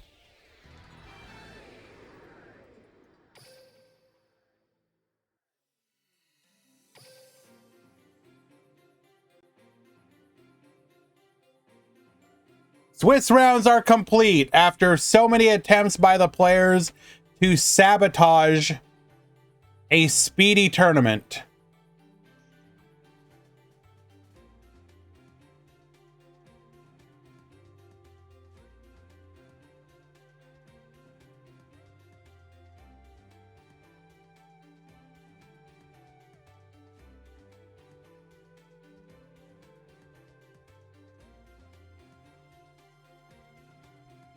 Alrighty. Your lucky X2 tops are Tariff, AG Rod, Holzak,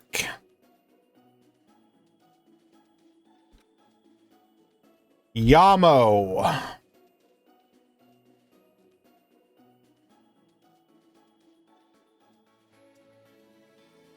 Redditor X, Erickson, Al Bell, 26, and Jotaro Shoma.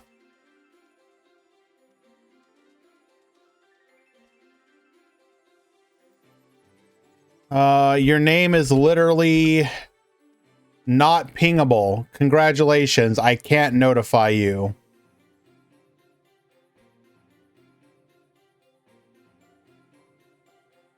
Well, whatever. That's your own fault. You topped X2. Maybe don't have a name be like friggin' elder speech.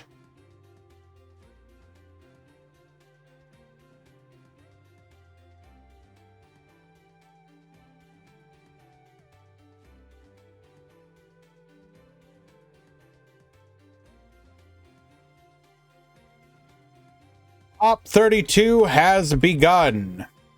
All right, duelists, I will be doing the breakdown, and you know what that means. I will be going quiet for just a bit while I grab that, so stick around. When we return, we will have the top 32.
Alrighty, we are back.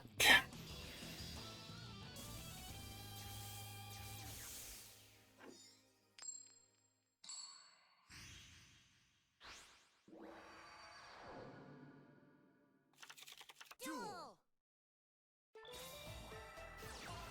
Gonna start things off with a orchestrated return into an awakening of the Charmers. Activating our awakening here, Spirit Charmers get discarding, adding a copy of Familiar Possessed Wind, set our trap. We're going to go for a draw here, activating the Harp Horror, bring forth the Orchest Nightmare before going into a Galatea, dumping the Wand. Wand will activate.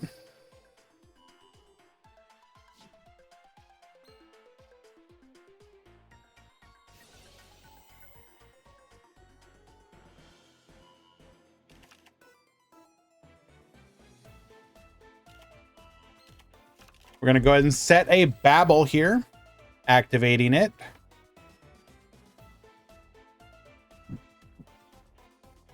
Hey, Kara Sakadetsu, thank you for hanging out. Appreciate you.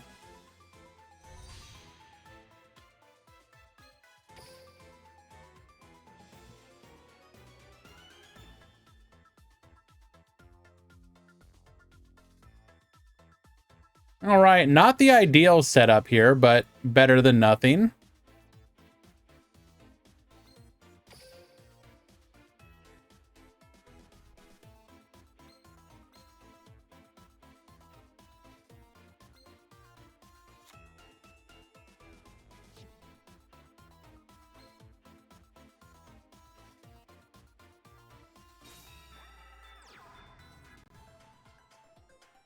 We didn't have the ability to, at least with that particular setup.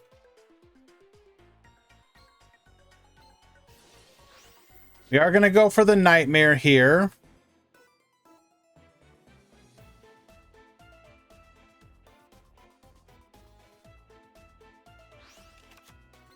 Dumping the Skeleton.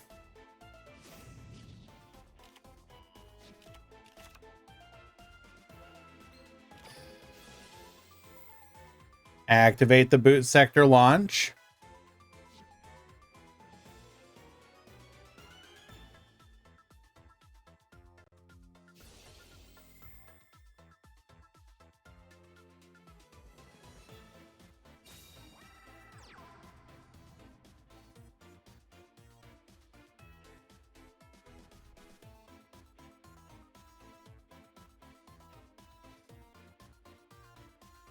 We could have theoretically stopped this if we wanted to.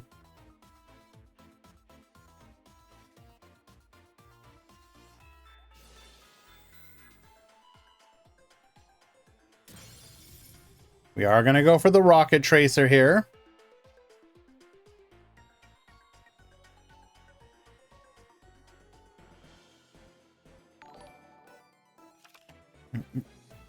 IK Fire, thank you so much for the resubscription, my friend. How is Altergeist doing? So in today's tournament, they didn't really convert, but in general, the deck has been doing fine. Like, it's winning events. It's like the fourth best performing deck in events overall. But it's kind of in the same tier as like Rockets, Blue Eyes, S-Force, Trickstar, Cyber's Clock, that sort of thing. So it's good, but not great.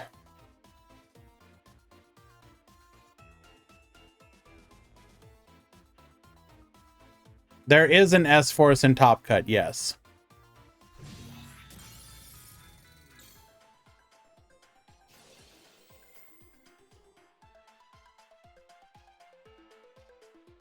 I'm sorry, I just didn't have the correct window open. I will show up, David.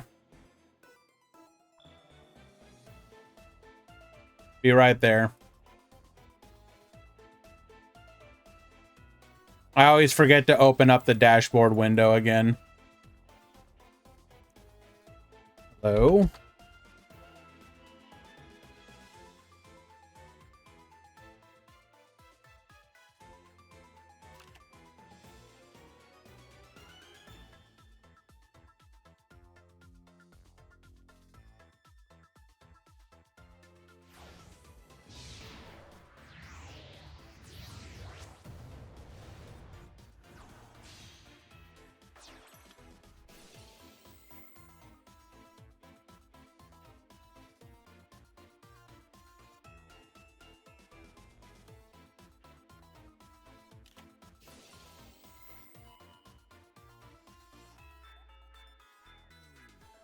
Alrighty, Ding Girsu effect. Going for the send here. We will negate. Also could have negated that once again.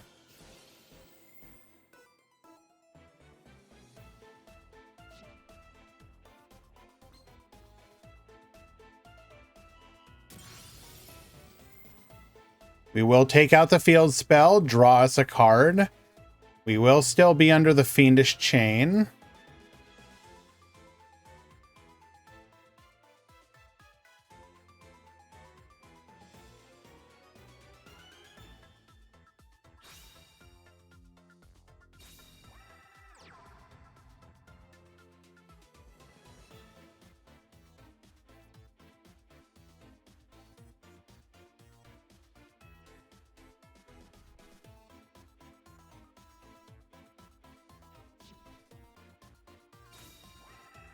We also technically could have played around it by negating the targeting.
Okay.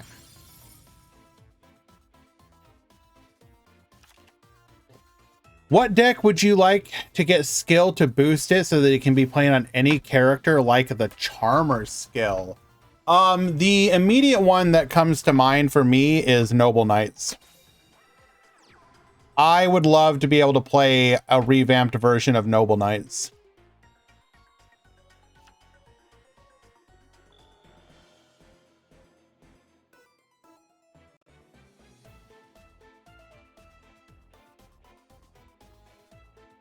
Magnet Warrior wouldn't be a universal skill. They would put that on one of the Yugis.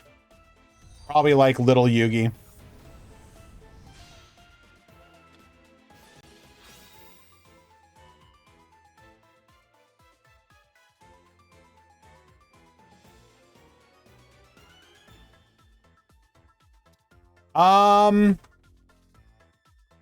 What else would I want? That's a generic.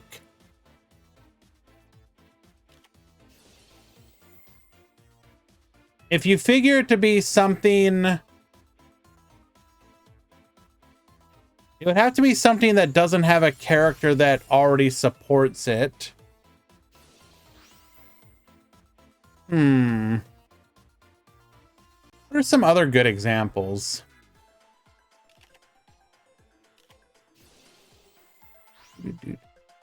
Gladiator Beast is certainly a decent one.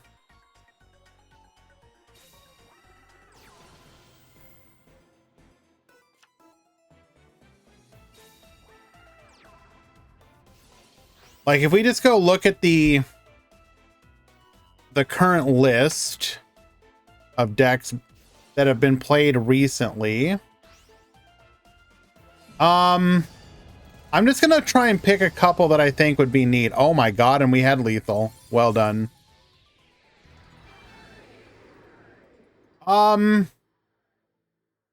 Okay, here, I got one for you. I would like for them to create a generic universal skill for any flip deck to use.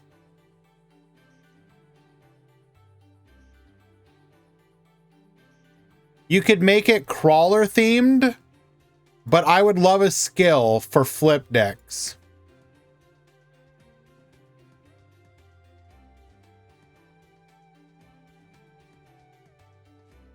Like a skill that just gets you a copy of like World Legacy Pawns for free.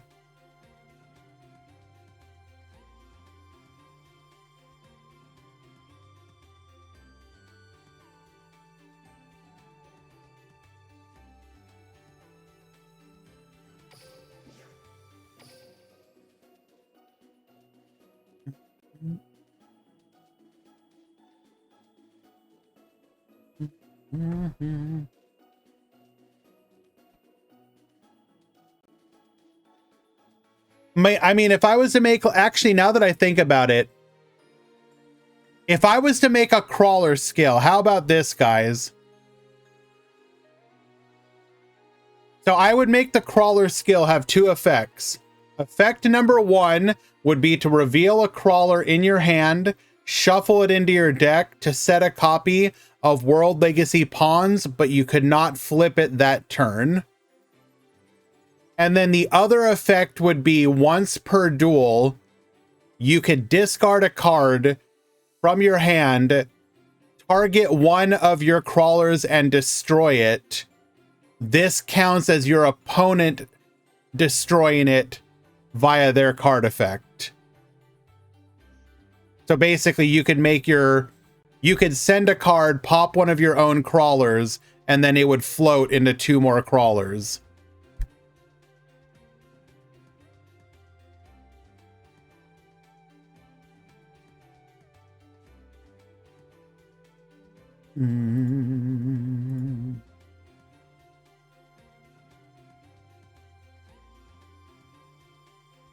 So you made crawlers turn into skill drain turbo?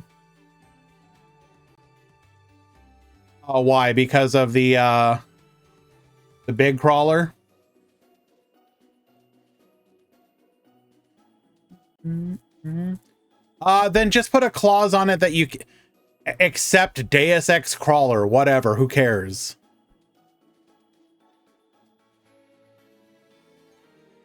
I can't negate that because is skill.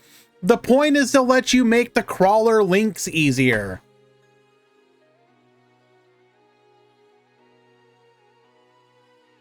I don't know. Whatever. I'm just throwing ideas out there. Let us find another match.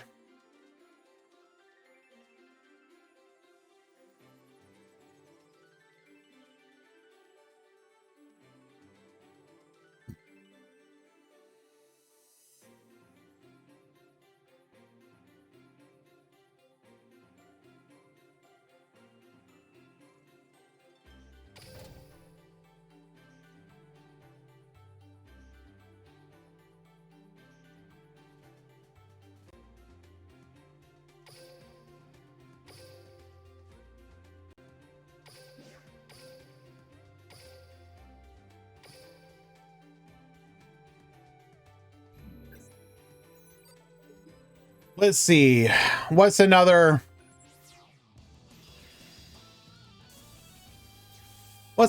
generic deck I'd like to get buffed?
Yeah, I muted myself because I was sneezing.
You know what? Here's one for Sakadetsu. An ice barrier skill.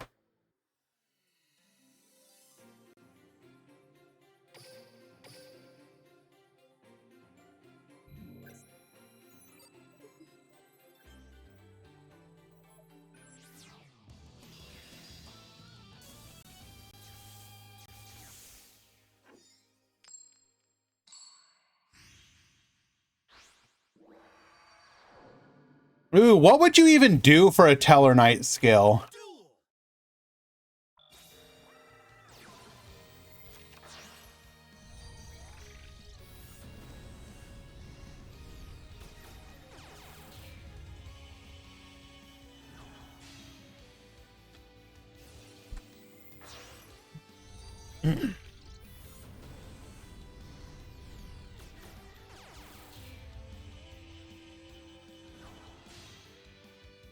Alrighty, Mako Pin, who is already up a game, getting to go first, uninterrupted here. We will set up for the Kiss a Kill pop. Set 2 back row. Normal summoning the Neos. We're going to go for the pop here. Take out the Neos. We will add a copy of Miracle Contact, which we will activate. We have the U-Bell in hand. Going for the Kluger. Canadia, put it face down. Present, send that back row. Bring the Canadia back. This will just let us set up a Unicorn spin into lethal play. Hello, Luca. How you doing, my friend? I hope you are well. Thank you for the kind words. While that is not true, I do appreciate that you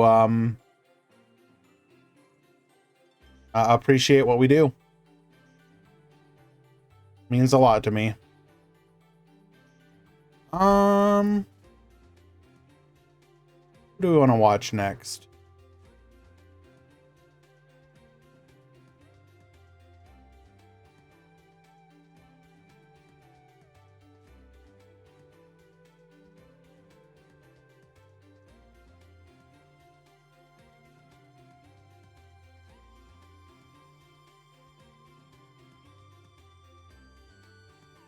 Why don't we jump ahead to top 8? There's no Altergeist in Top Cut.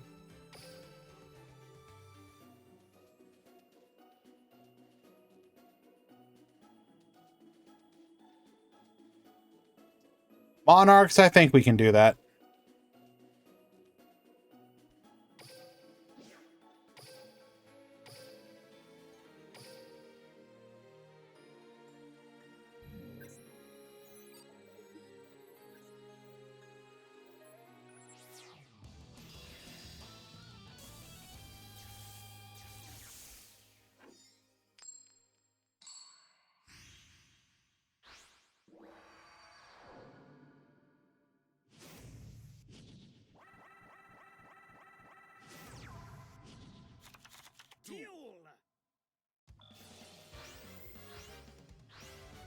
All right. We have Giorfio at the top. We have AG Rod at the bottom. Do I think the best deck in Yu-Gi-Oh! Of all time is Dark Attribute? I mean, there's probably been more Dark decks.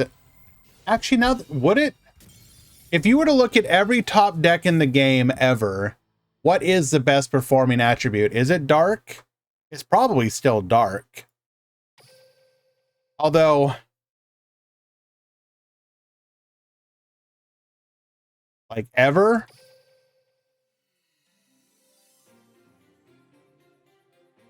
I mean, it's got to be Dark, Light, or Earth, right? No side deck, correct.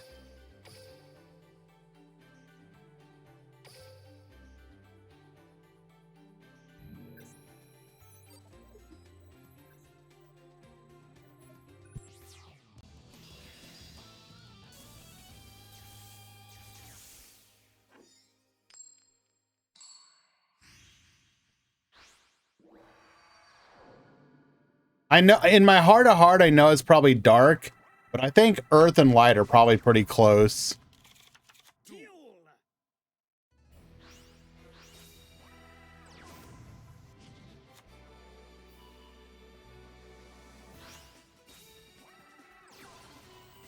Dwan and Law, you need to check in. You have less than a minute to check in.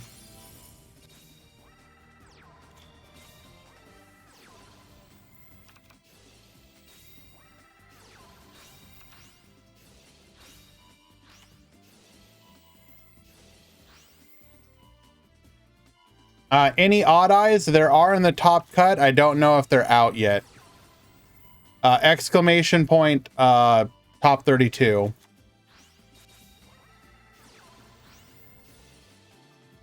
Dwan, you are down to 30 seconds before you are DQ'd in top 8. Or sorry, top 16.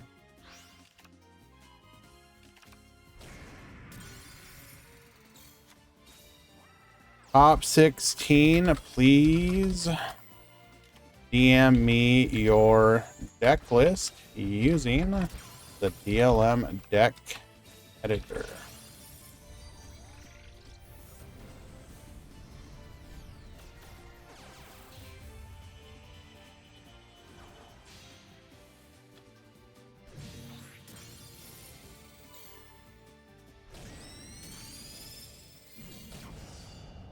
Alrighty, not quite lethal here, leaving us on 800 from Monarch. Into the Volcasaurus. Get poppin', 1500 exactly. Giorfio will take game number 2.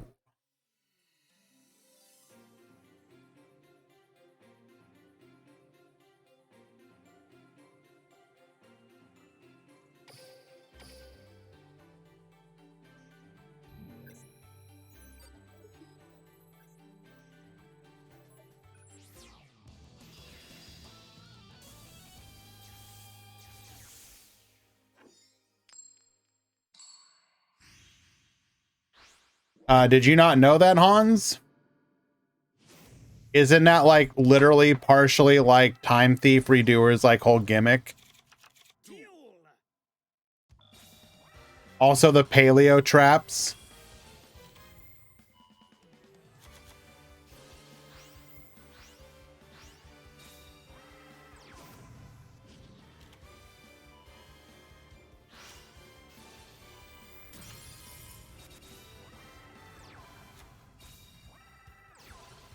All right, Adia into the Eidos. We will then activate Tenacity. Searching for the Pantheism. Activate Pantheism. Reveal Escalation, Stormforth, and Frost Blast. We will then go.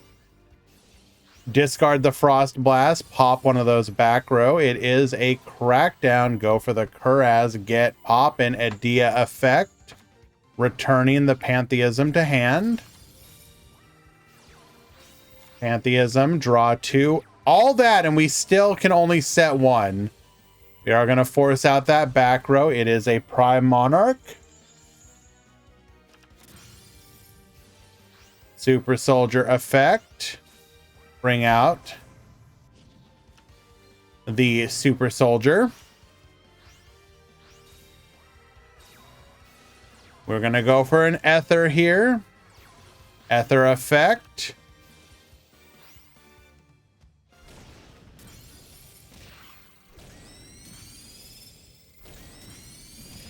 Not quite lethal, but it's just about. Eidos effect into the Idea, Pantheism, revealing. We will get the escalation, Prime Monarch. Activate Revelation.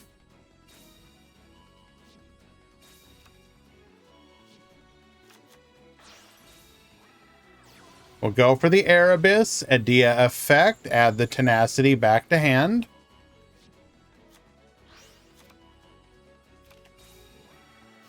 We'll then activate Tenacity, reveal the Erebus, getting us a copy of Stormforth. 2 cards left in deck, by the way. Crackdown, get yoinkin'. Another copy of Nina Ruru, very fair. Using our opponent's stolen monster into a Phoenix.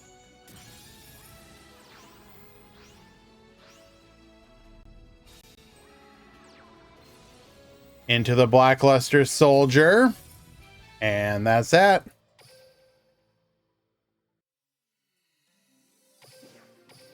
What can you say? Do I think it's a good idea to get a tablet to play Duel Links? I'll be honest, I have a tablet and I never find a good situation to use it. Because either I can just use it at PC, or I'm in a comfortable position to play on my phone. I mean, would I get it just for a tablet? Absolutely not. If you get a tablet for another reason, then sure, enjoy it. But it should not be the reason to get it.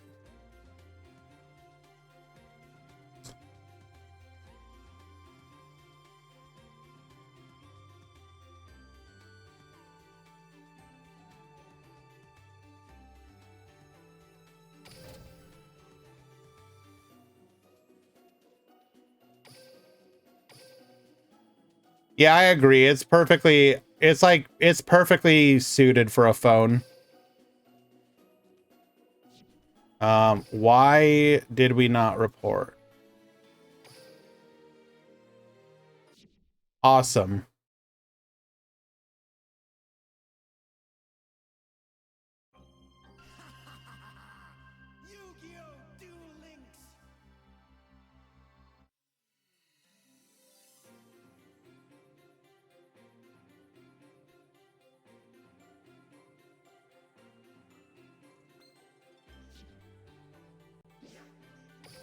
Endymion is part of the problem.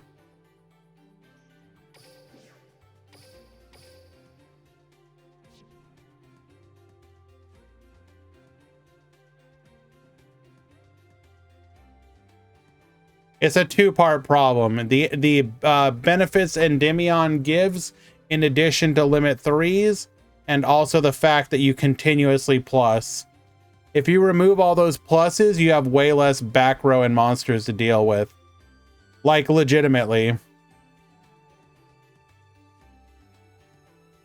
Do I have the breakdown? Exclamation point top 32. Hello, by the way, Draft. How you doing? I've been lurking in your channel a couple times over the last little bit. Watching you play some Master Duel. Hope you've been well. There is the overall breakdown. Top 16, by the way, is Rocket, BLS, Double Tenyi, BLS, Destiny Hero, BLS, S-Force, Live Twin, Charmer, Orchist, BLS,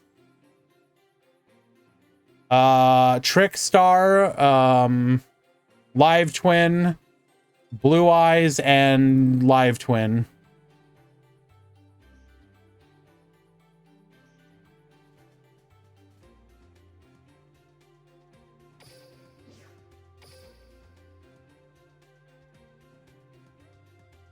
Tell James Basie it is not a good idea to use any dream tickets on BLS unless you intend specifically to try hard the KC Cup. Hold off on spending any dream tickets right now. Wait to see what is going to get hit on the ban list. We're too close to a ban list to really risk investing in anything unless it is like a generic staple for like many decks.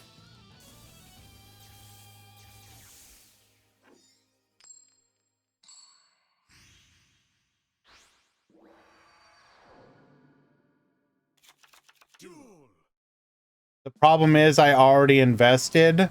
Well, if you've already invested, then fine, go for it. What specifically would you be going for? Cross swipe, get poppin', forcing out.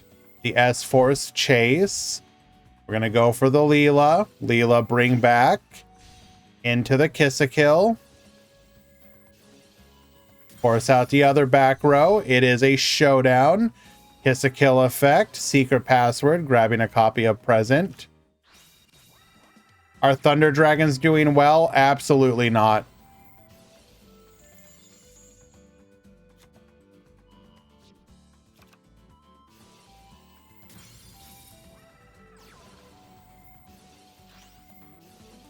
We're going to Ballista Squad, negate that, and we will get the concession scoop.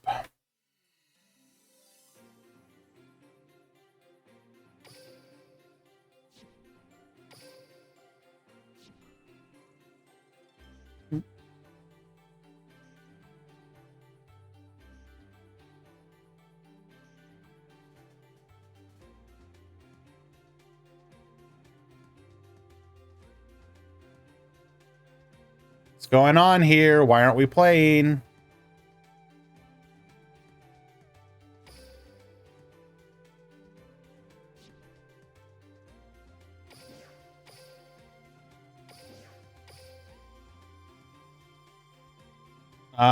Sophion's not that silly. They also don't have a side deck submitted.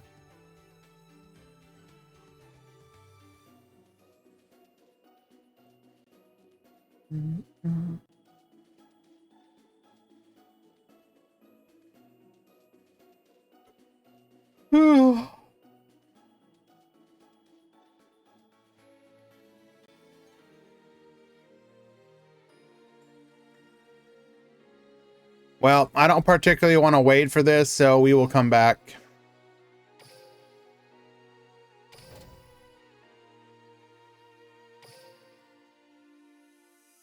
It's semi-permanent icy until I feel like side deck is needed again.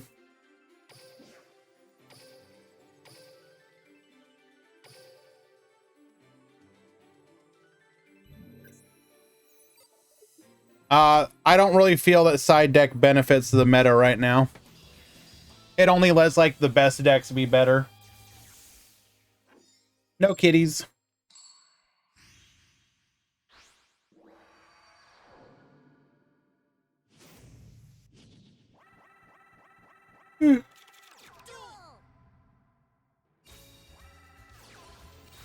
Ah, yes, opening Babel. Ah, the ideal opener for Orchest. Hello, SR Diog. How you doing?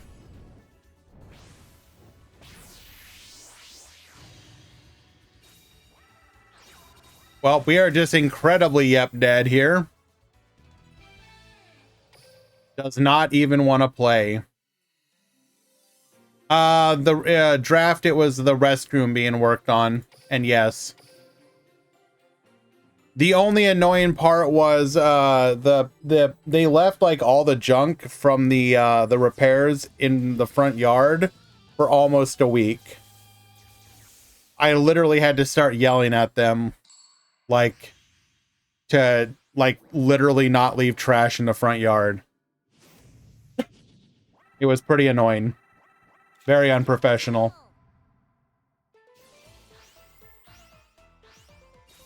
What did I max with? Live Twins using Grid Sweeper.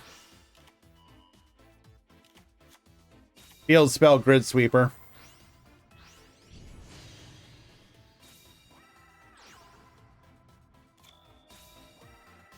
Alrighty, only one back row to work with. Harp Horror here. Into the Nightmare. We're gonna go into a Galatea. Crack down, get yoinking. That's okay. We can work with this. We can get that back. Thimble Skeleton, get reviving. Go for the long gear, Sue. Go ahead and recycle. Get sending. Bring back. Veiler to negate. We will book ourselves, though. Galatea effect. Go ahead and set a copy of the Babel. Set one and pass the turn. Super Soldier Ritual.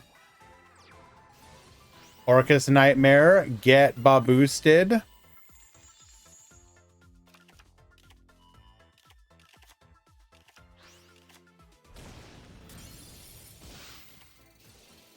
We will book to protect here. Orchestrated return, get sending. We see the Charmer side of the engine. Sending away. Setting the trap.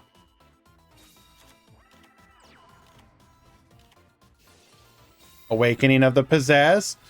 Draw a card here, allowing us to go into a Nightmare. Cerberus. Cerberus get sending. Get popping. Dingirsu. We'll get crowed here. Harp Horror effect.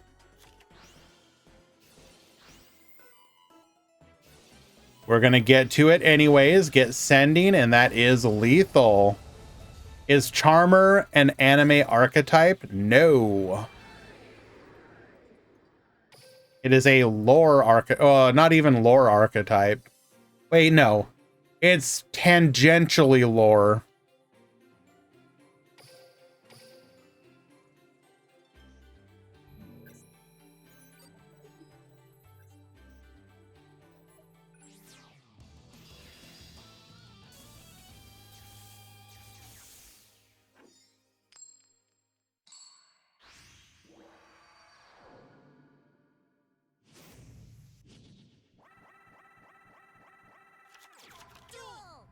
So level 100 Crobat, I don't know how out of the loop you are. However, they've started ever since they came out with sevens. There's a new type of skill called Archive Skill. Archive skills are generic skills that can be used on any character. Of which this skill is one of them.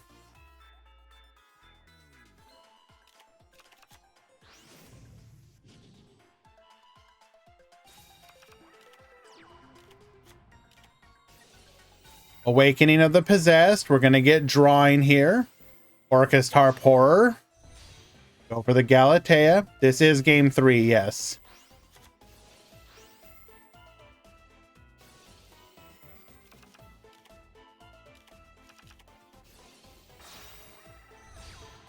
Go for the Decode Talker here and pass back to you. Go for the Book of Moon, get flipping. Harp Horror, bring out another body. Ita, get drawing. We will then go for a copy of a Nightmare Phoenix, get discarding, force out the Econ. Bring back the Galatea. We will then go for the Dingirsu here, get sending. Book of Moon. We will go ahead and flip that. Or sorry, negate that rather. Attack 1 and attack 2. Lethal. Well done. Moving on to the top 8. Do not rip Gozu. He got to experience the pleasure of playing against Orcust Charmers. What more could you want?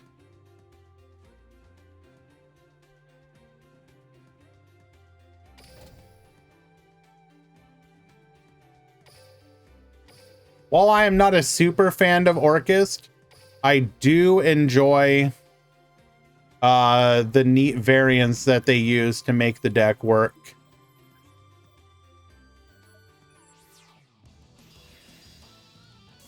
Daleks, yes, Orchist with the new Charmer skill.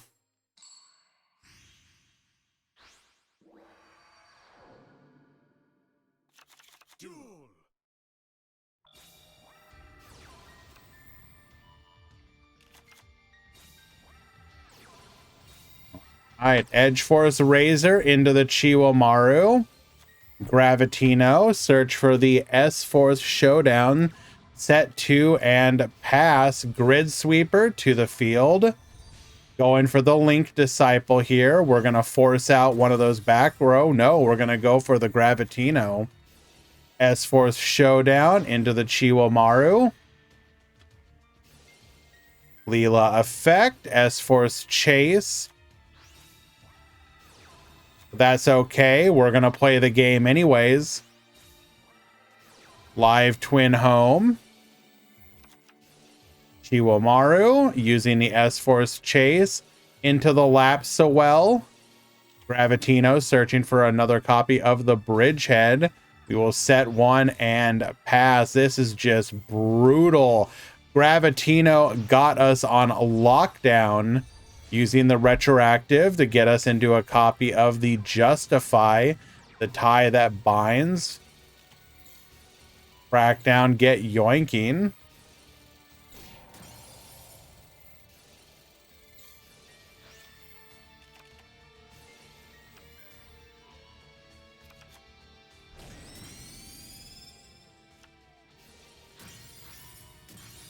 We're gonna grid sweep again using our using our opponent's own Link monster. Go for the Leela here. Leela revive. Into the Kiss-a-Kill. Actually able to play under all of this. Into the Kiss-a-Kill. Set 1 and pass the turn. This is actually more of a game than I was expecting. Platina Effect. Bring back the Justify. Get poppin'. Tie that binds here. We're going to Ballista Squad.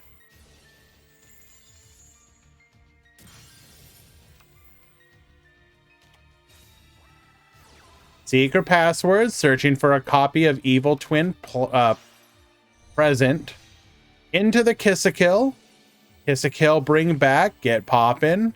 It is a Reinforce Truth. Bring out the Rapichiwamaru into a Gravitino once again. We keep trying. We just want them to go away. Crackdown, get yoinking into an Evil Twin Present. We'll then go for the Showdown. Add the Lapsawell back to hand. Go for an Equimax here. Holy crap.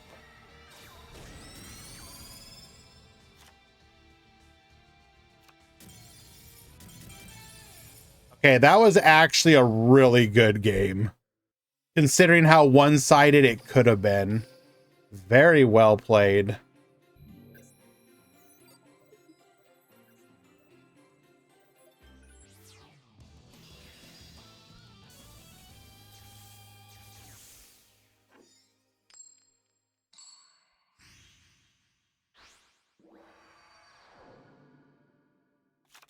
Duel.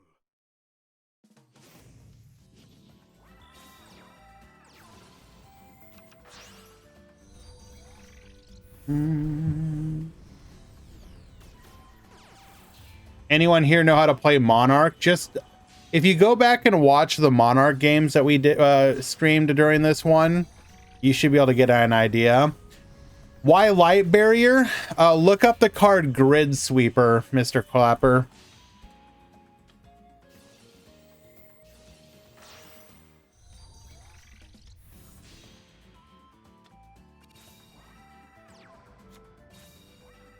All right, going for the Bridgehead here, searching for an S-Force Razor.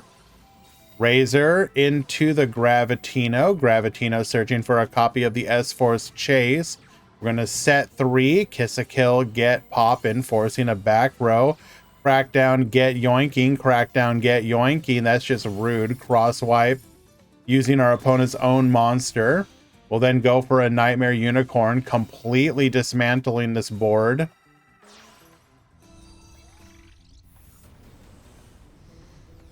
I don't really have time to go into it, Jay. It's just basically you try and abuse Monarch, Stormforth, Ether, and Erebus to just keep whittling down your opponent's resources. You basically you out-resource your opponent and tribute off their stuff, using it against their own stuff against them, basically.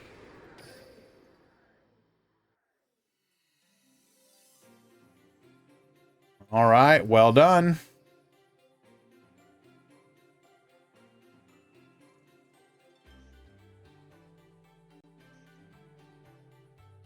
Oh, this is... We have Shiny versus Le Mibble. However you pronounce that.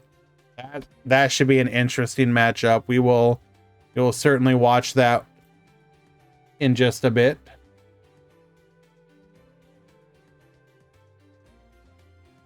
Yeah.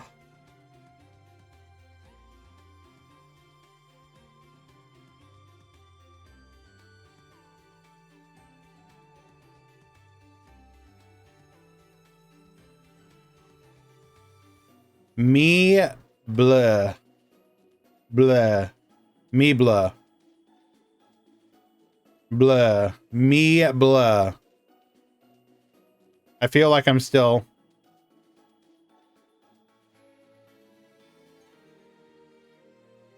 What's Grid Sweeper about?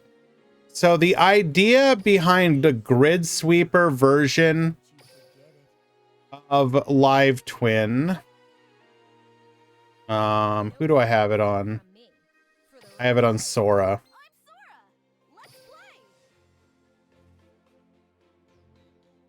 The idea is that you use Grid Sweeper alongside Crosswipe to have more ways to play through Disruption if you go second. So you start with the field spell.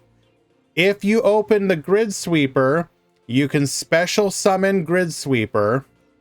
Because you have a field spell, you link it off into Link Disciple. You then activate the graveyard effect, banishing the Link Disciple, and by doing that, you have a non-targeting pop that does not commit to your normal summon. And then you could like make your play with like one of your live twins, use the Cynet Crosswipe, pop another back row. So theoretically, in an ideal scenario, you might be able to play through 2 back row. The other upside to Grid Sweeper is that if you don't draw it first turn, you can still use it later on, either to help you make Nightmare Unicorn plays or as fodder for a Cynet Crosswipe.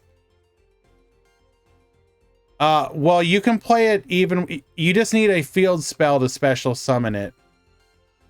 The reason you play Light Barrier is so that it doesn't get popped turn 1, right? Power of Dark will technically buff your Link's 200 attack, but it doesn't really change any of their breakpoints. So it kind of doesn't matter which field spell you use.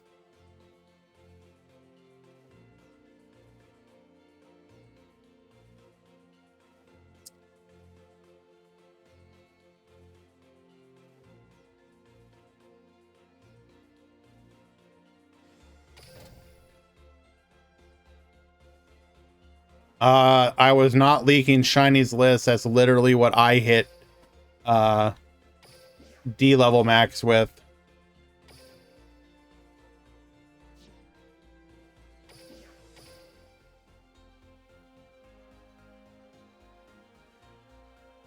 Albel and AG Rod, you need to check in.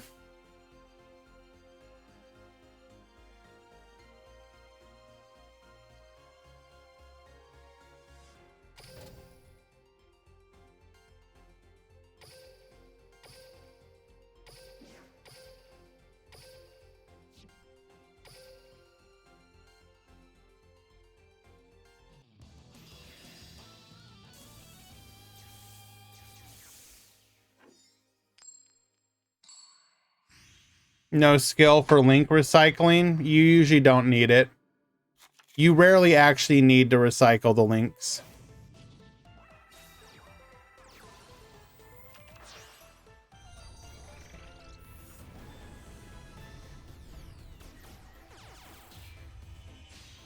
All right, Sophion going first.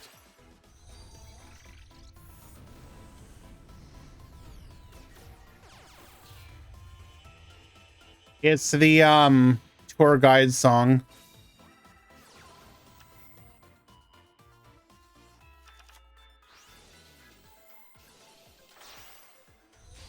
All right, set up for the pop here. Triple set the back row. Activating Awakening of the Charmers. Activate the skill here. Go for the draw. Orchestrated Return. We're going to go with a crow here. Spirit Charmers get sending. And we will set one of our monsters instead of the trap card. Interesting. Crackdown, get yoinking. Go for the pop here. Hitting the back row. It is one of the possessed partnerships. Interesting.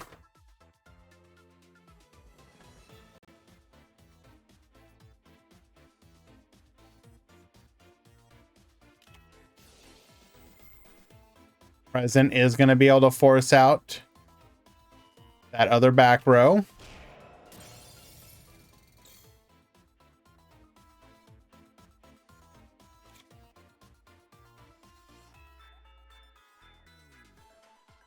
And this is just lethal on board.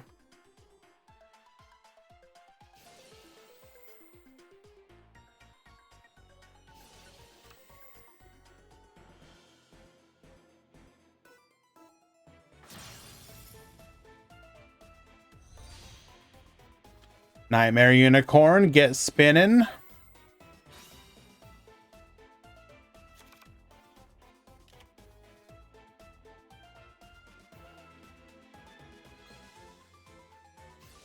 Ooh, Prismatic Kiss a Kill, nice. And Sophion takes game number 1.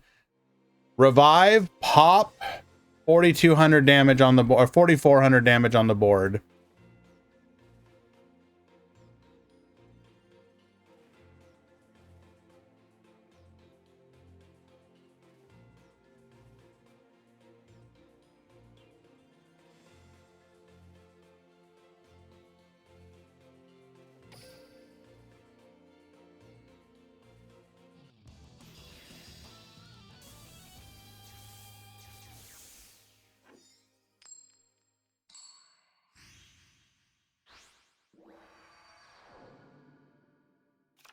Duel.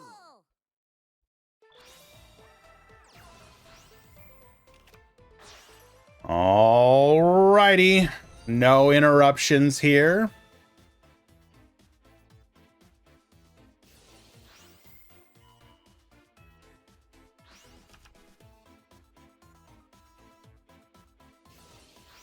Live twins are very feast or famine. Either they do well or they just get shut down.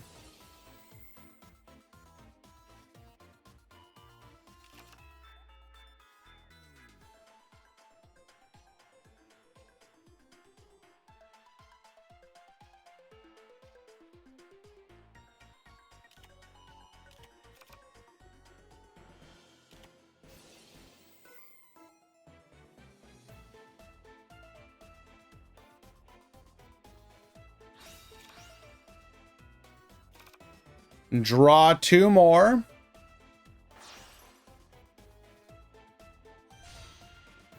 Go for the Decode Talker. Symbol Skeleton to revive the Galatea.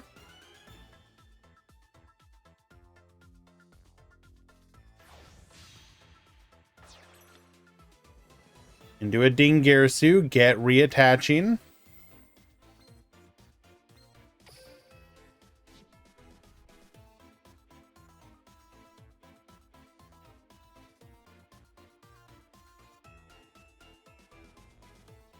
It's it not that it's not like the format cave. Um it just it's no side deck. That's it.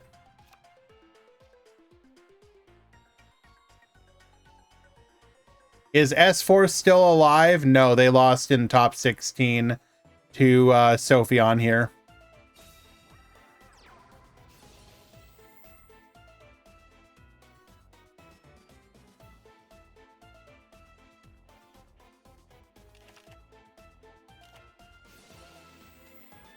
Book of Moon, our only interruption here.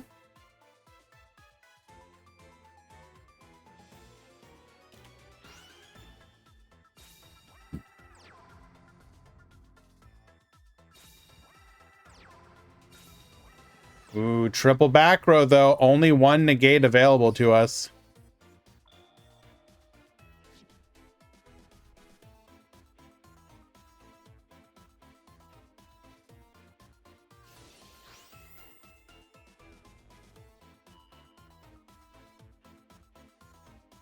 I'm glad you appreciate it, Garen.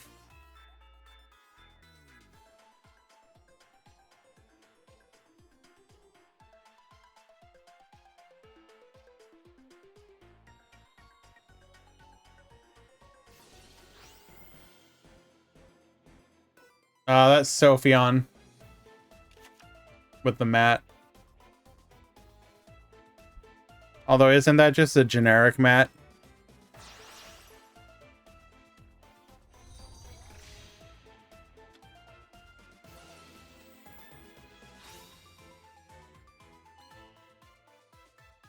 That's very expensive.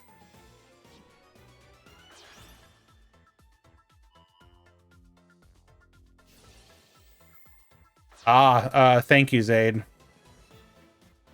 That was a... I don't know if I agree with this.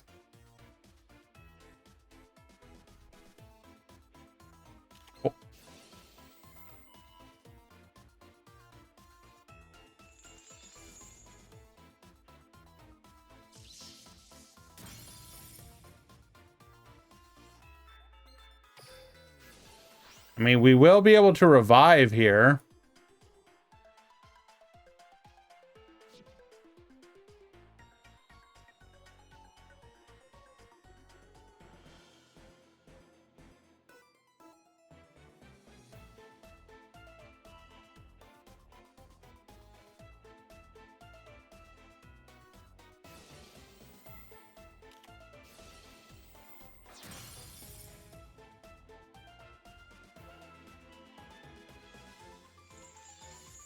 Using our opponent's own decode talker to pop the Dingirsu, completely obliterating both of these boards.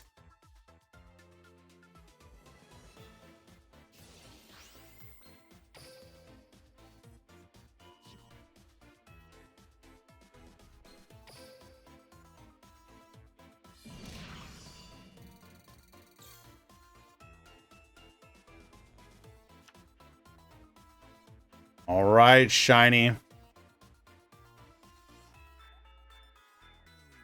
Show us that live, Twin. What was the back row? Double cross swipe and crackdown.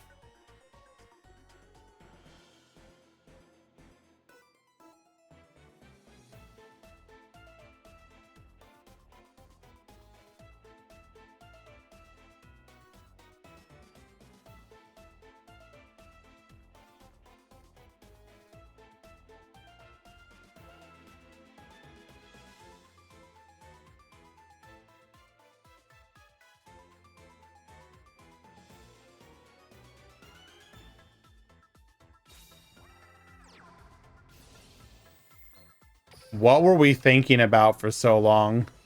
Bruh. How's Orcus Graveyard? We have Nightmare. We got Dingirsu. And soon to be Symbol Skeleton.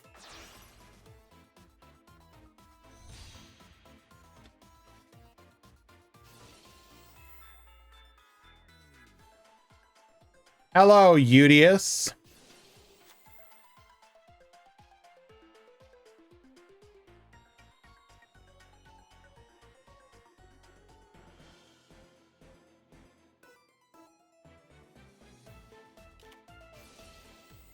No shot.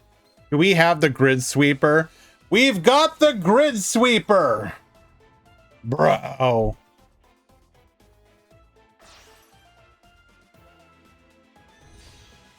Into the nightmare unicorn.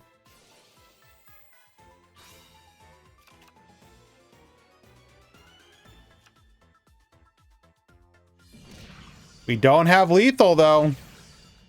But we do have a pop.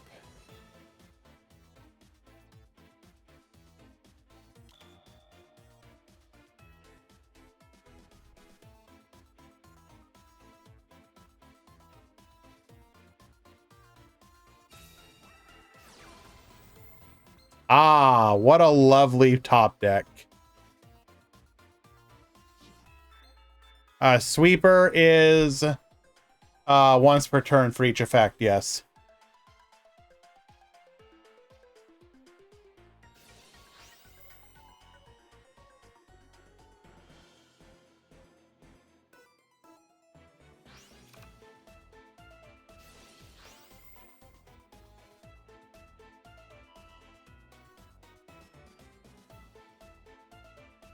We're watching it right now, Atlas. It's in top 8.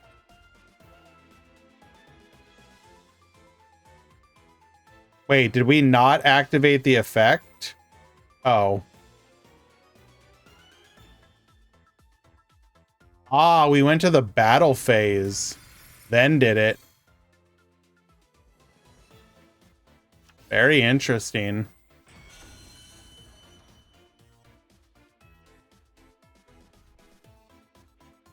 No. It was to play around the pop.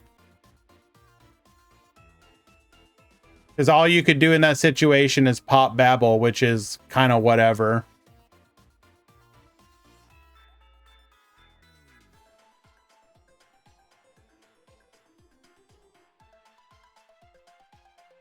Actually, yeah, in hindsight, Babel was a crazy top deck, specifically for this play.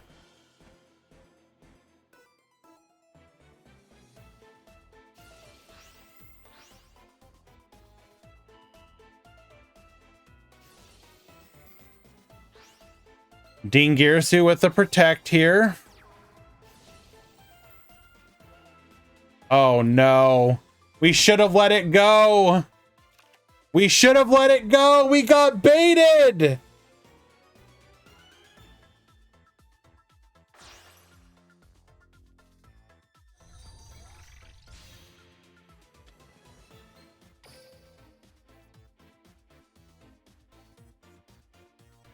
Oh, wait. Hold on. Hold. Wait.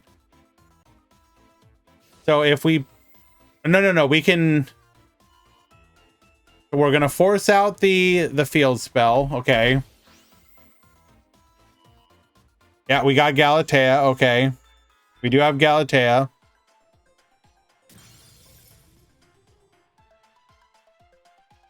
You can't borrow load with this. They probably don't even play it.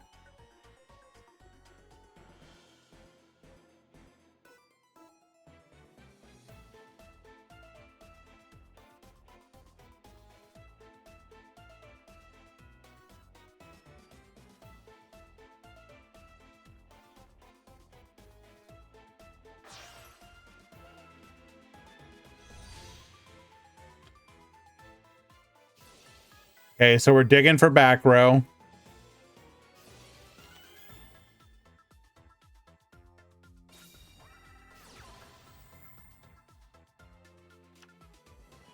Gonna grab a present here.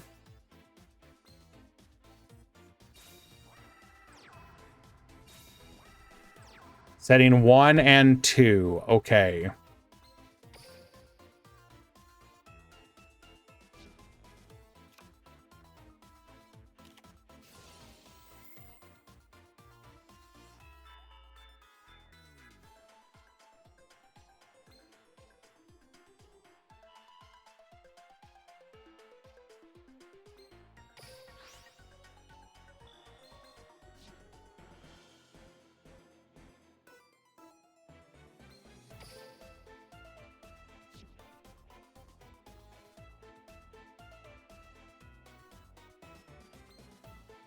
Welcome to the team, Galatea. You're now a live twin.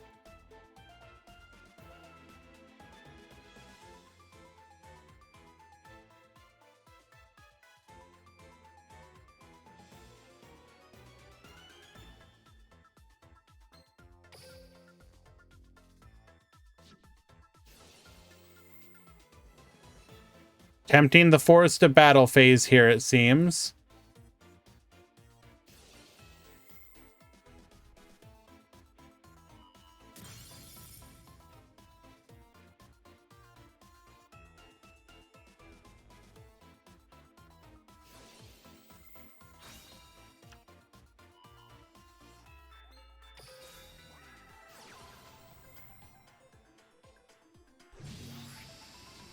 We will commit honorable Sudoku. Sophion will take it. Rough. Well done, though.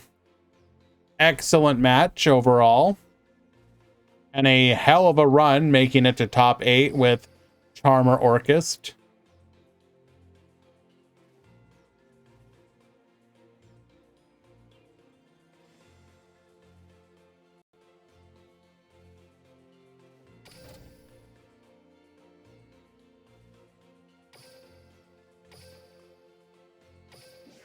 To be fair, Sophion got pretty lucky there a couple of times. I don't know if it looked convincing, Atlas, but it looked pretty good.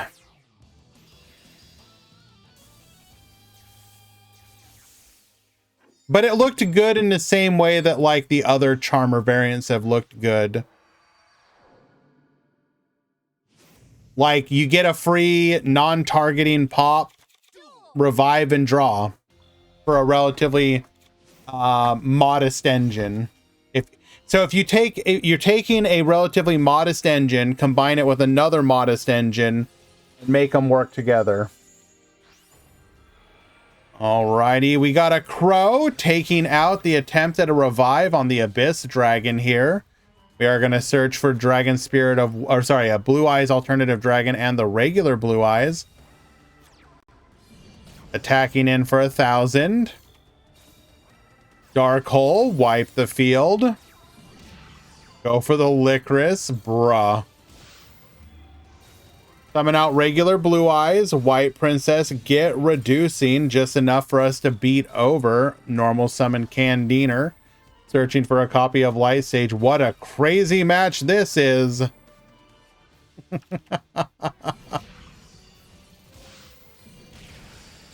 What the hell?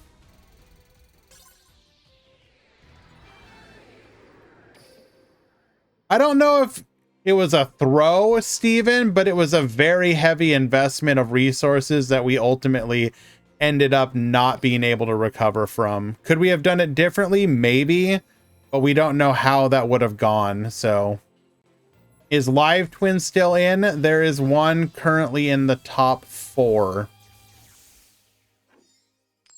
Right now, the top 4 consists of BLS, Live Twin, and Trickstar.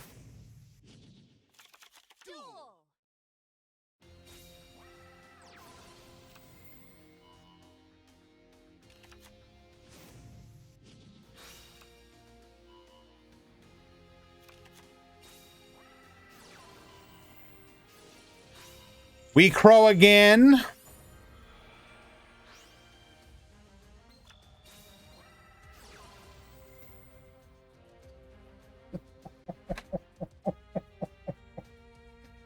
Blue Eyes, given a skill that literally makes it all but impossible to brick.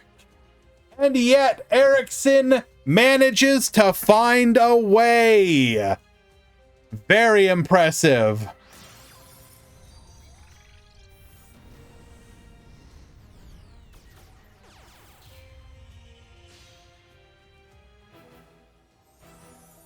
We're going to go for the Holly Angel here. We never skip Holly Angel summoning animation.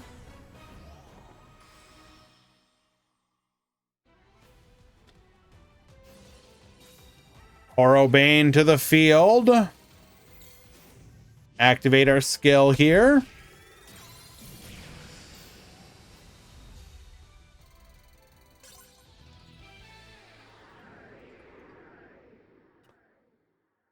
Okay.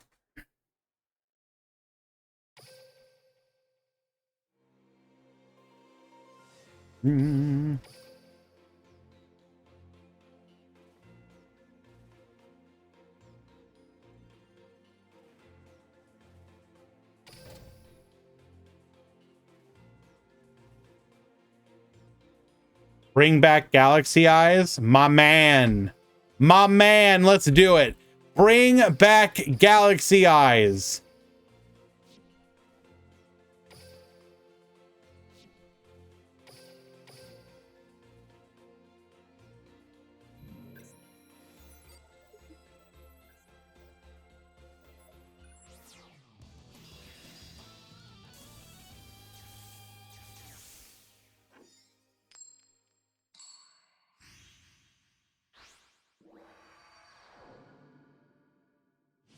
All right, we are watching game number 3 between AG Rod and Albel 26.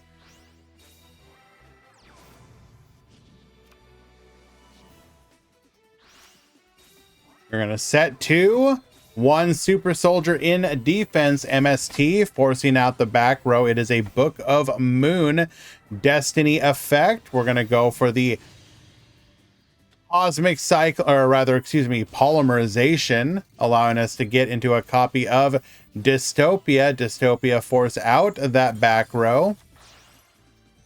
We'll then go for the Flame Swordsman, Malicious effect. Attack in. We're going to float here. Decider, returning a card to our hand. We'll then go for an Endymion, Ring of Destruction, get poppin'. Super Soldier effect to bring forth the Blackluster Soldier, activating the skill here. Into an Envoy, get popping. Dreamer will protect here, letting us keep the Dystopia. Add a copy of Plasma to hand. That is rough. That is rough. Imbued with the power of the life force of all things, Destiny Hero Plasma. Get yoinkin'. Decider to the field, Malicious to the field, Celestial draw 2, attack 1, attack 2, lethal. All right. Albel has been getting a number of tops with Destiny Heroes. So it's not really all that, not that it's not surprising, but rather he has gotten quite proficient with the deck. So I think it is just very much a situation of a good player on a deck that they feel comfortable with. You're the only one left. Yes, you're holding the torch.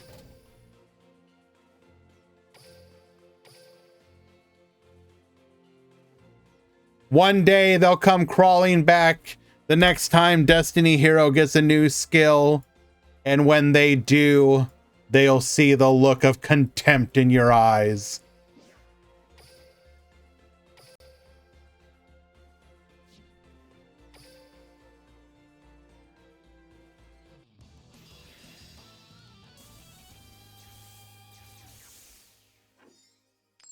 What is the top 4? Blackluster Soldier, Destiny Hero, Live Twin, and Trickstar.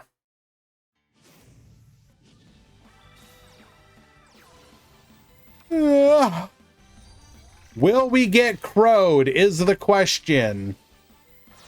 We do not get crowed. We get to play the game. Ah, now we get crowed. But we've got the Live Twin home. Not today, Satan.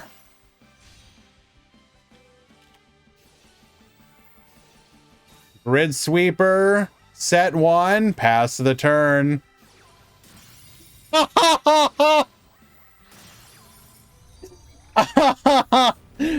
Dark hole, wipe the field. I don't care.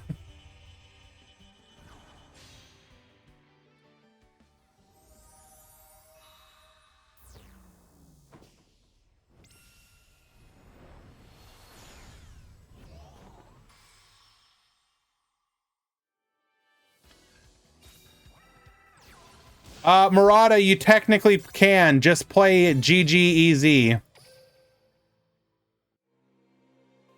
But most people aren't playing it.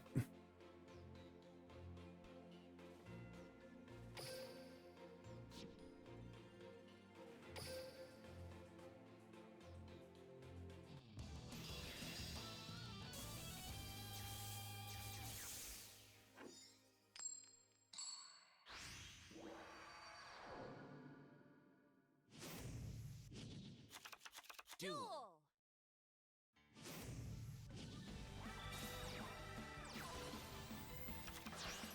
All right, do we get to play the game?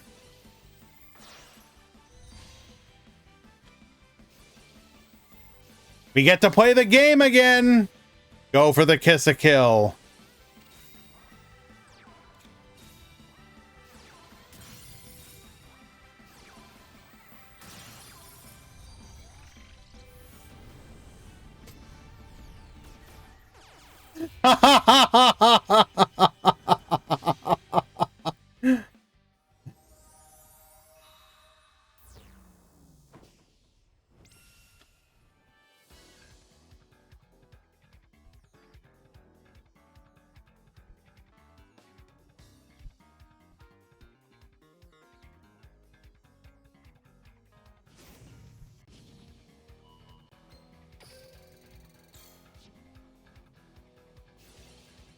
Don't worry, don't worry. It's fine. It's fine.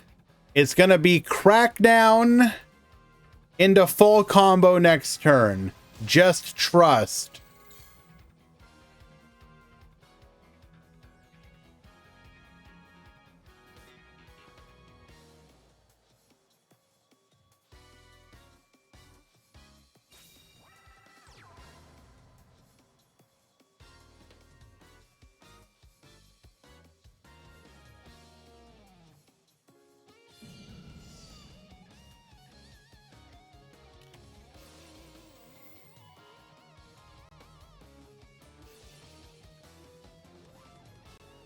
What the? No!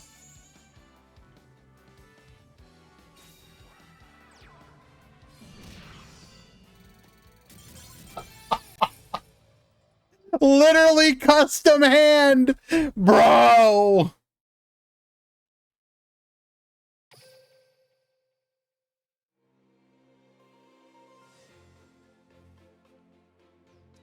Well, what can you say other than Trickstar? Keep an eye on it. It might do things this KC Cup.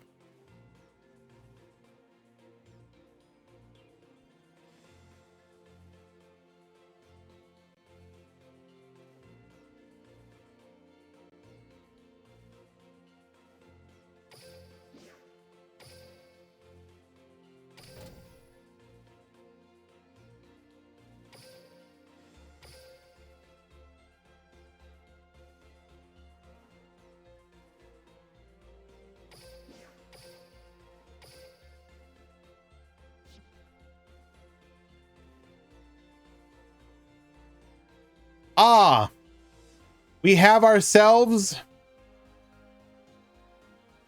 a Shadow Realm duel. Let's go.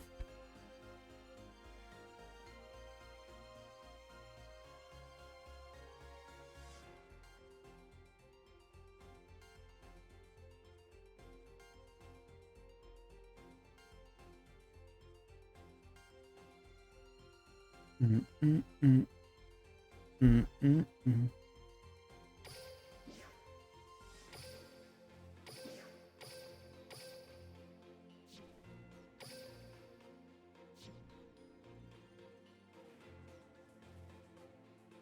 Mm, mm.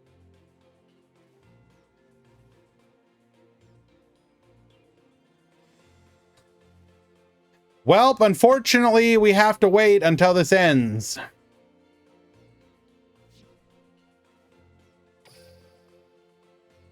That is the only match remaining.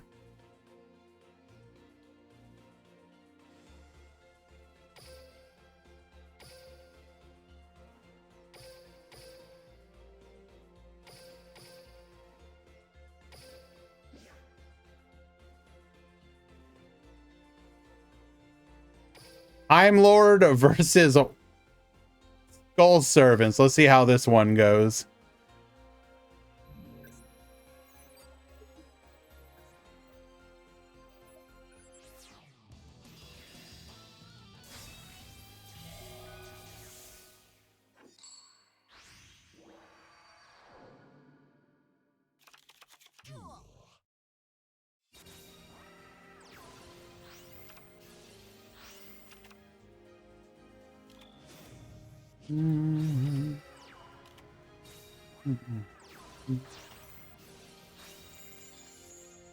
Yo. Okay, never mind.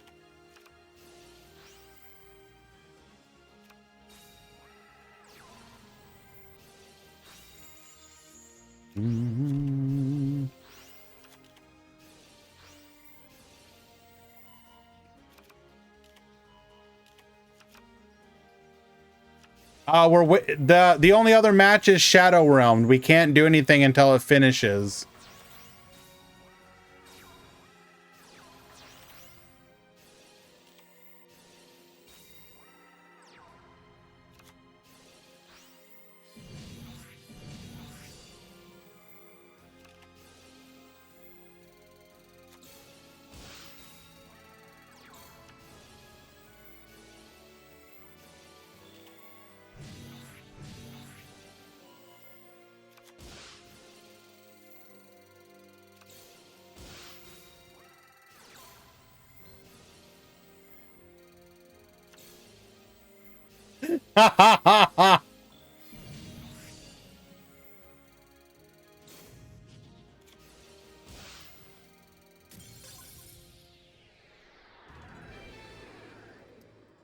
Nice.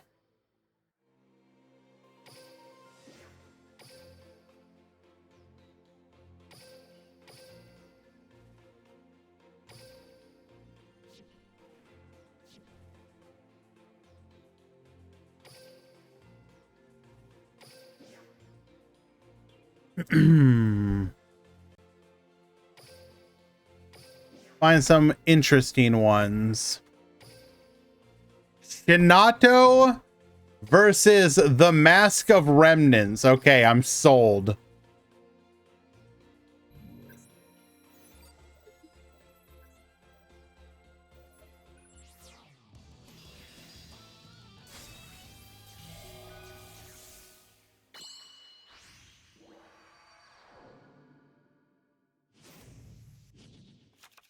Oh, you know you're up to no good when you're using dual standby.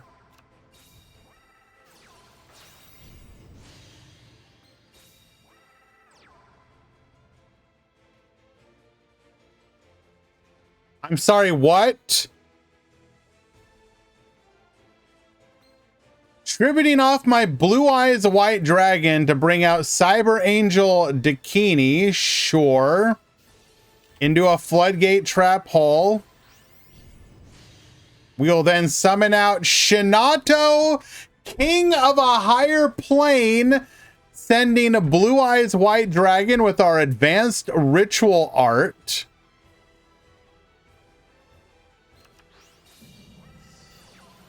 Empress Staff to negate the attack.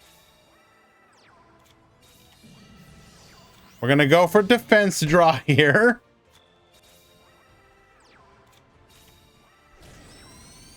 Mask of Darkness, adding back a copy of... Oh, stop. We're going for Gravekeeper Servant Mill. Dust Tornado into a Dark Bribe. What? Senju adding a copy of Cyber Angel Ida 10.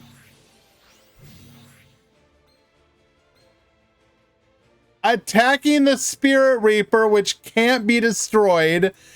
Figuring maybe the second attack will do it. Attacks into the Spirit Reaper, milling again.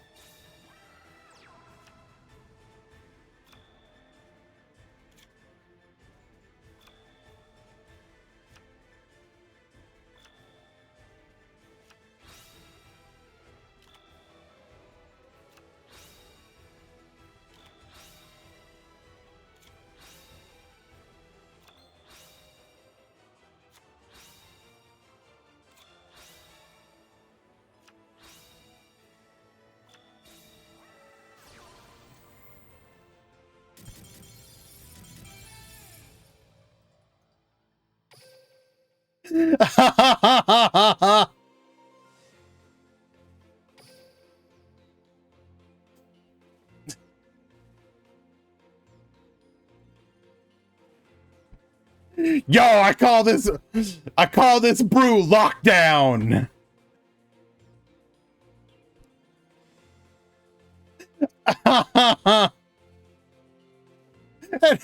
We play the random Mask of Remnants to just not deck out.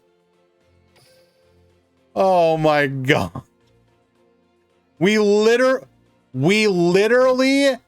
had no out other than Dakini piercing.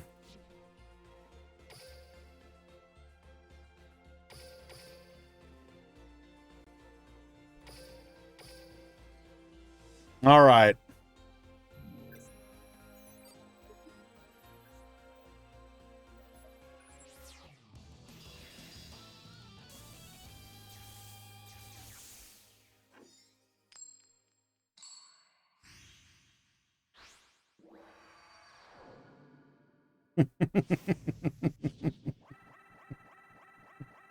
Yeah, sorry guys. We're in another Shadow Duel, so we're going to be watching another street replay. Sorry. Okay, starting things off here. We're going to set 2. Doesn't even go for the Beatrice here. We will get dumping though. Farfa effect. Ah, we had Farfa in hand. Fair enough. Bring forth the Super Soldier, searching for a copy of Blackluster Soldier. We're going to attack in. Book of Moon, putting it face down. Cosmic Cyclone, hitting one of those back row. Reinforcements of the army, adding a copy of Decider here. We will go for the Beatrice. Beatrice effect, dumping. Go for the Decider. Celestial effect, draw 2.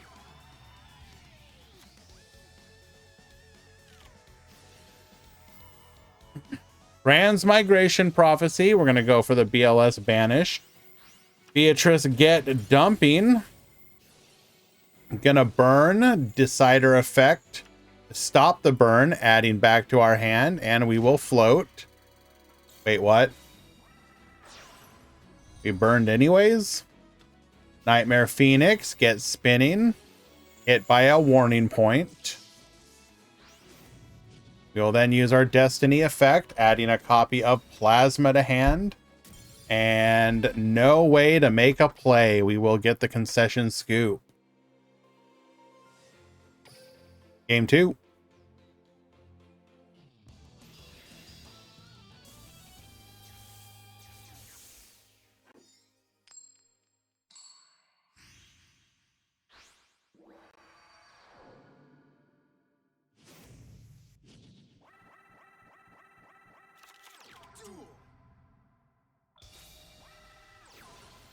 All right, leading off with Blackluster Soldier's strongest warrior, Endymion will give him the resources he needs to set 3.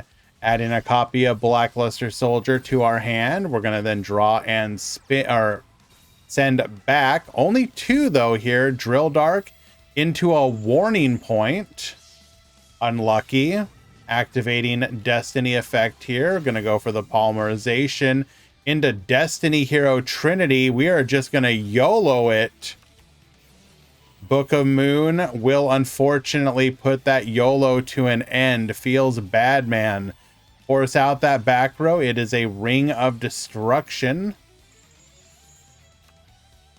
How beautiful it would have been if it worked.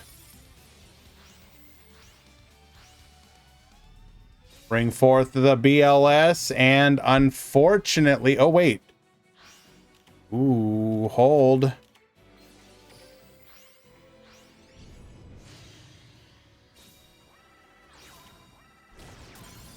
Go for the burn here. Not quite lethal, but not looking good either. Hey, I just joined in. What are your thoughts on DDD decks? They're kind of not great right now. You can play DDD and you'll probably be able to even beat some decks, but they're at best right now, they're a rogue level deck. That is to say, they're not bad. They're just not great. Other decks outclass them at the moment.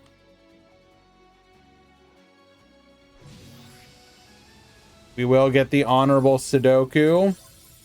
And Dojo Argento will move on to the grand finals.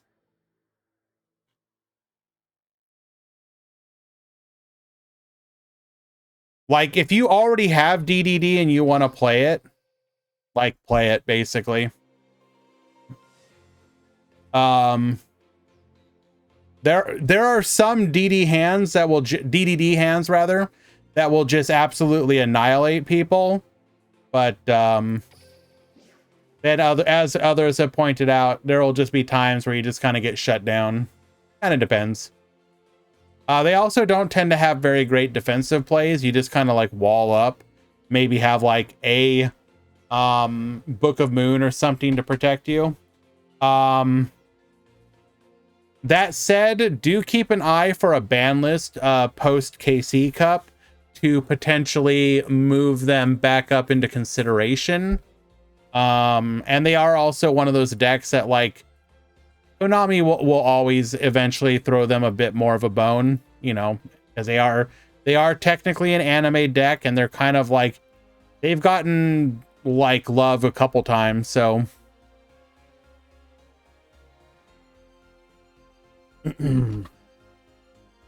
there's still plenty of DDD cards they can eventually add as well that we just don't have yet.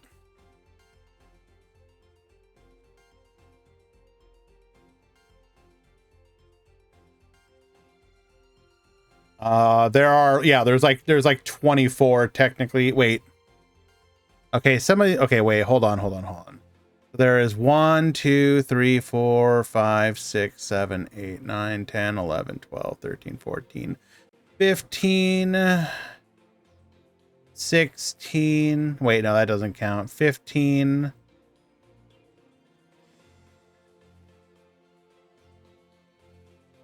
16.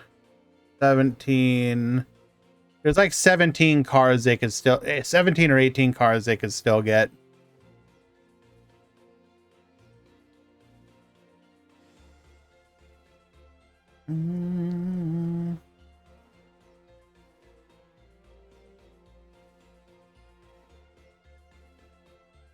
So wait, you say you're building it right now? Like, how close are you to building it, and how close are you to other decks? Because I was not I didn't know that you were like building it.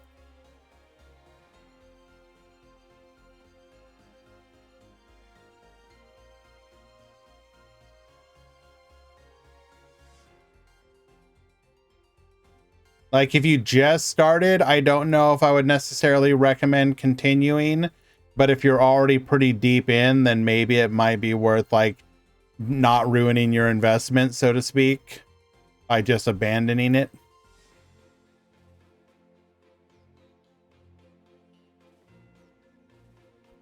Kind of depends on where you are in the process.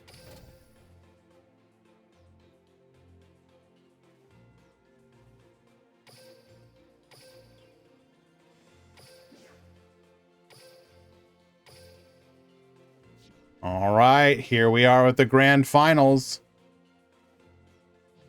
Hello, Mr. Problematic. How you doing? Duel.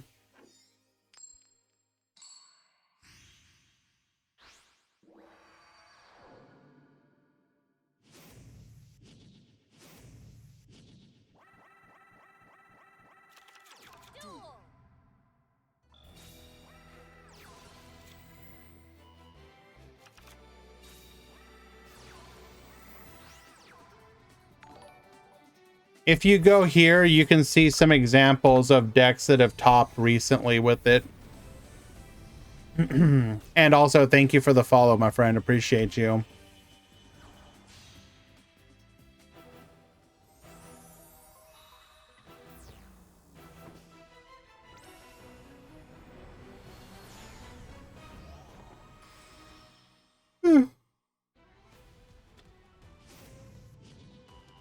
Okay. Going for the crow. We're praying for no envoy.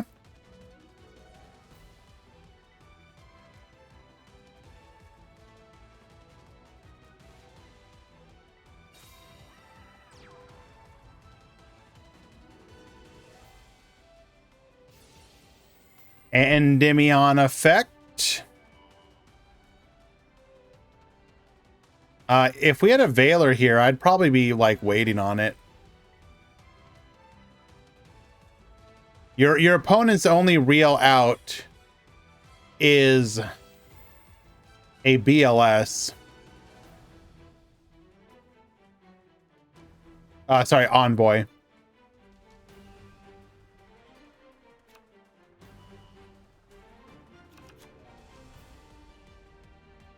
Some of those gem counts are kind of like not completely accurate. They assume kind of like worst case scenario. Also, anytime that you have a dream ticket you can use to help your deck, we have the envoy. Anytime you have a dream ticket, it tends to vastly reduce the cost of a deck. SG249, hello, hello.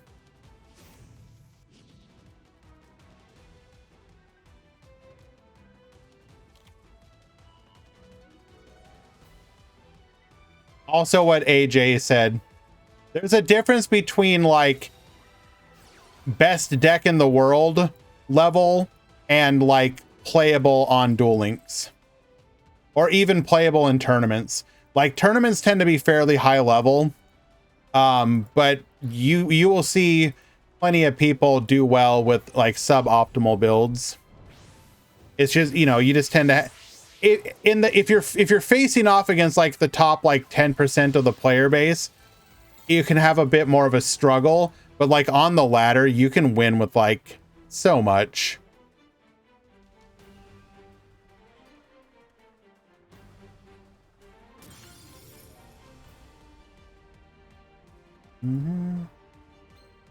This will shut off the hand trap that any hand trap we have in hand.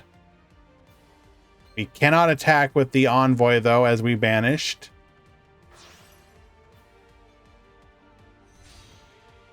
It should be noted as well, you might want to look at the most recent decks to come out of the new box as potential decks to go for. What I mean by that is,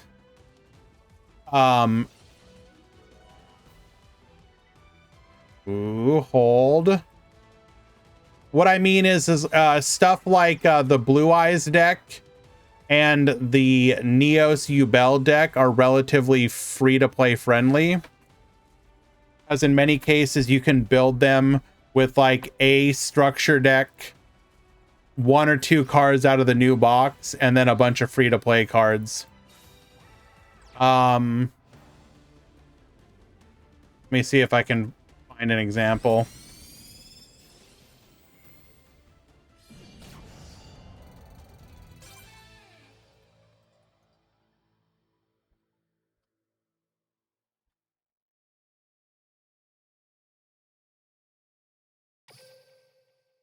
I win.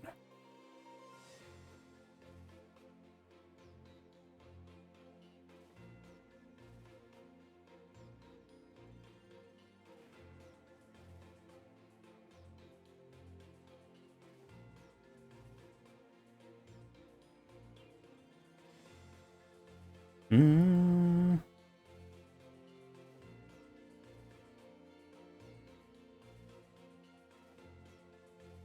So there's a website called Dueling's Free to Play that is also a pretty good resource.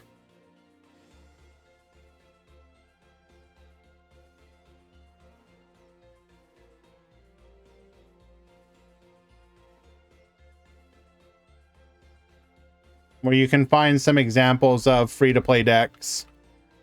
Like there's a Neos Ubel and a Blue Eyes White Dragon.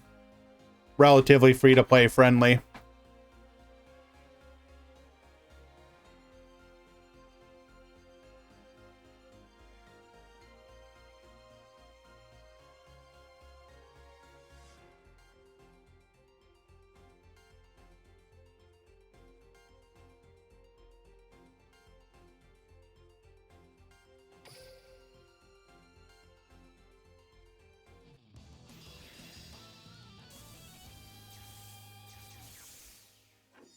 Alrighty. Can Zaga Zaga come back in game number 2? We are going second. Did I share the live twin one on accident? His live twin list is hilarious. Nah, Jade, go ahead and go now. You can watch it now. You should be able to find it at the bottom. If you click on like the name and then go to videos. Dark Hole get wiping, going for the Candiner.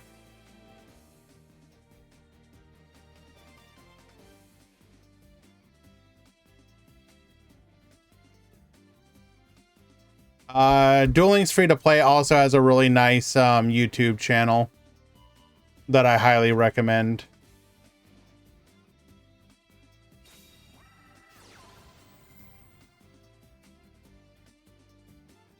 Monster Reborn's been limited ever since they gave it to us.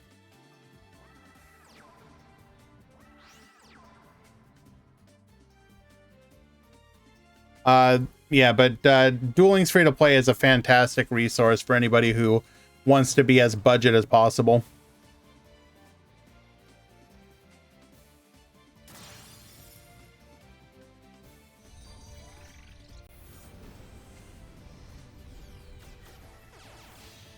Going for the Holly Angel here. Serena, yeah, probably. To be fair, though, he typically does play the decks to make sure that they actually work. I don't know about that live twin list, though. You are right. That is such cope.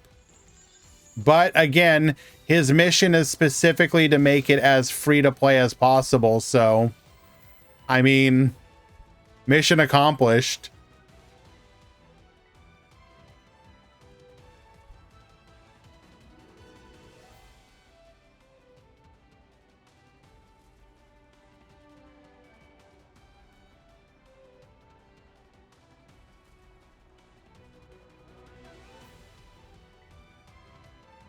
But, you know, stuff like the Neos Ubel or the Blue Eyes version are, like, relatively close to, like, free to play, or, like, not ideal, but, like, I look at a deck like that and I'm like, yeah, I could probably beat people on the ladder with that.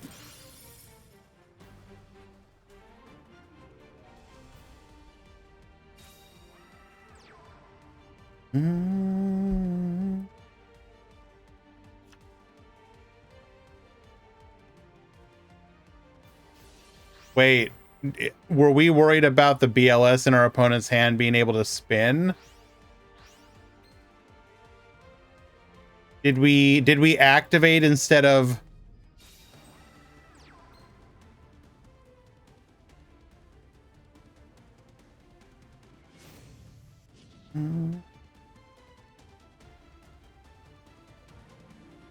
I don't even know if he meant to set it. I think we're giving up. Because we know our opponent searched for the BLS. which means we know that the legendary is coming.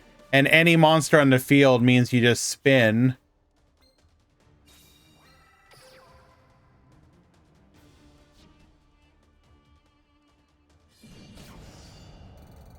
Maybe we're worried about a TTH?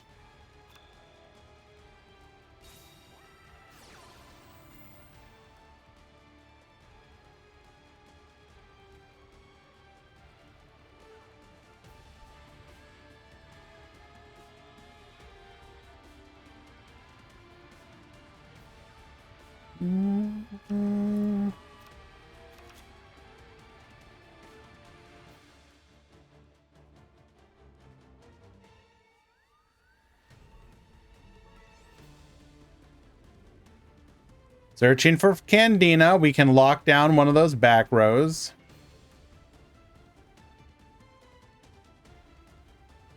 We can, in theory, lock down the one with the ritual spell.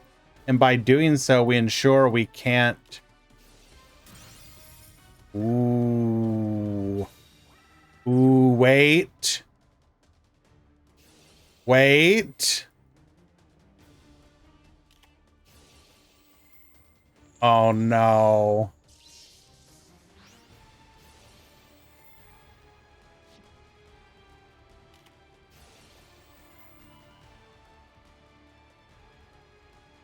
Bro, come on. We purposely did not activate just so that we had the bro. Stop.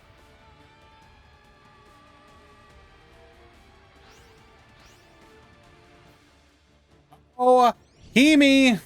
Thank you so much for the raid, my friend. Just in time to see a rare occurrence. Blackluster Soldier winning a tournament. Let's go!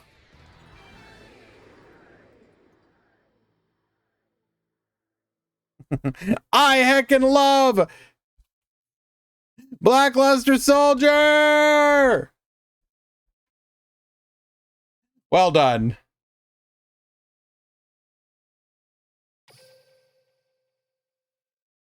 That said, I think it goes without saying we actually had a fairly interesting top 8. Let us go ahead and remind you. We had BLS, we had Tenyi. I know. Destiny Hero and BLS. I know. We had Live Twin. We had Orchest Charmers. We had Blue Eyes and Trickstar. So a decent variety. In the top 4, we had Live Twin, Trickstar, BLS, and Destiny Hero. So 4 different decks. Variety all the way down. Was there a prize for winning? These tournaments are $50 prize pools. Yes, my friend. We host these particular ones every single week. If you want to know more about the events that we offer, you can join our Discord. We host currently 3 events per week: Wednesdays, Saturdays, and Sundays. This channel also hosts the Duel Links Meta Weekly on Mondays.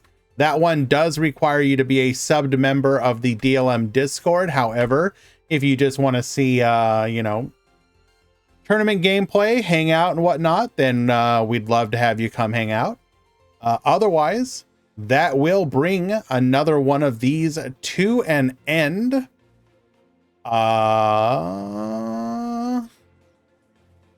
We can go over some deck lists, though. I do want to do that. We got a couple neat ones I'd like to show. Is it too late to join? Absolutely not, ASAP. Hold on just 1 second. K99, I need you to stay in the duel room. You will be playing against ASAP Turtle. If he wins, he will get the prize support in your stead.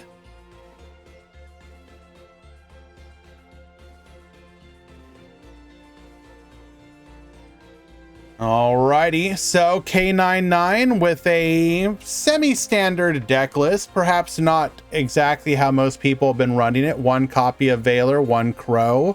For the sacks, we got the 3 crackdowns, one copy of Warning Point. Zaga Zaga going full troll with triple Crow, triple Dark Hole, one copy of the IDP. You know how it be.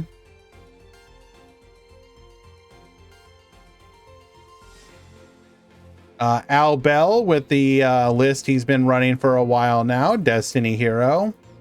Sophion playing the Grid Sweeper version of Live Twins.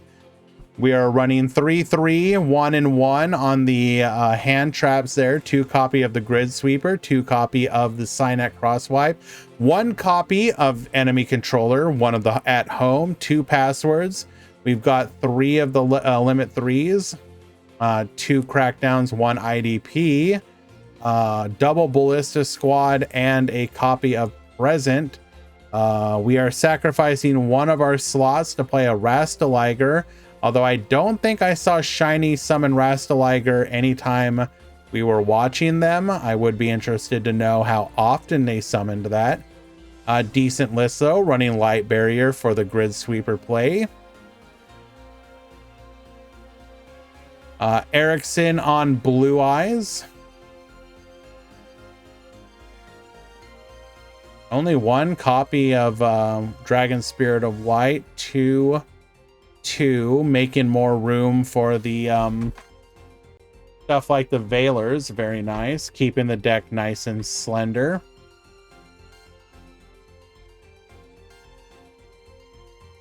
We got Orcus Charmer.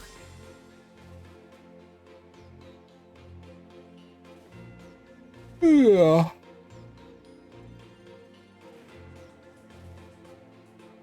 I wasn't paying attention then. I missed it. So playing the 4 Charmers, 3 of the Quick Play to get searching, 2 of the Trap.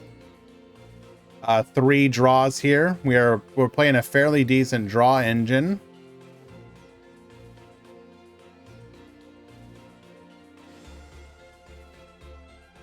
Very nice.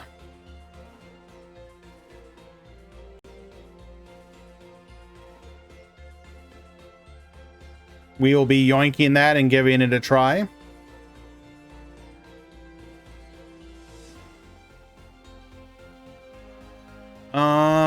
Any other deck lists worth showing off? Shiny played oh, here, the S-Force. This is fairly standard for what Solomon's been playing, but list does well. We had a Blue Eyes mirror match. Where at? In the beginning.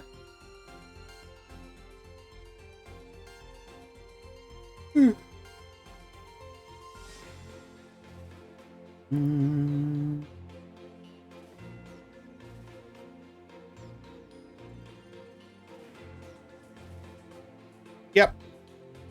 I think that's good. Alrighty. We're gonna go ahead and call it here, guys. Let's go ahead and find somebody to raid. If you made top 16, please send me your deck list with using the DLM deck editor. And if you made top 4, I will message you for details to send you your prize.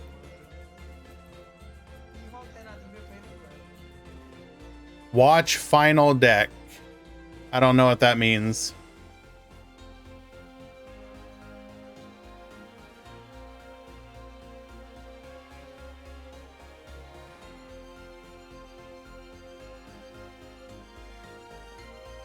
Who are we gonna raid? Oh, Skep's online. We'll raid Skep. Take care, Serena. Give Skep some love.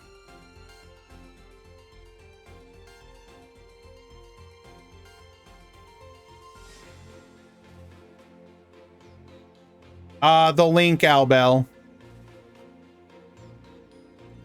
It's for the website article.